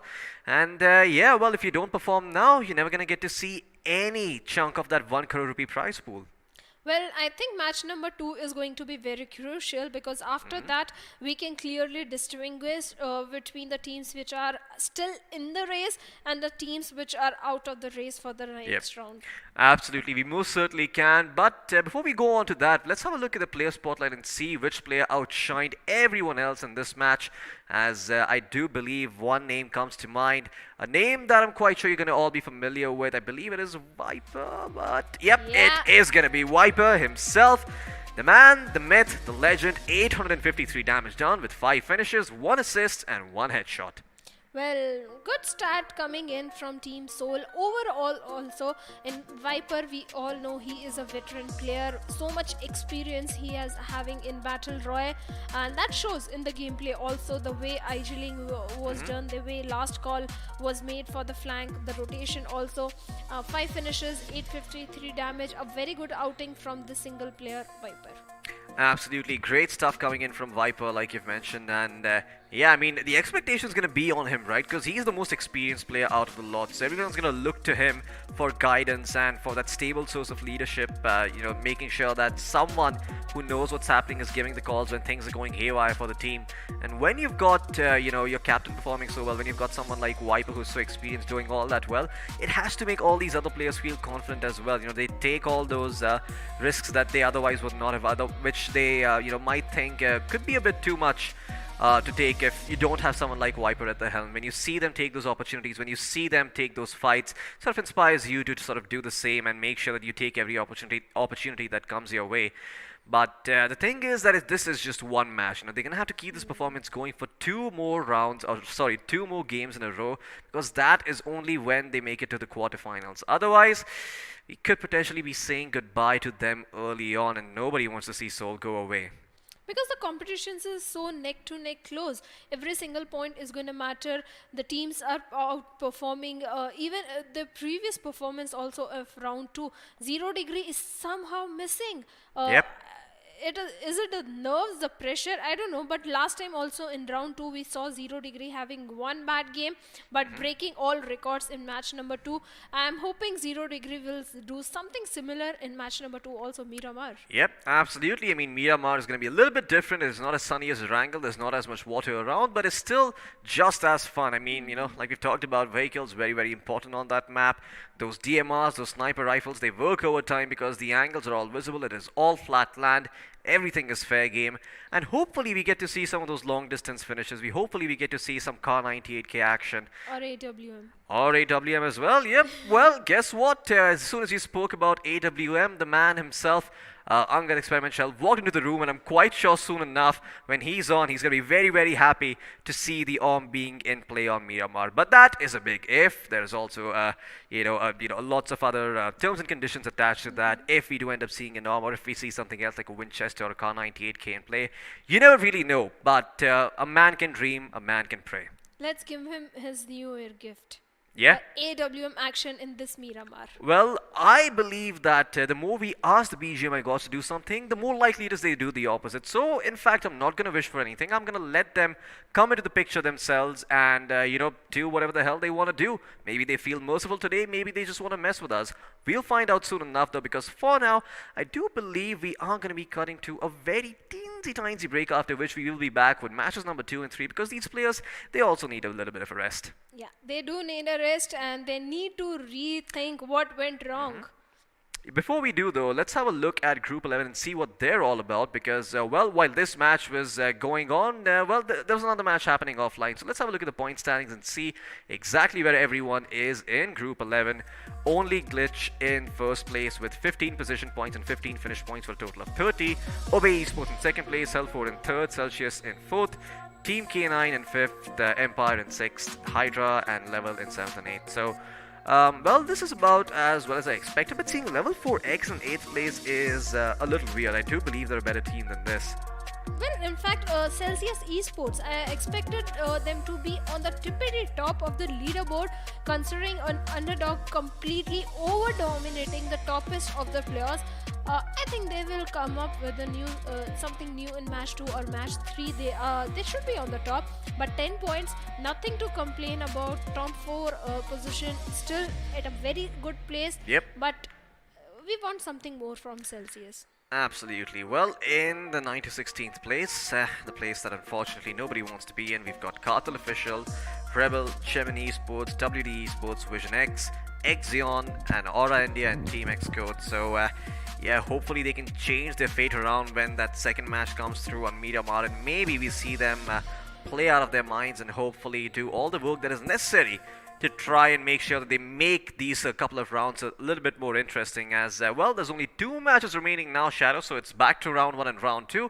This is all they've got, and this is all they've got to work with if they want to make it to the quarterfinals. Make it or break it. You only have 2 matches. Do whatever you want to do. Longer rotations, heal battles, do anything, but just make sure you are in the top 4 slot. Absolutely, you're going to make sure that you are in there in that top 4 spot so you can get to the quarterfinals. But before we actually get there, we're going to be taking a short tiny break ourselves because the players and us, we both need breaks. So we'll see you on the other side in just a bit.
iQOO 7 Dual Chip Monster. 1 for performance, 1 for display.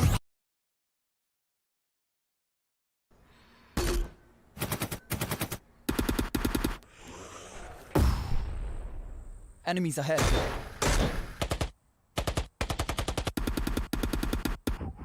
No more non-stop gaming. Introducing Battlegrounds Mobile India with OTP control, 3-hour limit, and other gaming checks. Battlegrounds Mobile India. Game responsibly.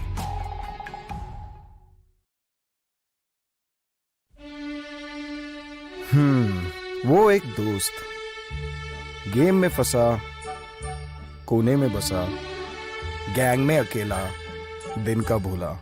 Time आ गया है for them to look up.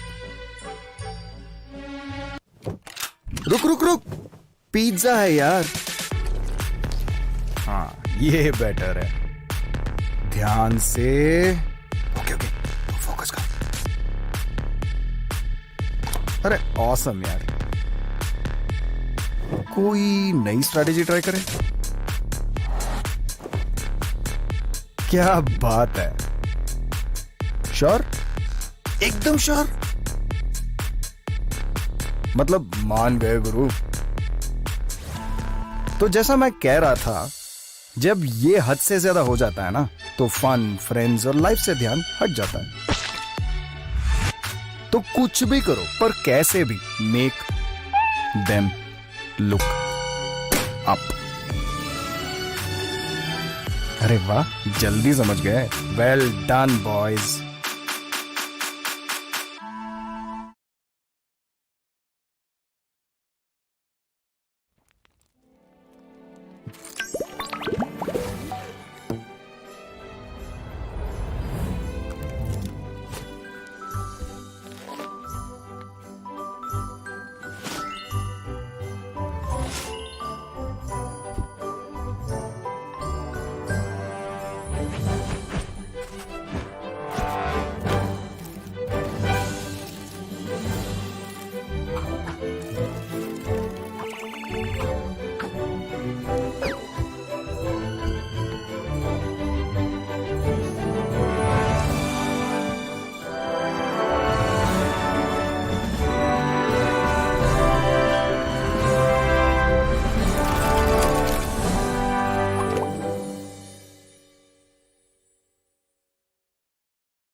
Dual chip monster. One for performance, one for display.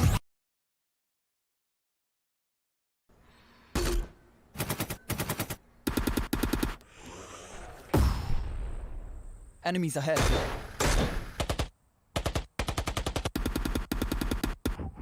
No more non-stop gaming. Introducing Battlegrounds Mobile India with OTP control, 3-hour limit, and other gaming tricks. Battlegrounds Mobile India. Game responsibly.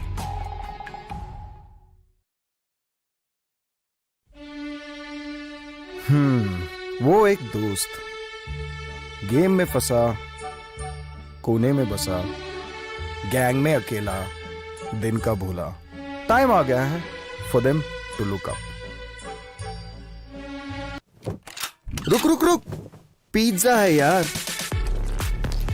हाँ, ये better है. ध्यान से. Okay okay, focus कर.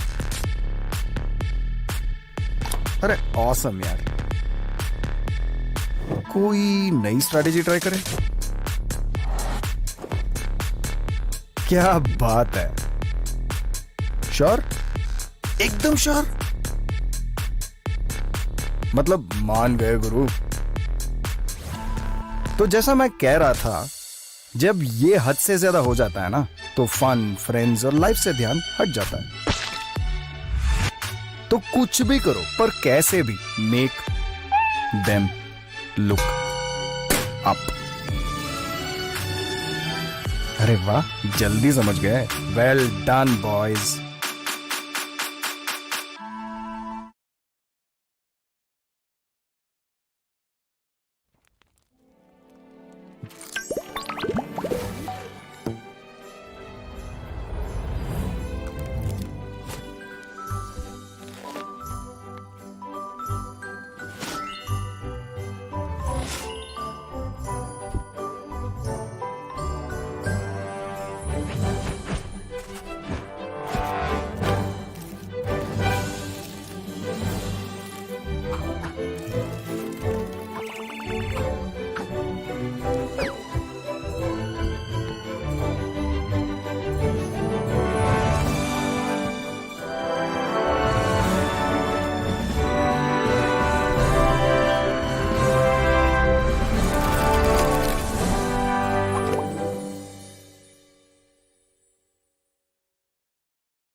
Hello and welcome back to the iQOO Battlegrounds Mobile India Series 2021. And how There did you you go. leave your monster on that table? I'm surprised I was that too the scared to table hold it. hasn't buckled under the pressure of that monster because, well, there is a monster inside. Anyway, my name is Angad, the Experiment Chahal. With me, well, is this gentleman who is kind of devilish, is a little bit tricky, but he is a gem for person. It is Hiraka. I know him better as Floki. Floki, let me just say one thing. The action in the last game would have tugged at your heartstrings, maybe even reverbed all the way through your soul. Because, well, Soul Esports coming in, getting the job done, living up to the fans' expectations, walking away the winners. Absolutely. And well, this might come as a surprise to some of you out there in chat, but today we are indeed graced by the presence of one Soul member. It is XP himself. Wow, that was a long time ago. We're going to bring that up in a second because, damn, you just made me reminisce about old times. Soul XP did have a nice ring to it, but for now, it is going to be Group 13. Team Atlantis, 0 Degrees OG, Retro Esports, Minimal BBH, RIP Mizo Gaming, PLM Esports, who again didn't really have a good outing in the last game. Yeah. G2A Esports, and of course the four brothers, Team Bros. Absolutely. I mean, PLM Esports, they really did make it a little bit expensive at the side of minimal BH, but on the other side, we've got Fallen X Esports, Terminator XTR, Team BE, RDB, Revenant, 4 Fighters X. Let's go! Let's go! Yeah, and we've also got August 5 in the mix over here.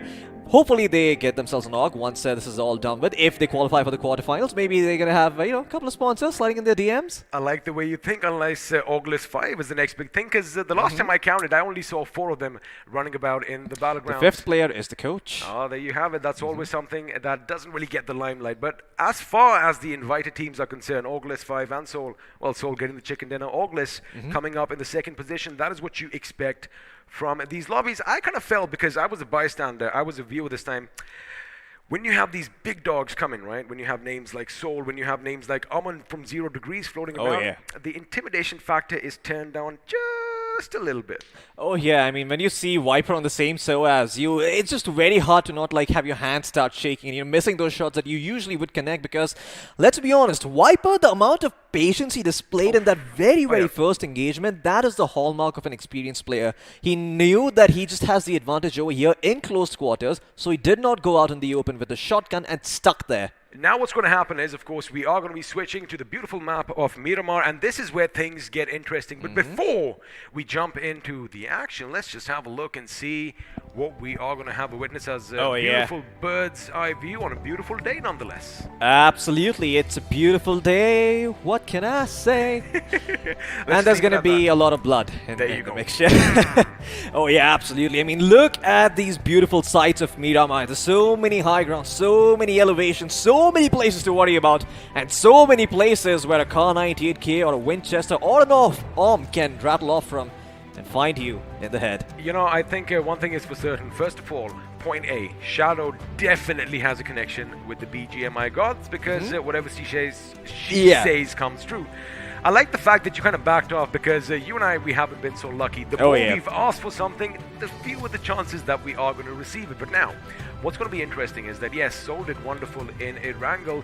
How are they going to do in Miramar? Because historically speaking, this is the map that is less traveled, less traversed. And, if the circle isn't your typical central circle, if it shifts, anywhere, due south, due north, west, or east, it could be problematic if you aren't too familiar with the terrain. So I want to see how the teams act on the fly this time around. Absolutely. I mean, adaptation is perhaps the name of the game over here, and this is where the experience really starts shining, right? You get someone like Viper, you get someone like August 5 who have all that experience, who have a lot of matches under their belt, and they're going to be the teams to look out for, because when the circle starts acting wonky, when the flight path is skewed towards one side, these guys are going to have a plan, the other teams might not. And like you said earlier, the intimidation factor is also going to come into the play. All these underdogs knowing for a fact that there's another player like Viper on the server, they are probably going to make some mistakes that they usually would not. Also, you got to keep in mind, I mean, they were the pioneers of the game ever since BGIS came out, so pretty much everyone who is in this tournament have been looking at them, from afar, but have been learning, and, well, of course, we are a little bit of a fan of this team. But for now, it does seem like the big bird is going to be up in the sky, soaring high above the deserts of Miramar. The question is, where are we flying to? And well, there you have it, all the way from prison. We are going to have a little bit of a northeastern trajectory, pretty much ending up between La Cobreria and Torre Ahumada. Now, it is a little askew towards the western aspect of the map. Question is, for teams that want to go to Los Leones, Impala, La Bandita, it is going to be a struggle finding those vehicles. Most certainly. I feel like Impala is probably going to be the hardest place to access right over here. You could still maybe rotate out from, Cruz del Val or Hacienda, of course, go perhaps towards El Azahar or Junkyard and maybe then make your way towards Impala, but definitely not going to be easy dropping there right away. You're probably going to have to go towards, like you said, Los Leones or La Bendita, then make your way there. But we'll see how these teams adapt. Although, if you look at the flight path, it does enable parts of the map that usually get left out. Ruins, Trailer Park, I mean, these guys, they could potentially go over there and get themselves decent amount of loot. I like that we're adding that little Spanish zing to all the names right now because, well, looks like another zing that is going to be in here is going to be the circle as well. Even though the flight path was to the west, this time the circle is going to be a bit to the northeast. And, well, Hacienda del Patron and the Junkyard are going to be pretty much in the center. But for now, the majority of the teams are going to be pretty much on the southern aspect as well. A lot of them did jump out early, and looks like action just might break out early once again as Seoul might possibly go up against Let's Go. But the thing is, the distance is too much, and for now, I think both teams are going to be happy with their drop spots. Yeah, absolutely. This is pretty much in the middle of no man's land, right? This isn't this is not really even a proper area. It's just a chapel by the hillside, and it does give them a good vantage point. It does allow them to look over the roads that do lead to the eastern half of the map towards Puerto Parecio and Los Leones as well. So it's going to give them that vantage point to work with. But once again, you don't really want to be the team taking fights so early on in Miramar. You look at the side of Terminator XTR, they know what they're supposed to do. They find a vehicle, they make it theirs, but that is not how you drive it. Be a little bit careful. Well, you know, the thing is, the boosters are always going to be on. Speed is of the essence. It might thrill, but sometimes it also kills. And for them, for now, they're going to be lucky that there isn't any enemy in the vicinity. Now, elsewhere, if I do have a look, now since the circle has pretty much formed while a few teams were mid-drop, they have kind of changed their game plans, and I do believe a couple of teams are going to be heading to those distant locations. I'm talking El Azahar, I'm talking Torre Ahumada, and Campo Militar. Now, what's going to happen there is they're going to have pretty much the northern half all to themselves. Oh yeah, absolutely. I mean, the chance for a Los Leones finish now is extremely low. So we're probably going to be moving up somewhere towards, like you said, El Azahar or Tierra Bronca, maybe even Campo Militar if we get really lucky.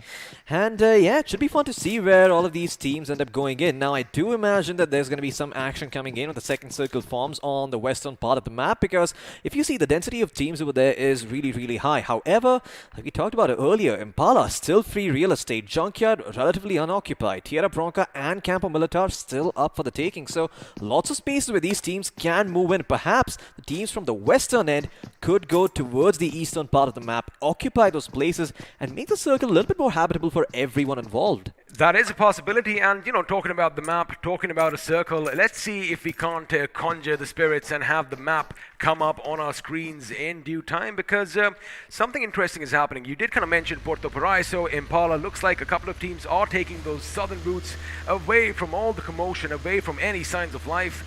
Now, yeah, they won't have any loot for now, but lucky for them, the city that they are going to be heading to is going to be theirs for the taking. But for now, G2A Esports, they have a couple of weapons at hand, and, well, they're going to make sure they get a few more vehicles. Yeah, absolutely. I mean, having more vehicles is going to give you a lot more options over here, but this is not the best of places to loot over here. There's not enough loot to go around for all these players, so they're going to be a little bit famished by the end of it. Although, hopefully, there are other places open enough at the moment that they can go in there and get themselves some extra weapons and some extra sources of utility as well.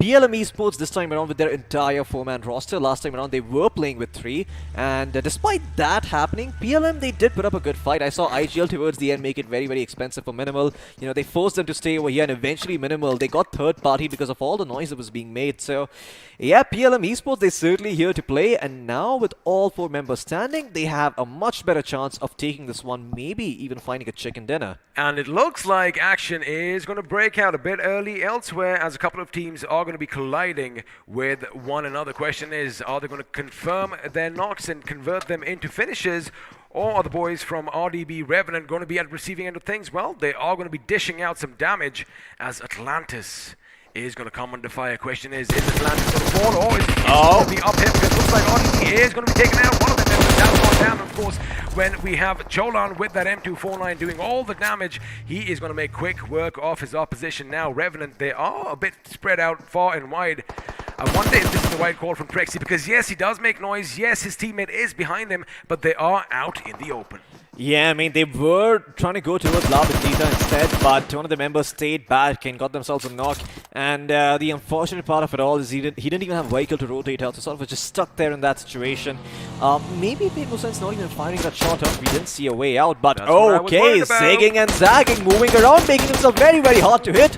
with that single fire M16, though he is still connecting a few shots, but that's all he's gonna find. He just takes a little bit of HP off, forces them to use a couple of bandages, a couple of medkits. That's all he's gonna get for now. Atlantis, well, they've got themselves a couple of vehicles, a pickup truck to work with. I also saw a car elsewhere that they could potentially make their own, and they can continue going further down into the circle, or sorry, further up into the circle as, well, it is a northern favored circle for the time being. RDB Revenant, we saw them earlier.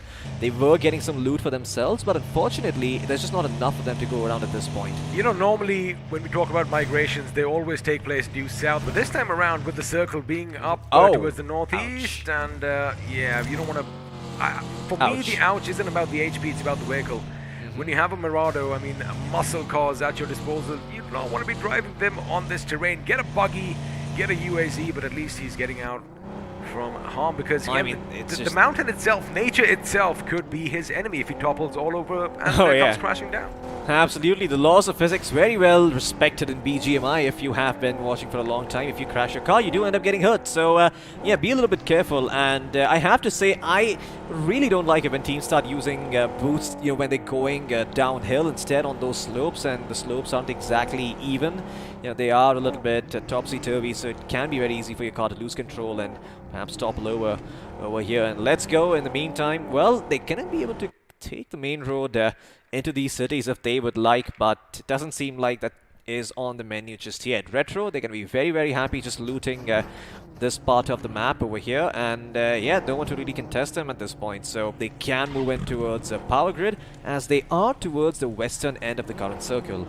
They are indeed, and again, with no opposition, that also diminishes their chances of racking up any finishes this early on. Now, as the circle is going to implode in on itself sooner or later, what you are going to see is a lot of teams just migrating in. You are going to see a lot of convoys pretty much driving around, and you're going to see teams already set up in those higher locations.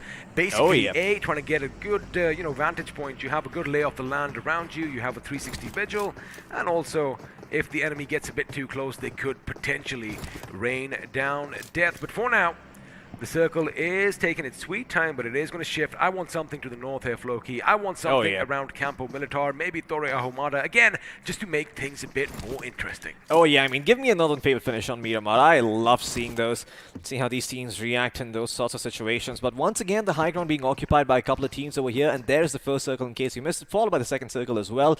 El Azahar going to be very, very relevant, and it is sort of what you asked for. You know, we are going a little bit further up north, and there's just a teensy-tiny bit of the beach coming into the picture here as well.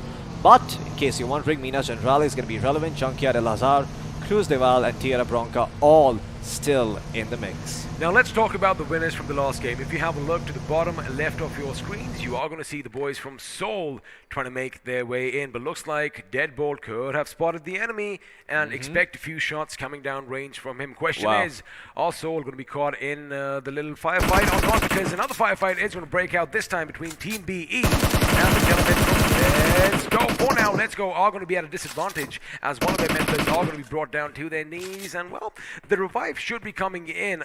At least if God does not expose himself, but just as I say that, he finally knows now where the bullets are coming from. Absolutely, the caster's curse strikes, but this time around the lesson was learned halfway through his HP bar. Didn't take the entirety of it off to understand where Ryzen is positioned. At this distance though, with this car, it can be sort of hard to connect those shots. You have to be very, very careful with how you choose to fire this weapon. You need to burst fire, be a little bit more patient with that. And M16 could do a lot of work over here, but Ryzen is going to be able to take out was that AJ who got taken out there? Excuse me? Well, for now, Helgod is down on his knees. And have a look at that. 3 gentlemen from Team BE are atop that little, well, flat-top rock over there, that flat-top mountain, while Volt is trying to send a grenade in. It's just a little bit too long. He needs to readjust and recalibrate his angles, after which, well, he could be in a position to lay down some lead. And now, looks like Let's Go are giving up. They are pretty much cutting their losses. They realize, you know what? Maybe Helgod isn't going to be picked up and they might just lose someone else. Well, he's going to be sent to the depths of hell while his teammates make an early escape. Absolutely, no point staying there and trying to, you know, try and get something out of a situation where you're clearly not favored. I mean, they were working up against high ground. They don't want to expend their smokes clearly, even if they do have them. So Just makes a lot more sense to get the hell out of there. Now, a play that I would have liked to see them make is maybe drop a little bit of the useful utility that they have on their players who are about to be knocked out and finished off. You know, pick that up for yourself and keep it for the late game. But that is, you know, it's not something you consider in this moment. I mean, it all depends on your presence of mind. If you know that, you know, my fight is over, and if the enemy, and if my teammate can just come near me, not waste 10 seconds to pick me up, but can take all my loot, which just might help him in the future. That's a good point, actually. I think maybe you need to join Shadow on the analyst desk at some point. Before now, as we do wait for the circle to implode. Hey, team, DM's open. If you want to coach, let me know. There you have it. Hit him up at Hiraka Takor. That is his Instagram handle. Of course, you can find it later on. Before now, Soul, again, out in the blue. I love this. They do have the opened up Murado, and of course, it is going to be one of their teammates up ahead, scouting things for them. But again, you know, the only thing that worries me is the fact that there is a team that is coming in from behind a little too close for comfort.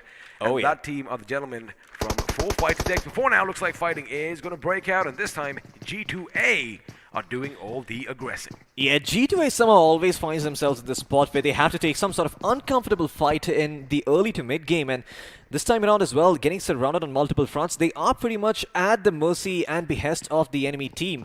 Well, the circle though, it does still favor them. They are still inside, and maybe, just maybe, the other teams prioritize going in first. This makes it quite interesting, because yes, you have elements of urban warfare. Wait a second, talking of urban warfare, we do have a fight erupting on the edge of the city, as Jacob is going to get the better off his opponent, as Sparta is down on his knees now.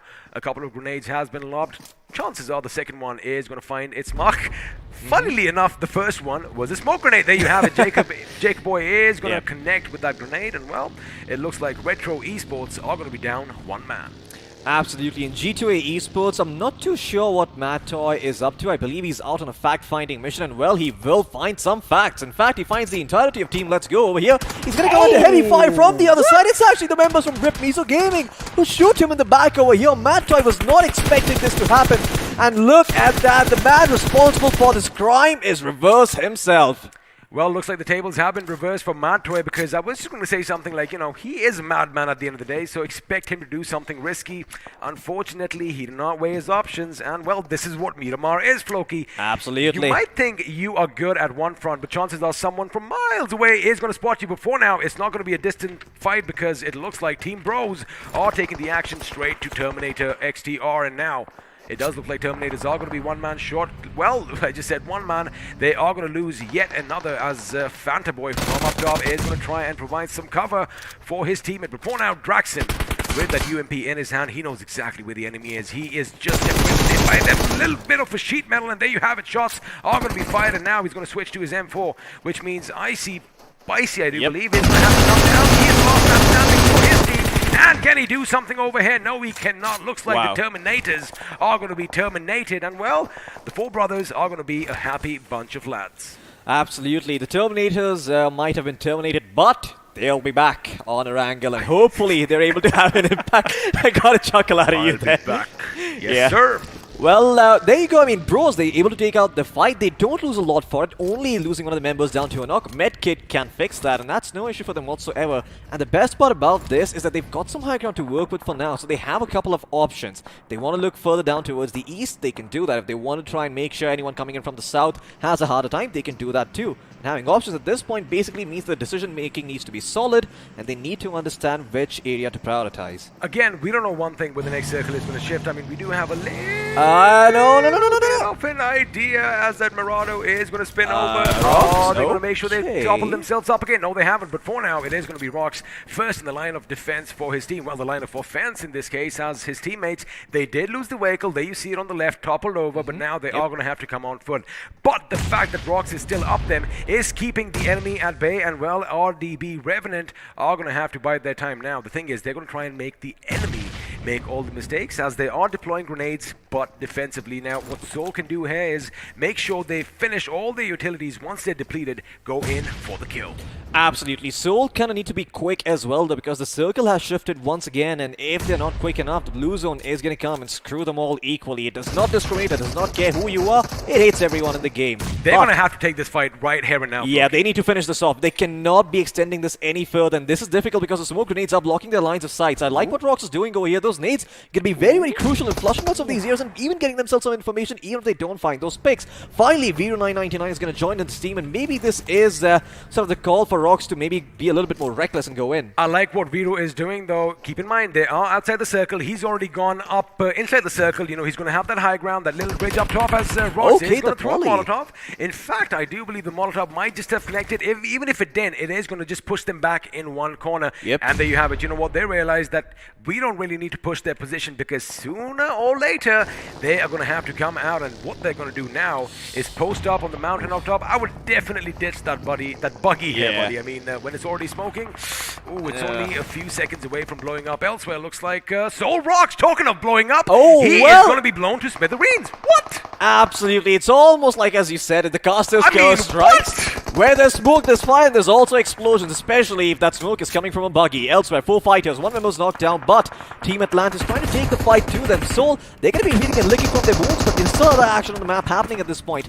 Atlantis, they're trying to take the fight to the side of 4 fighters, but 4 fighters, they don't have the members to pull this off over here. Elsewhere on the map, August 5 taking a fight against the members of Soul, striking while the iron is hot. They saw the member from Soul be taken out over here, and you are OP going to be in a wall of trouble as well as he's going to get knocked down, leaving only Viper, the most experienced player in the mix. Does he have those nades to make this work, or is he going to ditch them and go for those positioning points? Well, usually you don't find Vipers out in the desert. Let's see if him being out of his element is going to be a problem. But if he does go back up, now he realizes, you know, the fight has been lost. He's going to back up. He's going to hit the deck. Question is he going to strike from a coil position? Because that looks a bit impossible for now, because he is going to be spotted in the distance, and it's Team BE that are going to be shooting at his location. Now, he does have 5 first aids to work with. However, you got to keep one thing in mind. The enemy is going to be coming in, and well, his position is just going to be given away thanks to his backpack. He's got a zig, he's got a zag, he's got to jump, hop, and skip his way to safety, because looks like a little respite is going to come in as 0 Degree are going to engage the enemy in the distance. The question is it going to be enough for Viper and Team Soul? Before now, Bope Dope is going to apply some pressure. Whoa! Mystic, we were talking about physics. Looks like that vehicle definitely defied the laws of physics. Before now, 0 Degrees. Oh my goodness, in the blink of an eye, they have been reduced to 1 man. It's all on Bope Dope again. Where there's smoke, there's fire. I would not want to be in that buggy. Yeah, that buggy has just been the demise of many players over here, starting with Soul, and it just cascades further and further into horrible situations. PLM Esports, they've got their 3 members up and running. iGL might not be long for this world, but the 3 members, they're going to go and they're going to chase Bope Dope out into the open, pushing him back into the blue as Atlantis on the other side as well, just waiting like a hyena, watching a lion chase his prey away so that maybe they can pounce as a unit.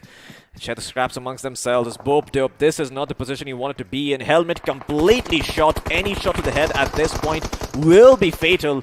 We'll see if Bope Dope is able to survive long enough for this to be relevant. He's going to toss a couple of smokes over here, give himself some cover to work with. With that smoking buggy, I don't think he's got a lot of good options in order to try and rotate out of this place. What's working for him is the fact that, you know, PLM are going to have to back out because, well, A, they have to make it to the circle, and they want to be first lest they get caught out by someone else who's going to be in a good gatekeeping position. Now, for Atlantis, well, there's no water around, so there's no worries of being submerged in water. But are they going to go down for now as Razor OP is going to take the fight to Retro Esports. He does spot the enemy. The enemy has no idea where he is, but his teammate is on hand as he takes it down. Now Magna is going to make sure he spews lava, spews all that hot fire as well. Retro Esports still have a 3-man roster. I do believe the revives are coming in, but 5 finishes to their names means, well, morale is going to be on an all-time high. Absolutely. They might not get the positioning that they want, but they really hope they do. Rip me so gaming, though, once again, they're going to go in. Those nades coming in, going to keep Aryan occupied for the time being, as he needs to prioritize whether he wants to take this fight or he wants to get his teammates back up. His HP also not looking that great, but Rip Miso Gaming, there is a bit of a roadblock in their way. They can't push just yet. Instead, Jacob Boy is going to take some fire. In fact, he's going to get knocked down over here. Rip Miso Gaming now could be in a world of trouble as they did get the res on one of their members, but they still need to heal back up. Oh no, he's got another Aryan in a 1v3 situation. Is he going to clean them all up? And yes, he is! Oh my god, Rip Miso Gaming, rip to you. You are resting in pieces. While they are resting in peace, Aryan is the man of the match. Are you kidding me? 8 finishes for his team, 8 finishes to his name, and then again, he's going to go and make sure he picks up his fallen comrades elsewhere. Looks like it is going to be Intense Esport who make quick work of the 4 brothers, as Team Bros are going to be eliminated in the 12th position with 4 finishes to their name. But oh my goodness, Floki, what a play coming in that we just saw moments earlier. Of course, it is going to be popping up in your replay screen sooner or later. But for now, Bunny with the grenade. Wow, that nade. He wishes he got a few bunny hops in. You make that distance because it's going to be just a bit too short. Yeah, just a bit too short over there, the trajectory not really hitting the mark, but you've got all these other members coming in as well. Intense Esports this time around, Beamer is still alive, and they've got 4 finishes to their name. Once again, morale very, very high for the side of Intense Esports because they know they've gotten themselves a squad wipe over here to work with, and they're looking for more. Elsewhere, I believe that is a Car 98K firing off and finding a shot onto Shelby from the side of G2A. As G2A could be in a world of trouble. Look at Bunny at this distance with the M4 carbine, trying to take out the members from from the side of Minimal X BBH. They've knocked down 2 of their players, 2 of them still standing. The smoke is going to provide them some cover to work with, but I'm not sure if it's going to be enough. Well, one of the players has been dressed back up. There's one still knocked down on his knees, and maybe when he gets back up, the side of Minimal X BBH, they can do some work. Have a look at this. Now, we were talking about snakes in the grass, snakes out in the wild. Looks like there is a coiled Viper ready to strike in that shack. Now, if anyone goes in unbeknownst to them, they could be stung, or rather, they could be bitten by that snake. And, well, let's see if he has it in him to take his team all the way to the very end. For now, Viper is going to hold his ground again. He's lucky that the zone is still pretty much in his favor, but sooner or later he's going to be swarmed by enemies on all sides. For now, again, his position is going to be safe. However, 0 degrees. Wait a minute. What? Aman was the last man standing. In fact, no, Bope was the last man standing. His life has been snuffed out as they exit the 8th position. For now, Team BE are going to be delivering some hurt on Retro Esports. Yeah, Retro Esports, they've got a couple of the members standing. Aryan did so much good work for his team, but now he's on his knees. And there you go with the Scar being top-fired at that distance. That is exactly what you need to do to line up those knocks. The Mini 14 in the hands of Atlantis in the meantime. He's looking towards the other member from Retro, which is Magma. Still standing strong at this point, but Team B, I believe they've gotten themselves 2 squad wipes at this point. So they're doing really, really well. In fact, they're going to turn their attention to the members from the side of Minimal, as Minimal coming under fire once again. Magma, though, fires back, gets a knock somewhere. I believe it's an Atlantis member who's on his knees right now. It is Viper. WNL, it's a different Viper. Maybe it's a rattlesnake of sorts, but yeah, they're going to be able to get that pick onto the Reapers, Retro Esports' member, and Retro Esports will be eliminated in 8th place. Now remember, every team that gets knocked out is more points to the side of Soul, so this is just them capitalizing on this opportunity. What a play coming in by Retro, but for now it is going to be Intense Esports who find themselves in quite an intense situation, as they are going to be fired upon by not 1, not 2, but 3 teams, as Team BE, well, they're going to focus their attention on one of the Soul members from, I do believe it was Minimal, who was down there. There you go. It is going to be Minimal. He just had a massive chunk of his HP taken out, but still, he is on his feet. Elsewhere, looks like Bunny is finally going to be brought down as Intense Esports are coming under heavy fire. 1 man standing for that team. Can he get a little bit of a spark in this blackness? And can he do something? Because, well, looks like Spy is going to be a bit too close for comfort. Yes, Spy just coming in from the flank over here, making life very, very difficult on the side of Intense Esports, but it's still 1 member standing. It is the Spark himself. Last time around, he was the one holding the cross against 0 Degree, making sure that he's able to gatekeep them and prevent them from getting into a position where his teammates can be flanked. Can he do the same this time around? Can he be the savior for his team? Well, we're about to find out, because there's only 1 squad with all 4 of the members standing strong. It is Team BE, Team Atlantis in a close second with 3 members. Let's go in 3rd place with 2 members, and then everyone with just 1 member each. Soul, RDB, Intense, and Minimal.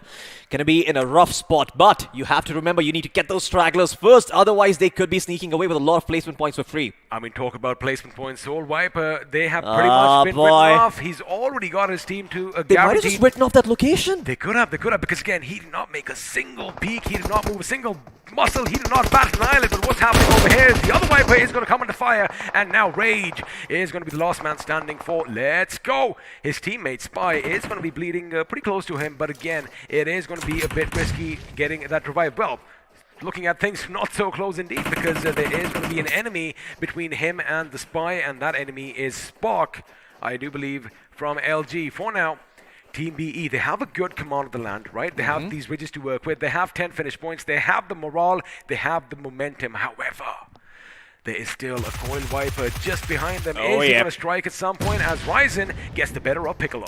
Absolutely. Oh. Wiper, well, he did his best over here, but unfortunately he's going to have to satiate himself with that 7th place finish. Just going to be getting 2 points to his name, and that, well, while it is unfortunate, it is what he has to work with. In the meantime, all of these other members, they're trying to make sure that they don't come into the crosshairs of Team BE, because look at Team BE, 12 finishes, 4 members standing. This is Goliath going up against 3 tiny, measly little Davids.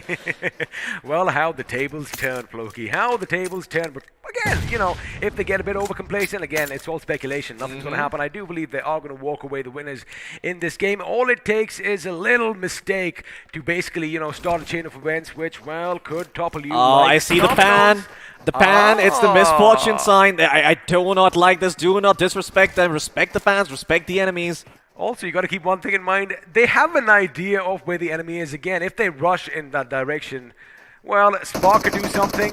Wiz could do something. And speaking of Spark, looks like his Spark is finally going to fizzle out. His lights have been cut out as 3 teams are now going to be left vying for that chicken dinner. And we all know pretty much who's going to walk away with it. Again, Brawly with a grenade just a little bit to the right of Sholan over there. But Sholan gets out. He wants another finish point for his team as well. Wiz from RDB Revenants are finally going to meet their makers, which means now Atlantis, it is going to fall, but is it going to do a lot of damage or not? Looks like that isn't going to be the case this time, as we have a new winner chicken dinner, and well, Team BE, they all won. They have that one goal. They came in, got the job done.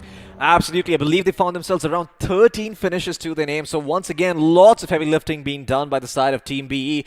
All these other teams with just one member standing each, just in a bit of a rough spot. And, you know, you can't do that much when you're all by yourself. I mean, at that time, unless you go for one of those coveted heal battles, if you have like, I don't know, 10, 20, maybe 30 first aid kits in your backpack, it makes sense. But oh my God, Team BE, they had that control even a couple of circles earlier. You know, they made sure they were spread out far and thin, and each man had just one job: make sure he secures his or her flank. Absolutely. I mean, just making sure that those flanks are secure. I mean, a lot of other teams, you know, in the position of B would have been a little bit sloppy, right? Because they know they've got themselves the man advantage. They know, they can see that there is, in fact, you know, 4 other teams alive. And guess what? The numbers, they don't add up. I mean, if there's like 5 teams in the mix and only 8 players alive, you've got to know you're the only 4-man roster there is. So these teams, they could have gotten sloppy, but Team B, they stuck, you know, to their strategy. They were like, we're going to dot our I's, we're going to cross our T's, we're going to watch our flanks, and we're going to make sure nothing sneaky happens over there.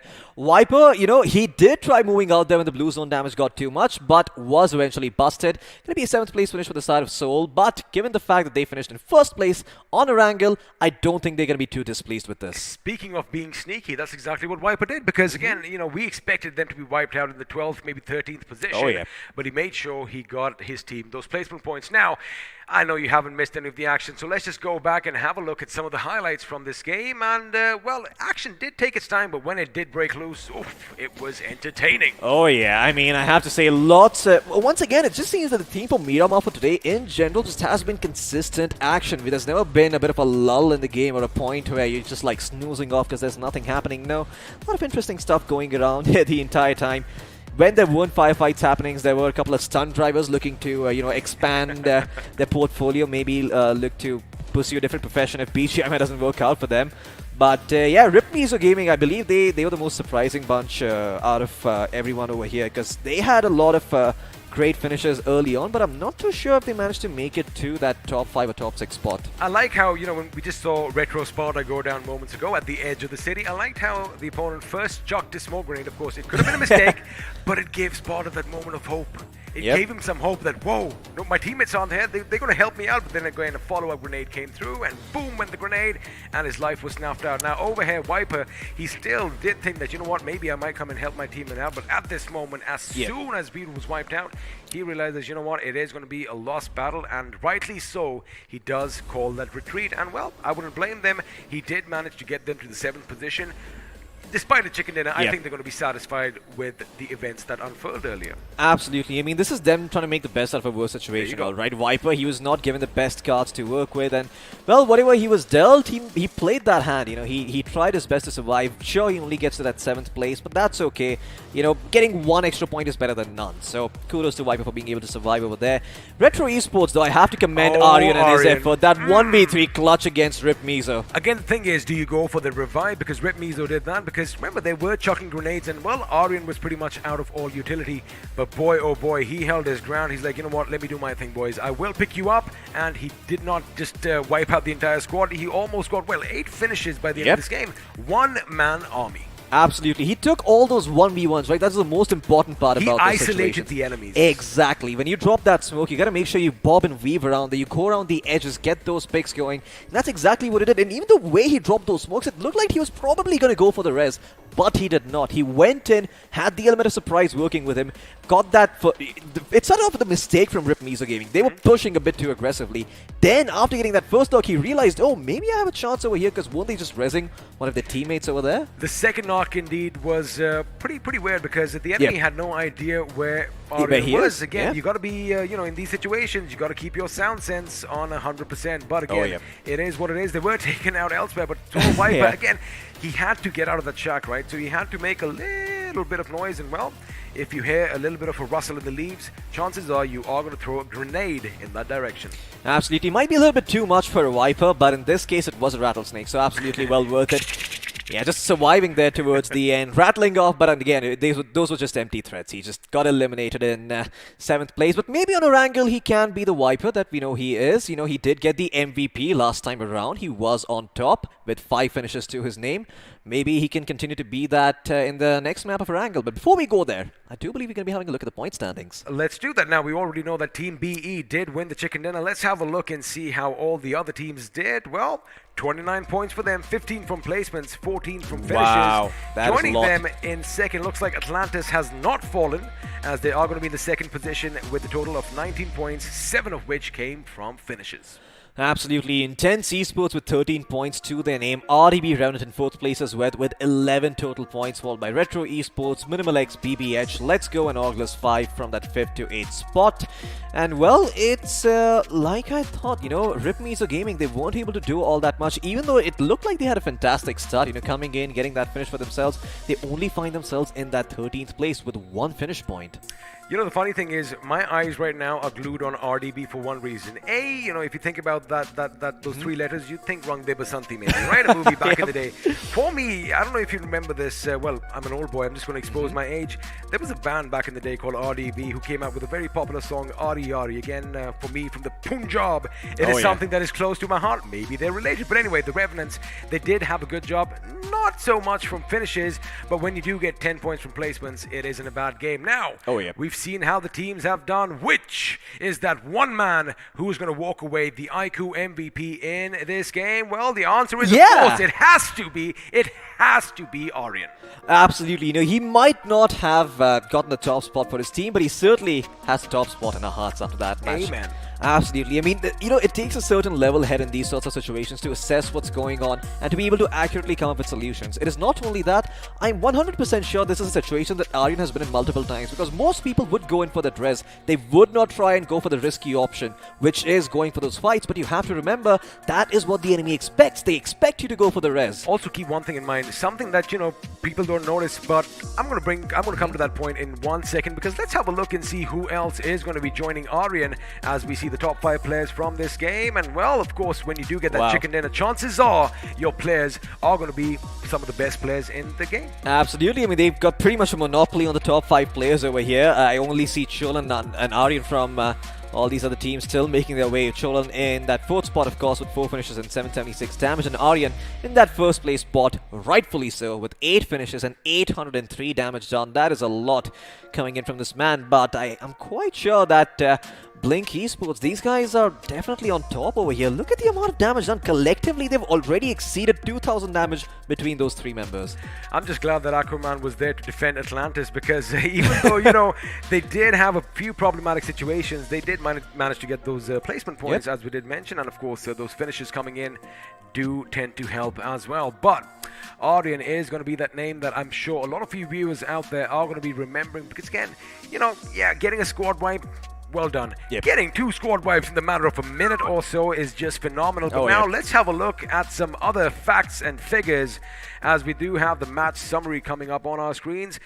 A lot fewer grenades used this time, 61, which I guess makes sense that only 2 of them ended up with finishes. Absolutely. I mean, that is, well, a very average, I mean, very horrible ratio, to be honest, with all these grenades being expended. But I'm quite sure a lot of them did result in knocks, right? I mean, that's where the story is. 61 knocks. So the thing is, the last Miramar that we saw today had the highest amount of healing, right? 95. This time around, it's 83-74. Again, you got to keep one thing in mind. All those long distance engagements, you know, yeah, maybe you won't get the finishes at that point, but you are depleting the enemy of their armor and their utilities. Absolutely. One bullet is all it takes to sort of remove their helmet, to sort of remove the vest, make sure they're a lot more vulnerable to gunfire, and at the same time force out a couple of medkits, you know, maybe even force them to pop a couple of those injections and those painkillers. And you know, from our experience, that has been the Achilles heels for a lot of these teams. They come into the final circle and they don't have any meds. Absolutely. I mean, they don't have enough utility to heal themselves back up, but let's have a look at the finish to damage ratio. That is the meat on the bones. That is the real chicken that we're all after. And okay, well, we do have a Burj Khalifa in town, and that belongs to the side of Blink Esports. Despite the fact that, you know, you have a look at the couple of teams, they have damage in the thousands, right? A couple of them have 1401, 1238. I am, of course, talking about Atlantis with 1400 points. But again, when you have 2750, you are going to be towering above everyone else. And again, it is going to be just a little bit tricky to find out which top 4 squads are going to make it, well, in the top 4 squads, but we are going to have to wait for just a little second. Now, what stands out for me is teams like G2A, they haven't had too many good options. I mean, they did have a little bit of a fight breaking out, but 0 finishes and just like 142 points of damage is not what I expected from them. Absolutely. Even I was expecting a better performance out of them, but unfortunately, it's going to have to beat them with only 142 points of damage done.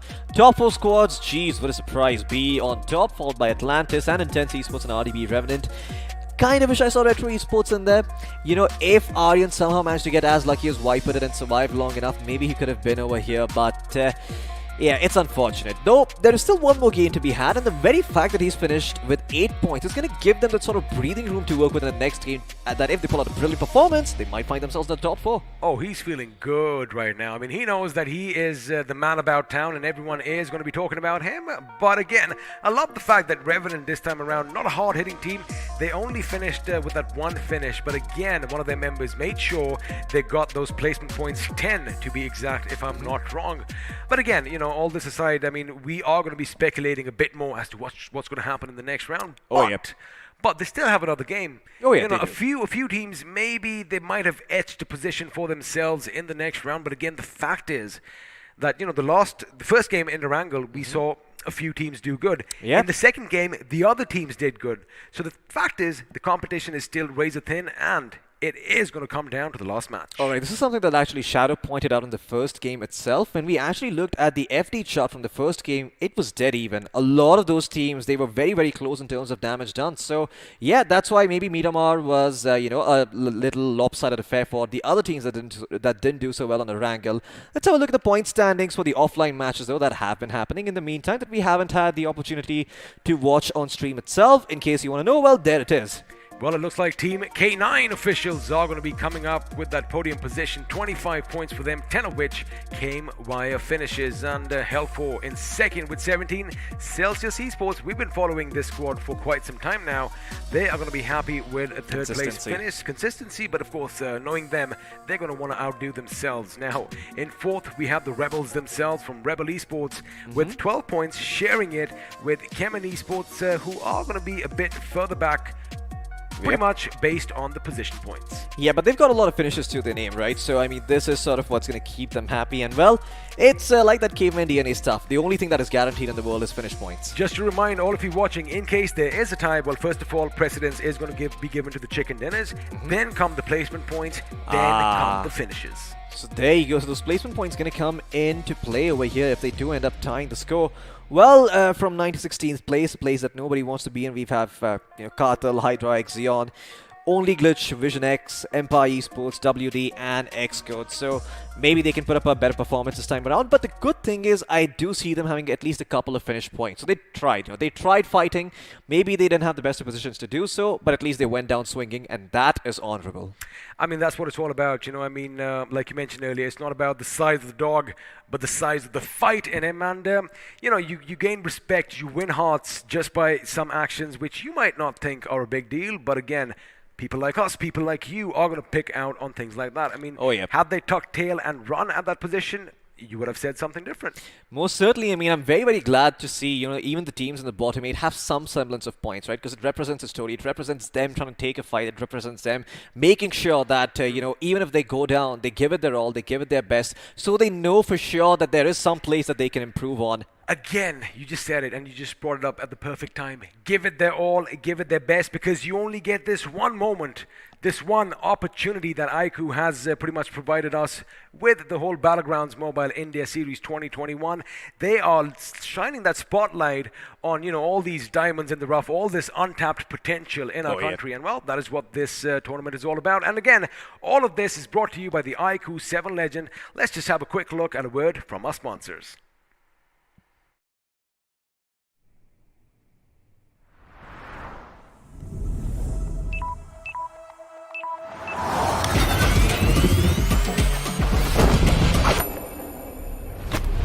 Are you ready for this?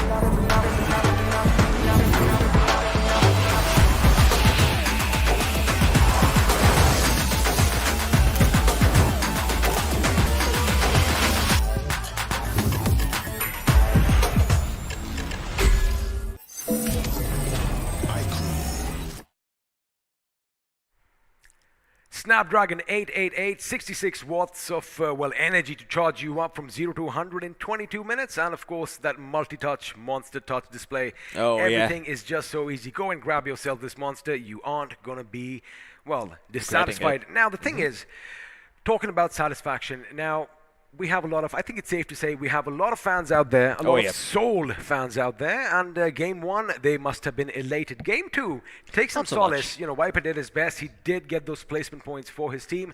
Now it all comes down to game number 3. It is going to be Erangel. We know these boys can do wonders in Erangel, as history teaches us, but I wonder if they're going to have a little bit of a target painted on their back. They most certainly could, because Seoul actually did really, really well last time around, right? And I'm quite sure some of these teams probably went over YouTube just in a little bit of time that they had, looked over where they were dropping, did their little bit of homework, or maybe if they've had a coach, he's going to be telling them, they like to drop over here, this is their hotspot. I'm not going to say it right now, because if I do, I'm going to feel responsible for that. It's your fault. Yeah, I just cannot bear that moral responsibility. It's just too much to bear. But these are the teams who are going to be playing in. Just in case you've missed those first 2 matches, it's going to be Team Atlantis, 0 Degree OG, Retro Esports, Minimal X BBH, RIP Miso Gaming, PLM Esports, G2A Esports, and Team Bros. Team Bros, now they did have a good outing. I mean, a decent number of finishes to their names, but of course they are going to be joined by Fallen X Esports, Terminator XTR, Team BE, your winners of the last game, RDB Revenant, 4 Fighters, let's go! And of course Soul and the August 5. Now, I wonder what's going to happen next, because what I feel is, especially since we have one of the pioneers of the game, coming in and doing what they do best, I feel the teams, again, I'm going to retract my statement because I just thought of it in my head. The fact that the competition is so razor thin, teams at the bottom half still have a chance to make it. Exactly. But now they've got to make sure that the ones that did good, they have to be toppled over first. So what I'm afraid of is, suppose you're taking a fight. Suppose I am Team X. I go up against Team Soul. The moment I knock down or get knocked by one of their players, the names are going to show up. At that point, that is what I'm anxiously waiting for. It could be that a few more teams might actually hear the commotion and be like, it's those boys. Let's go and have a look at what's happening. Absolutely. But this is where the caveman solution comes in. Life is just simple. No, you don't even have to club them. Just don't look at the feed. why does it matter? It doesn't even matter. Play your game. Absolutely. Just focus on your own game. Don't even look at the fate. Of course, at the end of the day, it just gives you irrelevant information anyway, right? What does it tell you? Nothing at all. Just going to intimidate you if you end up knocking out the Soul players. Whoa, I mean, I am not going to agree with Sarcasm. that because you should definitely do your homework. And even at this stage, Oh, you yeah. know, getting all this precious data could be something that could be in your favor. But before we jump in on the action, let's just have another look at that beautiful map of Erangel, one of my favorites for certain. And well, whoa, already, whoa, forget everything else. okay. They're going to have a little bit of a virtual tour. Absolutely. We are going in-game on the in-game map itself, starting off at Shelter. Well, this is definitely a place that I haven't seen a lot of teams drop into of late, but maybe we see a little bit of a difference this time around. If you messed that up, I would have been just a little bit angry. But you know what? I think you are right, because it could be one of the other bunkers as well that are nearby. But this definitely is the military base. Of course, you have all those surface-to-air missiles. Although they are in a decommissioned state, I wonder if someone could tinker with them and might have some bigger explosions on the island. I wish you could, I wish, the map had some of these interactable places where you could go in and maybe fire off a couple of missiles, do a lot of cool stuff, and maybe bathe a part of the map in napalm. But, yeah, it's going to be very interesting to see what ends up happening now. Okay, so I'm going to say it now, right? Because I'm quite sure the delay is not going to affect it. Soul like to drop towards Mansion. This time around... You just spoiled their game right now, Floki. Why would you do this? Oh my goodness. There's a 10-minute delay. They're never going to know. Well, of course, again, Soul is definitely one of the most teams that Iconic has the most eyes glued on their every single movement. So even if you don't know about BGMI, you know who Soul is. There you go. So, they've got to be on their tippy toes right from the beginning, and chances are they can't stay in a position for too long, because I'm expecting a few hunters out there to come and try and hunt them down and, well, rip their souls from their bodies. Absolutely. Now, the only thing that could go really, really bad for them is having multiple teams come into the mix. But Soul, they've got a very experienced member. They've got Viper on the squad, and I'm sure he knows what it's like to be hounded by a couple of teams at once. Also, I don't know if you noticed one thing. So Viper has donned Mortal's iconic dress this time around, and looks like we have another superstar in the making. Not that he isn't one in his own right. So, maybe Mortal is still the puppet master over here, playing with the boys, just infusing them with a bit more, well, motivation. But for now, the plane path is going to be on our screens, and this time we are flying all the way pretty much up north from Primorsk. We are going to fly over the ruins, and, well, the plane path shall end at Severny. However, that does not dictate where the first circle is going to form. Absolutely. I mean, the first circle still could go anywhere, right? For all we know, it could go all the way up towards Stolber and make the game very, very interesting. Please do. Yep, we all love our Stolber finishes. I think I could count on one hand how many Stolber finishes we've had. Because at that time you were casting with Shadow, and again, I mean, can we not bring that up? She's got some voodoo magic around her. She gives an offering to the BGMI gods every night before going to sleep. We do not do our due diligence. There you go. That's where we're going wrong, mate. Absolutely. We need some sort of animal sacrifice to get going over here. But, yeah, jokes aside... I thought maybe just visiting a temple would have been enough, but alright, it looks like we are going to have some sacrifices over here. Absolutely. So just visiting the temple is not enough. The BGMI gods, you think they're merciful? You think they're the peaceful kind? They put 16 people. They put 16 teams on an island and make them fight against each other, and if they don't, the blue comes and destroys them. Well, it does come and destroy them before now. Oh, baby! My goodness, hallelujah, because this circle means we are going to have a lot of drama. We're going to have a lot of action right from the beginning, and for now, there are only two teams on the Sosnovka military base. But whoa, have a look at that. A couple of teams are already diverting their flight path, as I did see a couple of teams head up north. Let me be correct. I do believe it was Intense Esports. I did see them on a northern trajectory. The moment the circle formed, two of the members started heading down south. Oh, yeah, absolutely. But this is going to be a little bit problematic for them, because there's going to be other teams in the vicinity who already decided to go in that general area. So they are going to be a little bit late, and perhaps as a result could get eliminated early. I hope they're very, very careful with the way they rotate into these areas, because once again, if you aren't careful, you are going to be under heavy fire. And man, I do not like the density of teams that I see towards the general Milta area right now. There's just so many teams towards farm, so many teams up towards the Yasnia Poliana area. I mean, there's just I can't even read the names anymore. It's that bad. Well, the farm is going to be occupied right now, as we have a plethora of teams all around. You are counting on your fingers, and I think you are going to come up with the number 5. That's 7 teams?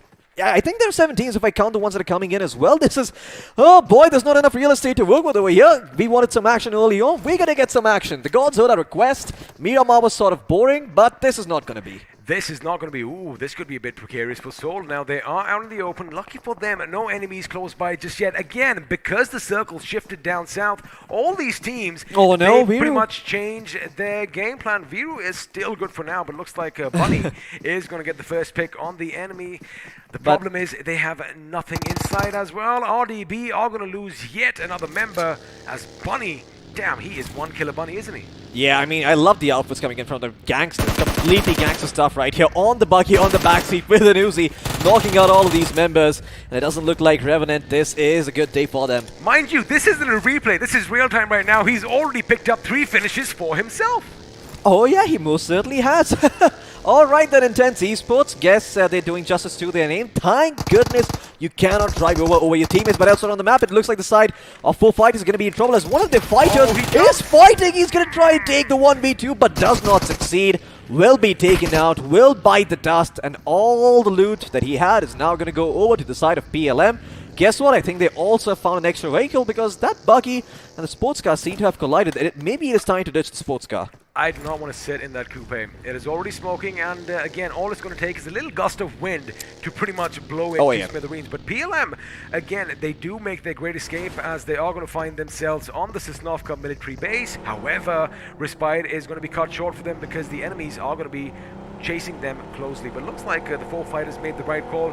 They realized that, you know, that particular compound has already been taken. It's not up for grabs anymore, and they are going to move on to greener pastures. But for now, it does look like the boys from Seoul could be in some trouble as Intense Esports are driving ever so dangerously close by. Absolutely. Viru, I love what he was doing at the start. You remember, because he had nothing on him. He was the first one to go ahead, being the scout for his team, being the guy, you know, just watching all those areas and making sure that if there's anyone who gets knocked down on his feet, it's him. That way, no weapons, no utility is wasted.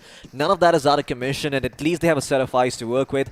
And well, if he got eliminated, he got eliminated. That's how Seoul would have played. But now, Seoul are in a much better spot. They've got weapons, they've got a little bit of healing. Sure, they do seem to be lacking a couple of wests, but Rocks, well, this most certainly is some badass stuff right there. You know, with an AKM and a helmet, he's going out there into the world looking for a fight. I mean, that's all he needs, mate. With a name like Rox, he is going to be rocking the worlds of the enemies over here, but it could be problematic for him as well elsewhere.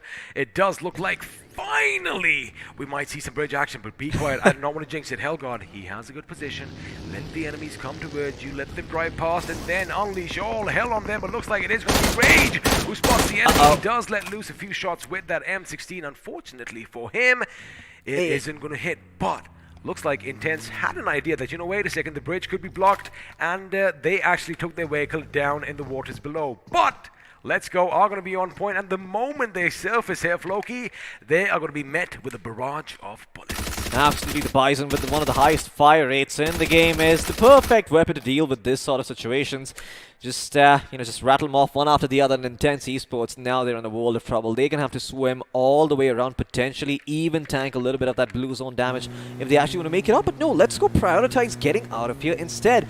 I like this decision. It's a little bit more mature, and when you consider where they are positioned, you don't really want to be the team that is on the bridge because there's not a lot of cover there to work with. I mean, you know, I'm going to agree with you and disagree with you at the same time because the same thoughts were rattling in my brain. The thing is, when you are high atop the bridge like that, you have a good vigil all around. You can see way down the bridge, so, you know, you can see anyone coming towards you. Also, you have a good idea of, well, if anybody wants to slip in that aquatic way. So, you know, I would say that the other members should be kind of spreading themselves a bit far and thin, leaving their the sharpest of their shooters on top of the bridge, because, boy, if he misses, then he's in a world of trouble. Absolutely. Well, there's going to be a couple of salary deductions right there, you know, maybe a couple of roster changes as well, but yeah, the map looking very, very interesting so far. You sinister devil, you. Yeah, absolutely. There's still a team up north, by the way. I know you guys can't see this, but I believe Team Bros are going all the way from Severny down towards Sosnovka, so it's going to be a hard time for them. They took the hard call. They were like, you know what, we've dropped north already. We might as well just get as much loot as we can and then further go down south. And lucky for them, there's actually not going to be a lot of teams standing in their way. They're my kind of people. Once you're committed, you are committed to that plan, person, or whatever. Damn, that brought back memories. Anyway, let's have a look at Terminators over here. They have managed to pretty much make themselves, you know, a little bit of a niche over here in the Sosnovka military island itself. And it looks like they are going to spot the enemy, and in the blink of an eye, Samar is going to help his teammate Fighter bring down a member from Let's Go as, well, AJ is going to be in a world of trouble, but it looks like Respite is coming in. They are going to drive through. Our smoke grenade is going to be popped. Even if they do, it might be too late. Whoa, that was beautiful. They, in fact, what they did was they let the buggy take the teammate on a little bit of a piggyback ride. Oh, wow. And out of the hailstorm of bullets. That is ingenious. That is presence of mind, Floki. Brilliant play. Absolutely. Great stuff coming out from Let's Go. They still take it on long. the buggy. Oh boy, that is some intelligent play right there. Well, that is what you call brains over brawn. And Let's Go. Well, they most certainly are in a hurry to get the hell out of here, get going. The one place they do not want to go, though, is towards the airport, and the only way they do this is by surviving right now and taking the member out of danger. Well, although they did move AJ just a little bit, they nudged him out of harm's way. PLM had a good little lay of the land, and AJ is going to be finally lost to us. However, I love that ingenuity. I love the fact that, you know, we wouldn't even think of something like this. Yeah, absolutely. I mean, that was very, very creative to come up with a solution like that, but yeah, unfortunately, it didn't really quite work out for them. I do believe he was still praying while they still spraying while they were on the buggy. Not praying. Why the hell would you pray? Maybe you would need to pray if you're on the buggy and you're on the back seat, because, well, you're completely exposed. But yeah, speaking of PLM Esports once again, they're able to get themselves that one finish, and this time around, again, with all four of their players over here, they're going and they're chasing for more. I like this move. You know, Let's Go. They don't have the numbers advantage. They are in somewhat risky vehicles. This buggy is also not the safest of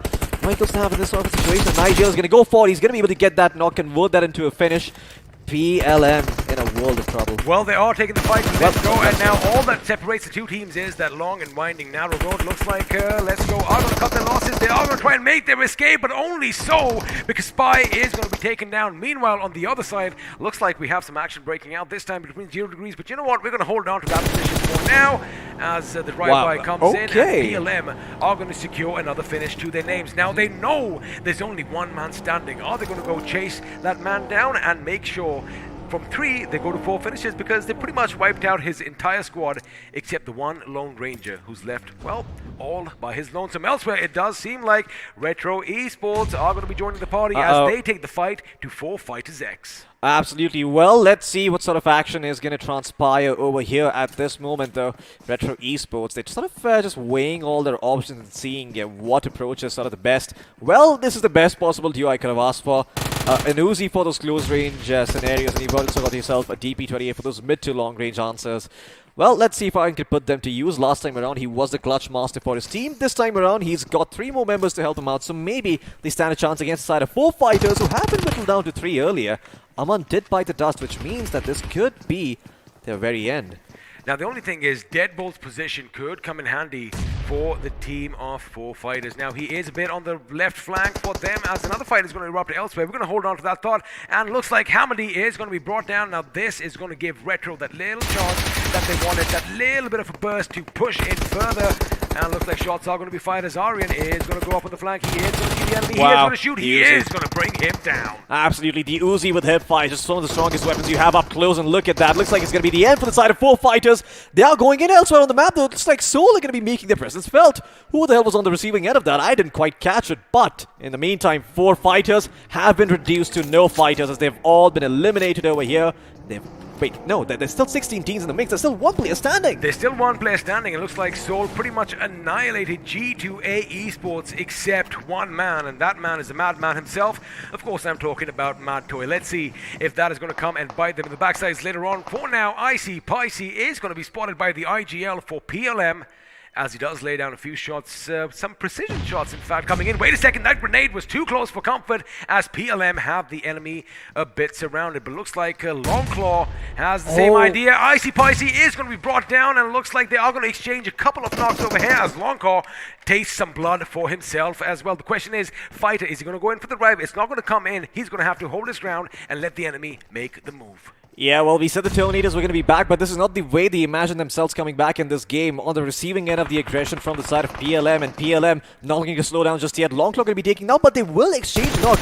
I believe Axel OP has been knocked down on his feet, leaving only Fighter in a 1v2 scenario. This is still somewhat doable, but he needs to start popping those utilities. He needs to pop a couple of smokes, maybe fight and get those 1v1 angles, but PLM are not giving him those. Look at that! That is a picture-perfect double peak coming out, but he's still fighting. Fighter's still standing strong. He will finally be going down there. PLM, they almost make it look beautiful, but, well, they do make it look beautiful. They do not lose any of their players. The Terminators have been terminated once again over here. Guess they oh, it's a hard chip and a half. There you have it. Drama is going to ensue as the circle is going to shift to the northwest. We do finally have the bridge in play. A lot of water as well. I want action to end in the water. I want it to be a pacifist ending over here because, you know what, I'm just sick and tired of all the bloodshed. But anyway, that's a lie because now the teams are going to be heading in that direction. Have a look at Seoul. Now, they were on the military island. They did kind of make their way in, but they decided, you know, because of this hard shift, they've gone north. They are going to brave the blue, and, well, they are going to have the north side of the new circle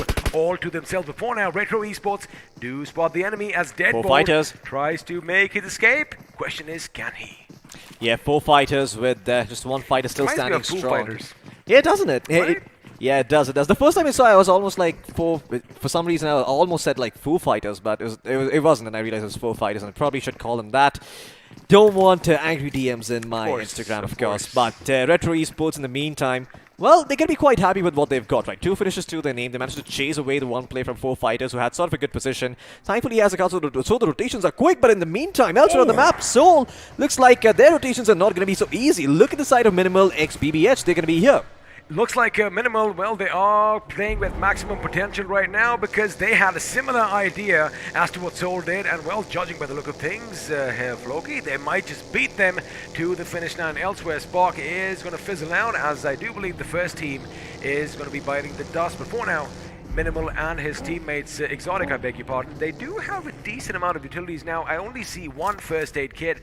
All others have bandages, which means, well, if they do take some damage, they better patch themselves up quick because the big boys are heading in their direction. Speaking of their direction, have a look at this setup over here by wow. Now again, keep one thing in mind, these guys are veterans of the game. Absolutely. I mean, they've got vision everywhere around the map, but once again, you have to remember there is such a thing known as too much information, and they could have a hard time deciding if all of the players end up spotting out a player each. Well, there you go. The Mystic, I love the position he's in right now. He makes me smile. Absolutely. This is so cheeky. He knows that there's going to be no one coming in from the eastern part of the map because it's pretty much empty unless they manage to get themselves up on the cliff, which it does look like Seoul is making their way over there.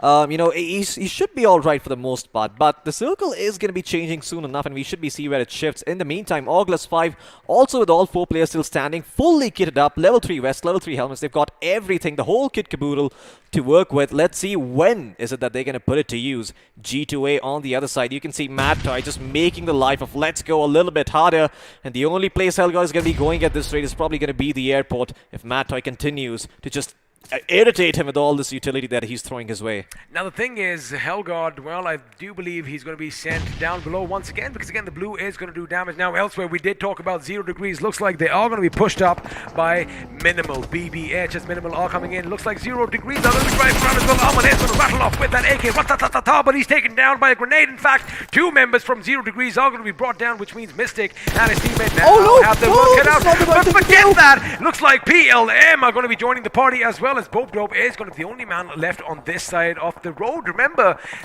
Mystic, I beg your pardon, is a bit far away, but now the revive has come in. Luckily for Mystic, he has made it to the right side next to his teammates, which means 0 degrees still have a chance. They can still be a 4-man squad. Popdor has great awareness in this sort of a situation. As soon as he got the res, he went back to help his teammate out, who's already given away his position by rattling off a couple of shots over here. PLM, in the meantime, they don't know how many numbers there are, so they've gone on top of the lighthouse to get some information for themselves.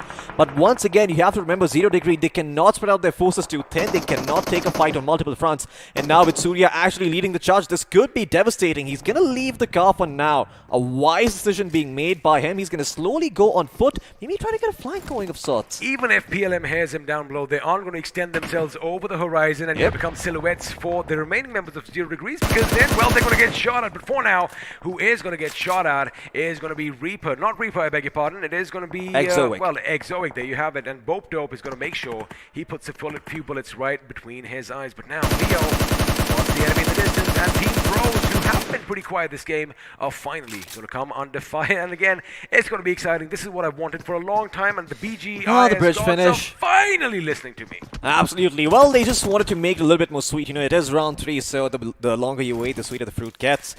We'll see, though. We'll see if this actually does result in any sort of a bridge finish, or are we just going to get trolled further and further, and it's going to go up north or maybe down south a little bit more. If it goes down south, I think we're all going to be happy, but further up north is where we might be somewhat disappointed, but 0 Degree... Well, this is them trying to fight on the low ground. Surya, he might just be walking back into the nade. No, he's going to be able to stay alive over here. And PLM in a world of trouble. IGL is going to try and heal himself back up. Leo YT as well in the surrounding area. But look at that grenade! It's going to pop their buggy and make it, not usable right now because it's smoking at the moment. However, it is not going to go in their favor because Bope Dope has been brought down by a grenade courtesy of Leo, and now he is going to be raining fire upon them as IGL goes up a bit closer. He wants to see the enemy. He throws a grenade. Is it going to be good? It is. It does take a few chunks of HP out. However, lovely cover coming in from Armand. There you have it. He's going to make sure they are kept at bay. There you have it. We just talked about it moments ago. Absolutely, and this is what Ambition looks like. The Bison with the scope at this distance trying to rattle off a couple of shots. As long as a few bullets are hitting you, the enemy is going to be suppressed. Exactly. I mean, that's all that really matters. You know, it's just about suppressing fire. It's not even about connecting. And guess what? This is still actually setting up. So this is indeed just a bunch of smoke. And whereas 0 Degree, they're trying to go all the way around. Instead, maybe even go from the low ground and hurl a couple of nades up towards the lighthouse. I was going to break this up. On the other side, it looks like Rip Mizo are in a world of trouble of their own. They are under the bridge, unfortunately for them. They lobbed that grenade up top. I mean, they defied gravity. And have a look at the circle. It is going to be a bit of beachfront action as Retro are already swimming in the seas. We're going to have visions of Normandy once again. We're going to go back to 1944 as well. We are going to see Utah Beach line up over there. But for now, have a look at the bridge. All the teams are underneath while Team Bros are still braving the roads up top, which is a good idea because from there they can see far and wide as well. They have spotted Atlantis. Looks like Atlantis might finally be submerged underwater. Absolutely, Atlantis. Well, they were trying to stick to the team, but it seems that they are going to be taken out of here. In the meantime, though, it does seem that Team Bros have found themselves some control of that bridge area. Now, you have to remember, all of these teams coming in. Bros, well, they're making their presence known over here, and they're going to walk right into the process of Leo YT. Leo, very, very happy to rattle off a couple of shots, maybe render that vehicle ineffective, making sure that it can't be used to rotate out of there. But PLM have their hands full. You have to remember that a 0 Degree downstairs, just waiting for them to make any sort of misstep. And Aragon, he had the crosser on him, but he didn't spot out Charmel, and I guess he's not going to be able to see him at that distance either. He knows he's out there. Atlantis as well as B, they're going to end up meeting each other. Let me tell you something that Bros did very well. They already anticipated that the lighthouse is going to be occupied, and well, they have taken cover from that end. The other end, they didn't really have to worry about so much. What I am worried about is PLM moving in a smoky buggy. We've seen it destroyed in the past. It might just happen again now. Surya, he's swimming in the waters down below, just try and get as much information as he can. He relays that information to Mystic, and well, Mystic lets loose with his M4.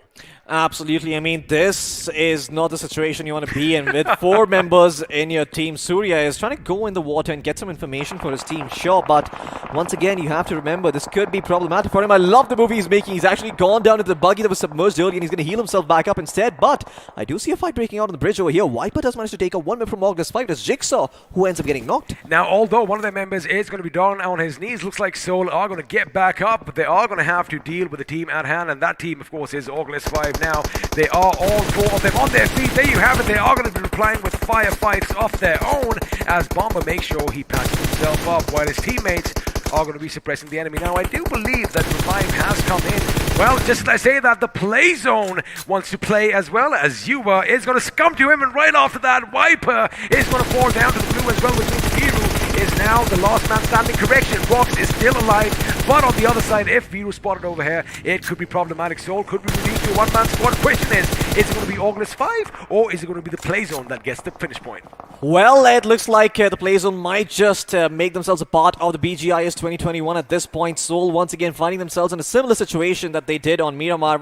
I love the fact that the player was just chilling on the buggy in the meantime, trying to get a bird's eye view of the surrounding area, getting himself on that high ground up there. But 0 Degree, once again, all these members really spread out, and you have to remember they really haven't had a good time up until this point. So this game is very, very important for them. A good performance here could mean that they sneak into the top 4. But look at Rox, the only member from Soul surviving, and how poetic pathetic that his name is Rocks and he's standing on a rock praying for his life. Well, let's see if he's going to be praying, because for now, if you would have asked me who's going to win, 0 Degrees are in a good position. They have the good bridge control, they have the compound for themselves, while all they have to do is shoot fish in a bounce. Because, well, sooner or later, that's what's going to happen. And Rocks is here.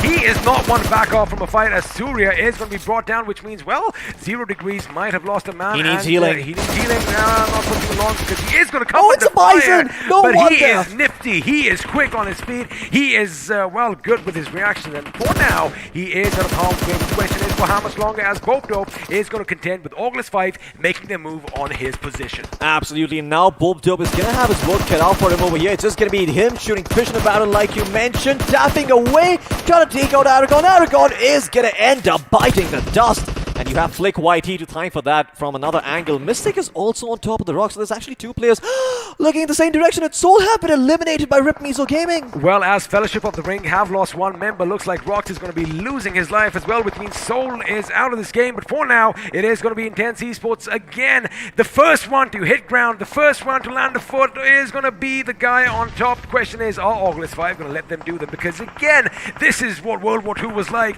They are basically the Germans right now holding the Allies at bay, but sooner or later we know that they are going to make a little bit of footing, as Shamil from Team BE again, no one has them in their side. Everybody is focusing on Team Pros here. There's 5 teams in the water right now. Everyone is just slammed to the slaughter here for the side of 0 Degree. They've got 3 members up and standing. All they really need to do at this point is get to a good vantage point and fire up a couple of shots. But my goodness, there you go. Flick YT emerges from the smoke in the shadows, shoots a shot straight towards the members of 0 Degree, and Aman pays the price for it. Knocked on his feet, will be revived back up, but they could potentially blow that Jeep up and get a multi-finish. Well, he did get a multi-finish, not on 0 Degrees, but on Team Bros. He threw 1 grenade, and well, Rep Mizo are going to be on a domination spree as of right now. But again, I got to tell you one thing. Looks like this team has some Navy SEAL training the way they just came out of the water, and well, with those precise shots, got Aman down to his knees. But for now, Aman is going to be back up, and now it's their turn to lay down the hurt as the grenade is going to be flung. If it bounces right, it could be problematic. In fact, it does. And there you have it. Flick was so close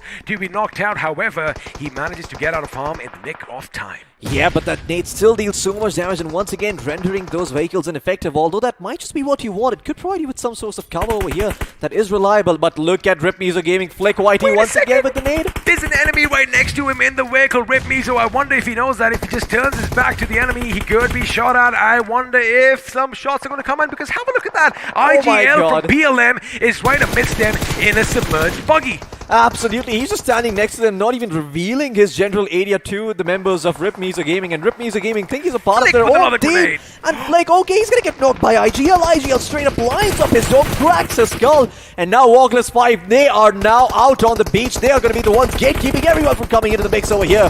Those smokes allowing them, giving them some time and room to work with, and in the meantime, it looks like IGL is gonna be able to take out Flick YT. He's been instrumental for the side of Rip Mizo so far, but now IGL on a bit of a rampage over here. Well, the August 5, they definitely get a few more sponsors off this game, because they have all 4 members alive. Well, one of them on his knees. He should be picked up, but for now, all they're going to do is make sure each and every member controls his or her own sector, and well, nobody should be making an amphibious landing, because if they let the opponents basically touch ground, that is when shots are going to be fired, and well, anything can happen. For now, Bope Dope from 0 Degrees again trying to convey some information to Mystic, but between them, they have a team, and that team is Rip Mizo Gaming.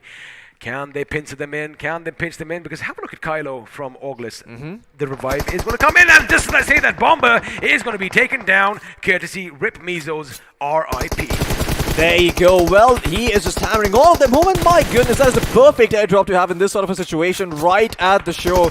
I wonder what they managed to snag out of that, but in the meantime, Mystic is also going to be spotted out, knocked down on his feet. Rip Mizo with a beautiful headshot on towards him, and looks like he knows what the other member from 0 Degree is. He is looking a little bit backward over there. Or is that the member from PLM? No, it is actually the 0 Degree member who was scouting things out earlier from the bridge. Well, looks like the tables are going to be turned, as Bope Dope is now going to take the position of IGL from PLM, but he does have the enemy nearby. Unfortunately for Intense Esports, he's not going to be able to convey that message to anyone else. But for now, Rip reverse. Oh, if he turns his back on the enemy, he could be stabbed right between his clavicles. Let's see if that is going to be the case, because yes, he is going in for the revive, but this is where Bope Dope could submerge, could come out from the water, but looks like they have left it a bit too late, as Jigsaw is going to be laying down the hurt from the beach. Now, Auglis, again, they are a bit further back, so Rip Mizo, they don't have a lot of options. They can't really take them on right now. They're going to make sure they finish anything in the water. He spots another one, and Cholan comes in the fire. 15 finishes to their names already.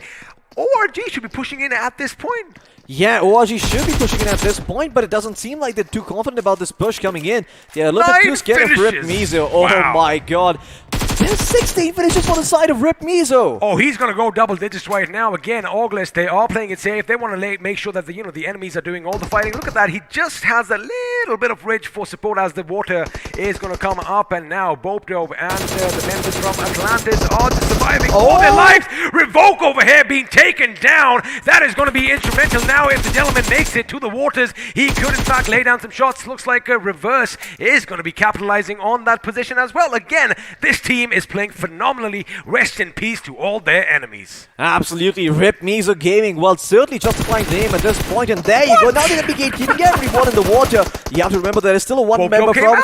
Yeah, there's Bopdove came out. This is the 4th place finish. Maybe Zero Degree able to sneak into the top 4. We don't know just yet. But in the meantime, Rip Mizo Gaming. Oh no, they're going to get backstabbed over here. It looks like they will still be able to get a couple of picks for themselves. No, but they will be eliminated over here. Jigsaw is going to get that revenge with the M4 at this point. And it doesn't seem like there's anyone else standing in his way. Only a couple of members from the side of Atlantis standing between him and victory. They're going to come out in the open. And well, it looks like Auglis 5 will take the chicken dinner at last. In the first game of Erangel, they got themselves a 2nd place finish. Now they get themselves the 1st place finish on Erangel. So they most certainly should be making their way to the quarter-finals. If I was Auglis right now, I'd be checking my messages because they are going to be pretty much, the message, the DMs are going to be full of sponsor options. But again, what a wonderful game. Oh my goodness, Rip Mizo. What in the world were you thinking? You know, they were just one finish short of the big 2-0. Absolutely. I mean, did they have 18 finishes? 19. Oh my goodness. Your maths is a bit weak, eh? It is. I really wasn't paying attention there. But, well, I broke your heart. That's what you not do to your co-caster right there, folks. But yeah, all jokes aside, the way Rip Mizo played that engagement towards the end was very, very clever. Instead of being the team that goes on last and going for the heal battles, they first assessed the situation. They knew for a fact that Zero Degree are not on the show just yet. They knew that August 5 was also somewhere there because they were rattling off a couple of shots in the water, but they didn't know where. So one of the members goes up ahead, deploys a couple of smokes, makes the area a little bit safe, acts as bait, and then that smoke is used by the other members to come in and raid the airdrop. The one thing that worked for them is the fact that, the beach gradually sloped in as it went towards the water. And that is what he used to make sure that ORG didn't do anything. And again, if you missed any of the action, which I'm sure you didn't because, well, the big dogs were playing, let's have a look and see where it all started. Of course, Intense Esports turning up the intensity right in the beginning, and only one man, the Killer Bunny himself, with 3 finishes in, well, a matter of seconds. Straight up gangster stuff by him. I love the fact that he's just sitting on top of the buggy, just shooting everyone in sight, in that tuxedo. Sharp as ever, but... he's definitely powered by Duracell. Yeah, well, carry on. Yeah, absolutely. I mean, well, that's a reference and a half if you've been watching ads since 2005. But yeah, there you go. Let's Go Esports. Well, the only place they unfortunately are going to be going is to the airport. Well, as they take a flight back home, let's have a look and see who else did good in this game. Again, that was beautiful. The fact that, the buggy comes in, just nudges his teammate off to a little bit of, but, unfortunately for them, they were just overwhelmed by the opposition. But a good thing to keep in mind next time around. Absolutely. That is not a mechanic that a lot of people think about as useful, right? I mean, this is just something that was out of the world, carrying your knocked teammate on the buggy and getting him back towards safety. Soul, I believe this is the sort of fight that they took that perhaps didn't really result in all that much for them. Now, this is only the 2nd circle, so it's not all that bad for them. And this is when they rotated out of Sosnovka military base, and I believe this was them going up towards farm. It was indeed, and they did manage to reduce G2A to a one-man squad after that little skirmish, but how the tables turned. Now, for Soul, I'm sure we're going to bring it up in the highlights sooner or later. Before that, have a look at PLM. A complete contrast to what I saw in the previous games, because this time, boy, they were doing a lot of aggression, and long claws grenades were on point. Unfortunately, they were finally taken down as the Terminators were terminated. They won't be back this time. However, PLM, they might just squeeze through. Yeah, PLM could also squeeze through. I mean, I'm quite sure that at this point, the points are very, very close, except for the top tier teams. For example, August 5, the fact that they got a 2nd place finish and a 1st place finish real quick might just mean I just noticed something in that little fight. When I said that, wait a second, how did 2 of their own teammates go up? looks like we had a bit of a self-made. Bobdope accidentally blowing his teammate Aman up. But again, it wasn't a total loss because he did manage to pick himself up. However, he might have had to put his headphones away for a little bit. Oh yeah, absolutely. His ears could be ringing and he might just have tinnitus at this point. But Team Bros, once again, they had good control of the bridge early on. I'm not too sure what happened with them. They even found themselves a couple of finishes, but it seemed that they would just not ready to hold that area down. They dropped down below the bridge when the circle kind of shifted towards the beach, and they lost their element of, not surprise, but that little advantage they had from, just raining down death. Absolutely. I mean, I feel like at that point, when you already know you have a bit of an advantage, but you can't capitalize on it any further, it's just better to go all in instead of trying to do something completely different when you don't have information to work with. It's a lot better to use your utility and end up in the 3rd or 4th place than do something risky and maybe not even get that 3rd or 4th place finish. That was the moment where Roxley tried his best for his team, but unfortunately Soul did get eliminated over here. And there you go, Team BE. Okay, so they were the first ones on the show. This is the part I was talking about with the smokes. Keep your eye on IGL. Now, we called it way in advance that, he's going to come up from behind. He's going to stab his knife deep between the ribs of his opponents, and that's exactly what happened. Now, up until this point, ORG, have a look at them. Beautiful control all over the entirety of that little beachhead. Again, they didn't overextend because they didn't want to take any chances, which, when you have that experience, kind of makes sense because on the opposite spectrum, we had the boys from Rip Mizo who did take all the chances, and well, they did rack up all those finishes.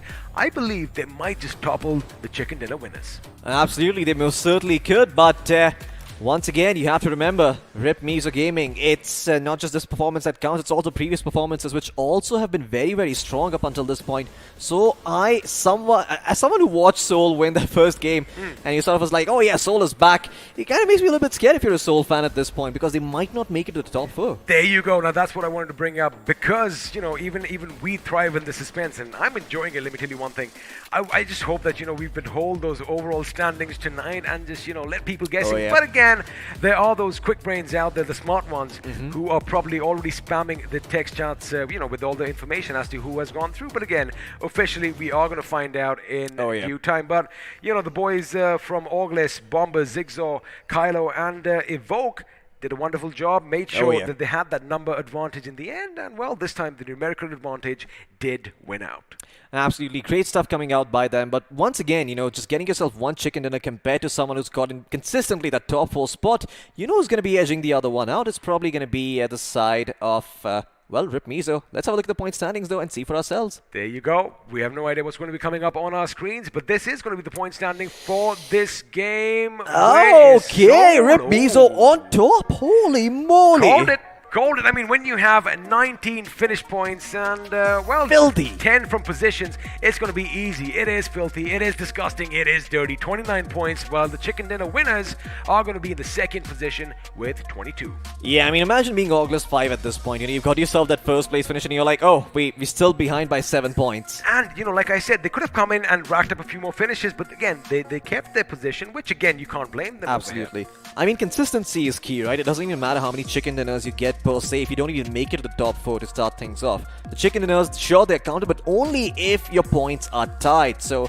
of course, first preference goes to getting those points consistently up. 0 Degree Atlantis, PLM, Intense Bros and Retro, in that order, not doing all that well. But Atlantis as well, somewhere or the other, has been somewhat consistent. They have been consistent, but let's not beat around the bush. All eyes are going to be on that 9th position finish. So now, they did still, again, a hard-hitting team. 5 points coming in from finishes, but again, getting caught off guard early on. Just at 1 point from position. Question is, Floki, despite getting a chicken dinner, is it going to be enough? Well, I'm not too sure if it is. I mean, I wish I did. I wish I was as quick as math as you are or someone else in chat might be, but I'm going to have to, keep my eyes peeled out for the results. I respect your honesty. Yeah, I mean, I'm going to be waiting for the weekend to come by. Maybe that's when I can see the result, but oh boy. 9 finishes, almost 900 damage, 1 assist, and I think you're going to be proud of this. 4 headshots. Well, I mean, the way that he was shooting at the enemy and the enemy were pretty much fish in a barrel, I do suspect, the accuracy should have been pinpoint, but ISO for Rip Mizo Gaming, making sure he got the job done, almost ending in double digits. But let's have a look and see which other players, whether his teammates are going to be joining them, as we have a look at the top 5 players, and there you have it. Looks like it is a bit of a ripple effect, as Flick YT is going to be in the second position with 6 points, while their teammate Reverse is in the fourth with 4. Absolutely. I mean, look at that. There's a monopoly that the side of Rip Mizo have on this top 5 squad once again. I mean, Purple Mafia and 0 Degree, they managed to sneak a couple of players in here, but that's about all they could do. 3 finishes for Bob Diop with 762 damage done. Somewhere or the other, I feel like he got robbed, having done so much damage, but not really being converted into finishes. But we also have a couple of other interesting stats lined up, notably the match summary, seeing how many grenades were popped and how many grenades resulted in finishes. The ratio, not that good this time. 77 grenades being used and 3 finishes to their name. Well, that is correct. However, the total healing is going to be a little, lesser this time compared. Again, it is Erangel. The distances aren't too far and wide like Miramar. So chances are, if you get knocked down, you could be put 6 feet under, so that's why the total rescues are going to be a bit lower as well. But what I do like here, Floki, is the fact that people actually went to the airdrops, and 3 of them were looted in this game. Absolutely, and this is the thing that I was pointing out during the replay as well, right? If you saw the wall of smokes that I believe ISO, one of those players, laid out, it actually allowed them to get some real estate to work with, create some sense of confusion and get to that airdrop and get it going. But this is the part where we move on to the FD chart and see for ourselves what the story holds. I believe we know who's going to be on top. Well, it is Rip Mizo Gaming. I mean, never have I really seen that blue bar so high up to the damage. I mean, almost 20 finishes coming in, and pretty even Stevens. I mean, they picked and chose their battles well, making sure they walked away with 2,083 or 93 rather points of damage. And again, class apart over here as compared to anyone else. Maybe the boys from August Esports could have capitalized on that situation, but again, I like the fact they went for that consistent gameplay. Absolutely. I mean, consistency is what matters in the long run, right? It doesn't matter how many chicken dinners you get. If you're not even up there in terms of points, that tie is not going to matter. But if you get yourself a couple of chicken dinners, over the course of multiple games, maybe out of 12 or 18 games, you got yourself 2 or 3 chicken dinners, you were in the green. I mean, back by then, it's only about points. But these are still 3 rounds, and we're going to be having a look at the top 4 squad, seeing who is in there. This is definitely awkward, seeing a team with 0 finishes manage to make their way towards the top 4. That is a first. Now, Atlantis, again, against all odds, they did manage to, I do believe, end up in the second position in the game itself. They did. They were in the 12 element, points buddy. for no reason. They had the water right next to him. That is what Atlantis thrives on, and well, they definitely made it work for them. But Rip Mizo, despite not getting the chicken dinner, are going to be in the first position, and well, August and 0 Degree in second and third, respectively. But a massive game coming in this time. Now, as far as round 3 is concerned, unless I hear a few voices in my head, this game is going to be the highest finishes by one squad in any given game. Probably, yeah. 19 finishes is a lot. I'm still waiting if somebody does correct me, but it looks like I might just be right. Yep, that could definitely be the case. I don't think we caught a team with 20 or 21 finishes not in so round far. 2. Yeah, absolutely. Definitely not in round 3 over here. But I am going to just try and interrupt you. Again, yesterday's gameplay compared to today, yesterday the action was a bit more evenly spread out. Yeah. Even today, if I talk about Group 5, the first 3 games, the action was pretty much evenly spread out. This time around, well, the big dogs did come and make some noise. So, of course, getting their first chicken dinner. August Esports getting the job done as well. But a couple of teams in the first game, especially when you and Bhavana were casting, didn't really make that much of a splash. Yeah. That much of a splash. However, in the following games, complete reversal. Absolutely. I mean, I have to say the only teams that have actually performed consistently enough is Rip Mizo Gaming. I think they performed on the first map on Erangel, second map on Miramar, back on Erangel as well. These guys, they're hungry, and you know that they are here for that 1 crore rupee prize pool. They want to get that top spot, and I hope for their sake they actually make it to the grand finals, and hopefully we see them maybe clinch the trophy, or at least maybe walk away home, with something to show for. But I gotta do one thing. I gotta address the viewers once again. I know. Tell me about your time and soul. We can see the spans, but my time. Oh, never mind. I thought we were going in that direction. Forget that. Forget that. Again, that was days in the past, and I do wish everyone the best of luck. But again, even we're in the dark as far as the overall rankings come. But for me, in my opinion, it Two just teams have makes made it it. that much more special. All that suspense, all that drama around over here. Before we actually call it quits, before we call it an end to the day, let's have a look and see which one player shone the brightest over here as we have a look at the player spotlight. Absolutely, it's going to be Evoke 07 from the side of Augless 5 with 2 finishes and 439 damage. Now, you might be Question mark? wondering, wait a second, why is Evoke up over here with 2 finishes? You got to keep one thing in mind. They did walk away with the chicken dinner. Now, all those things are going to come in at the end of the day, right? It is about chicken dinners as well. He won the 1v1 towards the end, I think. There you have it. Now sooner, of course, the information hasn't been given out yet. Or what if in the next round we have special prizes for the maximum number of chicken dinners? So, all these things are going to come into factor. Absolutely, they most certainly are. But once again, I know for a fact the 2 squads that have made it into the quarterfinals. Do you want me to spoil it for you? Do you want to stay shrouded in the dark? I want to be shrouded in the dark. All right. Well, we'll leave it up to mystery then. But yeah, great performance coming out for the side of Augless 5. Consistency is key. In the first map on Erangel, they performed really, really well. Miramar doesn't go so hot for them, the second time around, but it's okay. It's just one map. They come back on Erangel and they get themselves a chicken dinner. This is about as good as things could have gone for them. It is indeed, and again, we did kind of witness one thing in the last couple of games. Doesn't matter how you get those points, points are points. Well, for example, Atlantis, 0 finishes, but they do still have 10 points. Now, let's have a look and see at a couple of squads over here. I love this. Now, Wow. Augless 5, they had the chicken dinner, right? They are going to be number 1 right now. Number 3 finish was Rip Mizo, but have a look at the contrast. 7 finishes to 19, and the damage speaks for itself as well. Yeah, but when you look at the survival time, you actually see the difference in philosophies coming in. Rip Mizo Gaming definitely like to step up to the plate a lot earlier compared to the side of Augless 5. For Augless 5, aggression is the last measure. For them, they only go and take a fight if they absolutely have to. Rip Mizo Gaming, on the other hand, they seek out fights and they are a little bit more adventurous. They will punish you if you make mistakes, and that is what they keep an eye out for. They're just waiting for one single misstep that you make, and well, if they got the information in the world, they will pounce. They will pounce indeed, and even though, they did have the information, again, it's that presence of mind, the fact that, the members from Rip Mizo knew that they had their back secure, but just that little. Now, we've had a look at a few squads. Let's have a look and see as we put a couple of the players in a head-to-head position, as we are going to have the player face-off coming up on our screens right about now. Okay, it's going to be Zigsaw going up against Soul Rocks, as Zigsaw has 3 finishes to his name, 334 damage, 1 assist, 1 headshot, and a decent survival time. Rocks, not so much on the other hand, but he did try his best. He tried to keep Soul in the game towards the end, even got them a finish, I believe. Yes, he tried to keep Soul in the game towards the end, even got them a finish, I believe. So, wasn't all that bad. 1 extra point, or rather 2 extra points going their way, courtesy of the placement points as well, as they got eliminating that team. So, yeah, kudos to Rocks for actually being able to do that, but I don't know. Have they made it? Have they not? You're going to have to stay tuned to the Instagram page, because that is where the results will be announced. I love the fact that, that is where I'm getting my news as well, and it just makes it so much more exciting. Yeah, you could make a few calls here and there and be like, yo, did you guys make it? But it just spoils You probably the fun can you? as a viewer. Well, again, that was once upon a time, and you know what? Let's see how they do. Maybe we just might see each other in the not-so-distant future. But for now, I do say that it has been a lovely game, lovely day of BGMI action.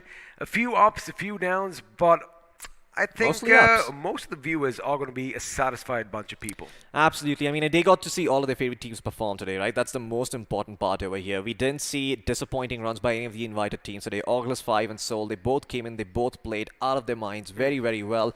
I believe Forever Esports also made a very good splash. Sure, they started off slow on Erangel, they finished in that 6th to 7th spot, but you can't blame them for it at the end of the day. You're coming into a lobby blind with no idea of what teams you're going to be playing against.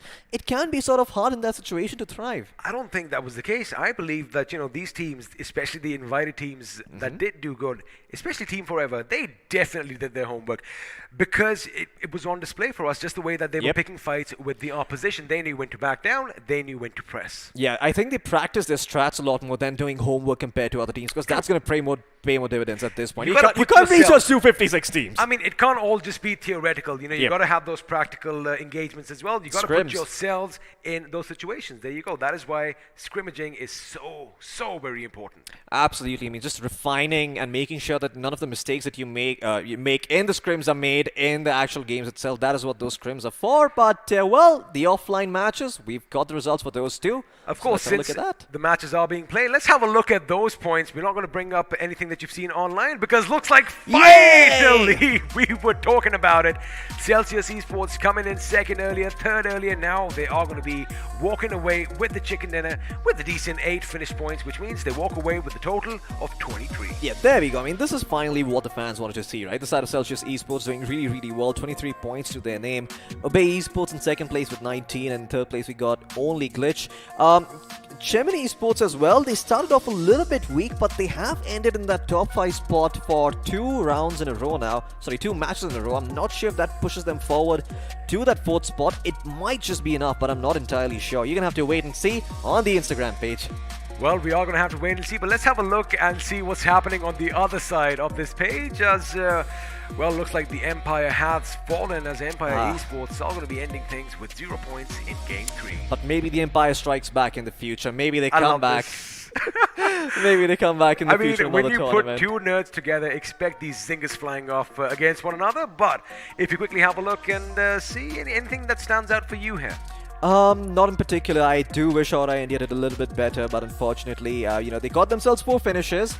Placement points, nada, not to be found, but sometimes that's life, in the words of Frank Sinatra. And talking of that, the opposite over there for Karthil, who had 4 position points, but no finish points. So again, there's always 2 sides to the same coin here, Floki, but that was what happened offline. And, well, if you missed any of the action, remember, all of this is going to be on YouTube in a few moments. So all you got to do is come back to the video and go and have a look at your favorite teams. Maybe it's Team Forever, maybe it's Team Soul. But what you can also do is make sure you mark your calendars because the action is going to continue once again tomorrow at 5 p.m. And boy, I don't have to tell you, we have a few more big dogs coming in. Absolutely. I mean, if you could see the teams that are coming in, you'd be excited. But you know what? We're going to keep that a mystery for now. So you're going to have to tune in tomorrow and see for yourself which teams are going to be playing and if your favorite teams are going to be involved. But for now, I think we're done for the day. We can't. Is that it? You done? Yep, sort of. But do you have any closing remarks? Well, I have a few, but I don't want to say that on camera because you are going to get a lot of flack. But anyway, it has been a wonderful day for some BGMI action. And, well, from Floki... From Floki and I over here, my name is The Experiment. We wish you a very good night. We are going to see you tomorrow.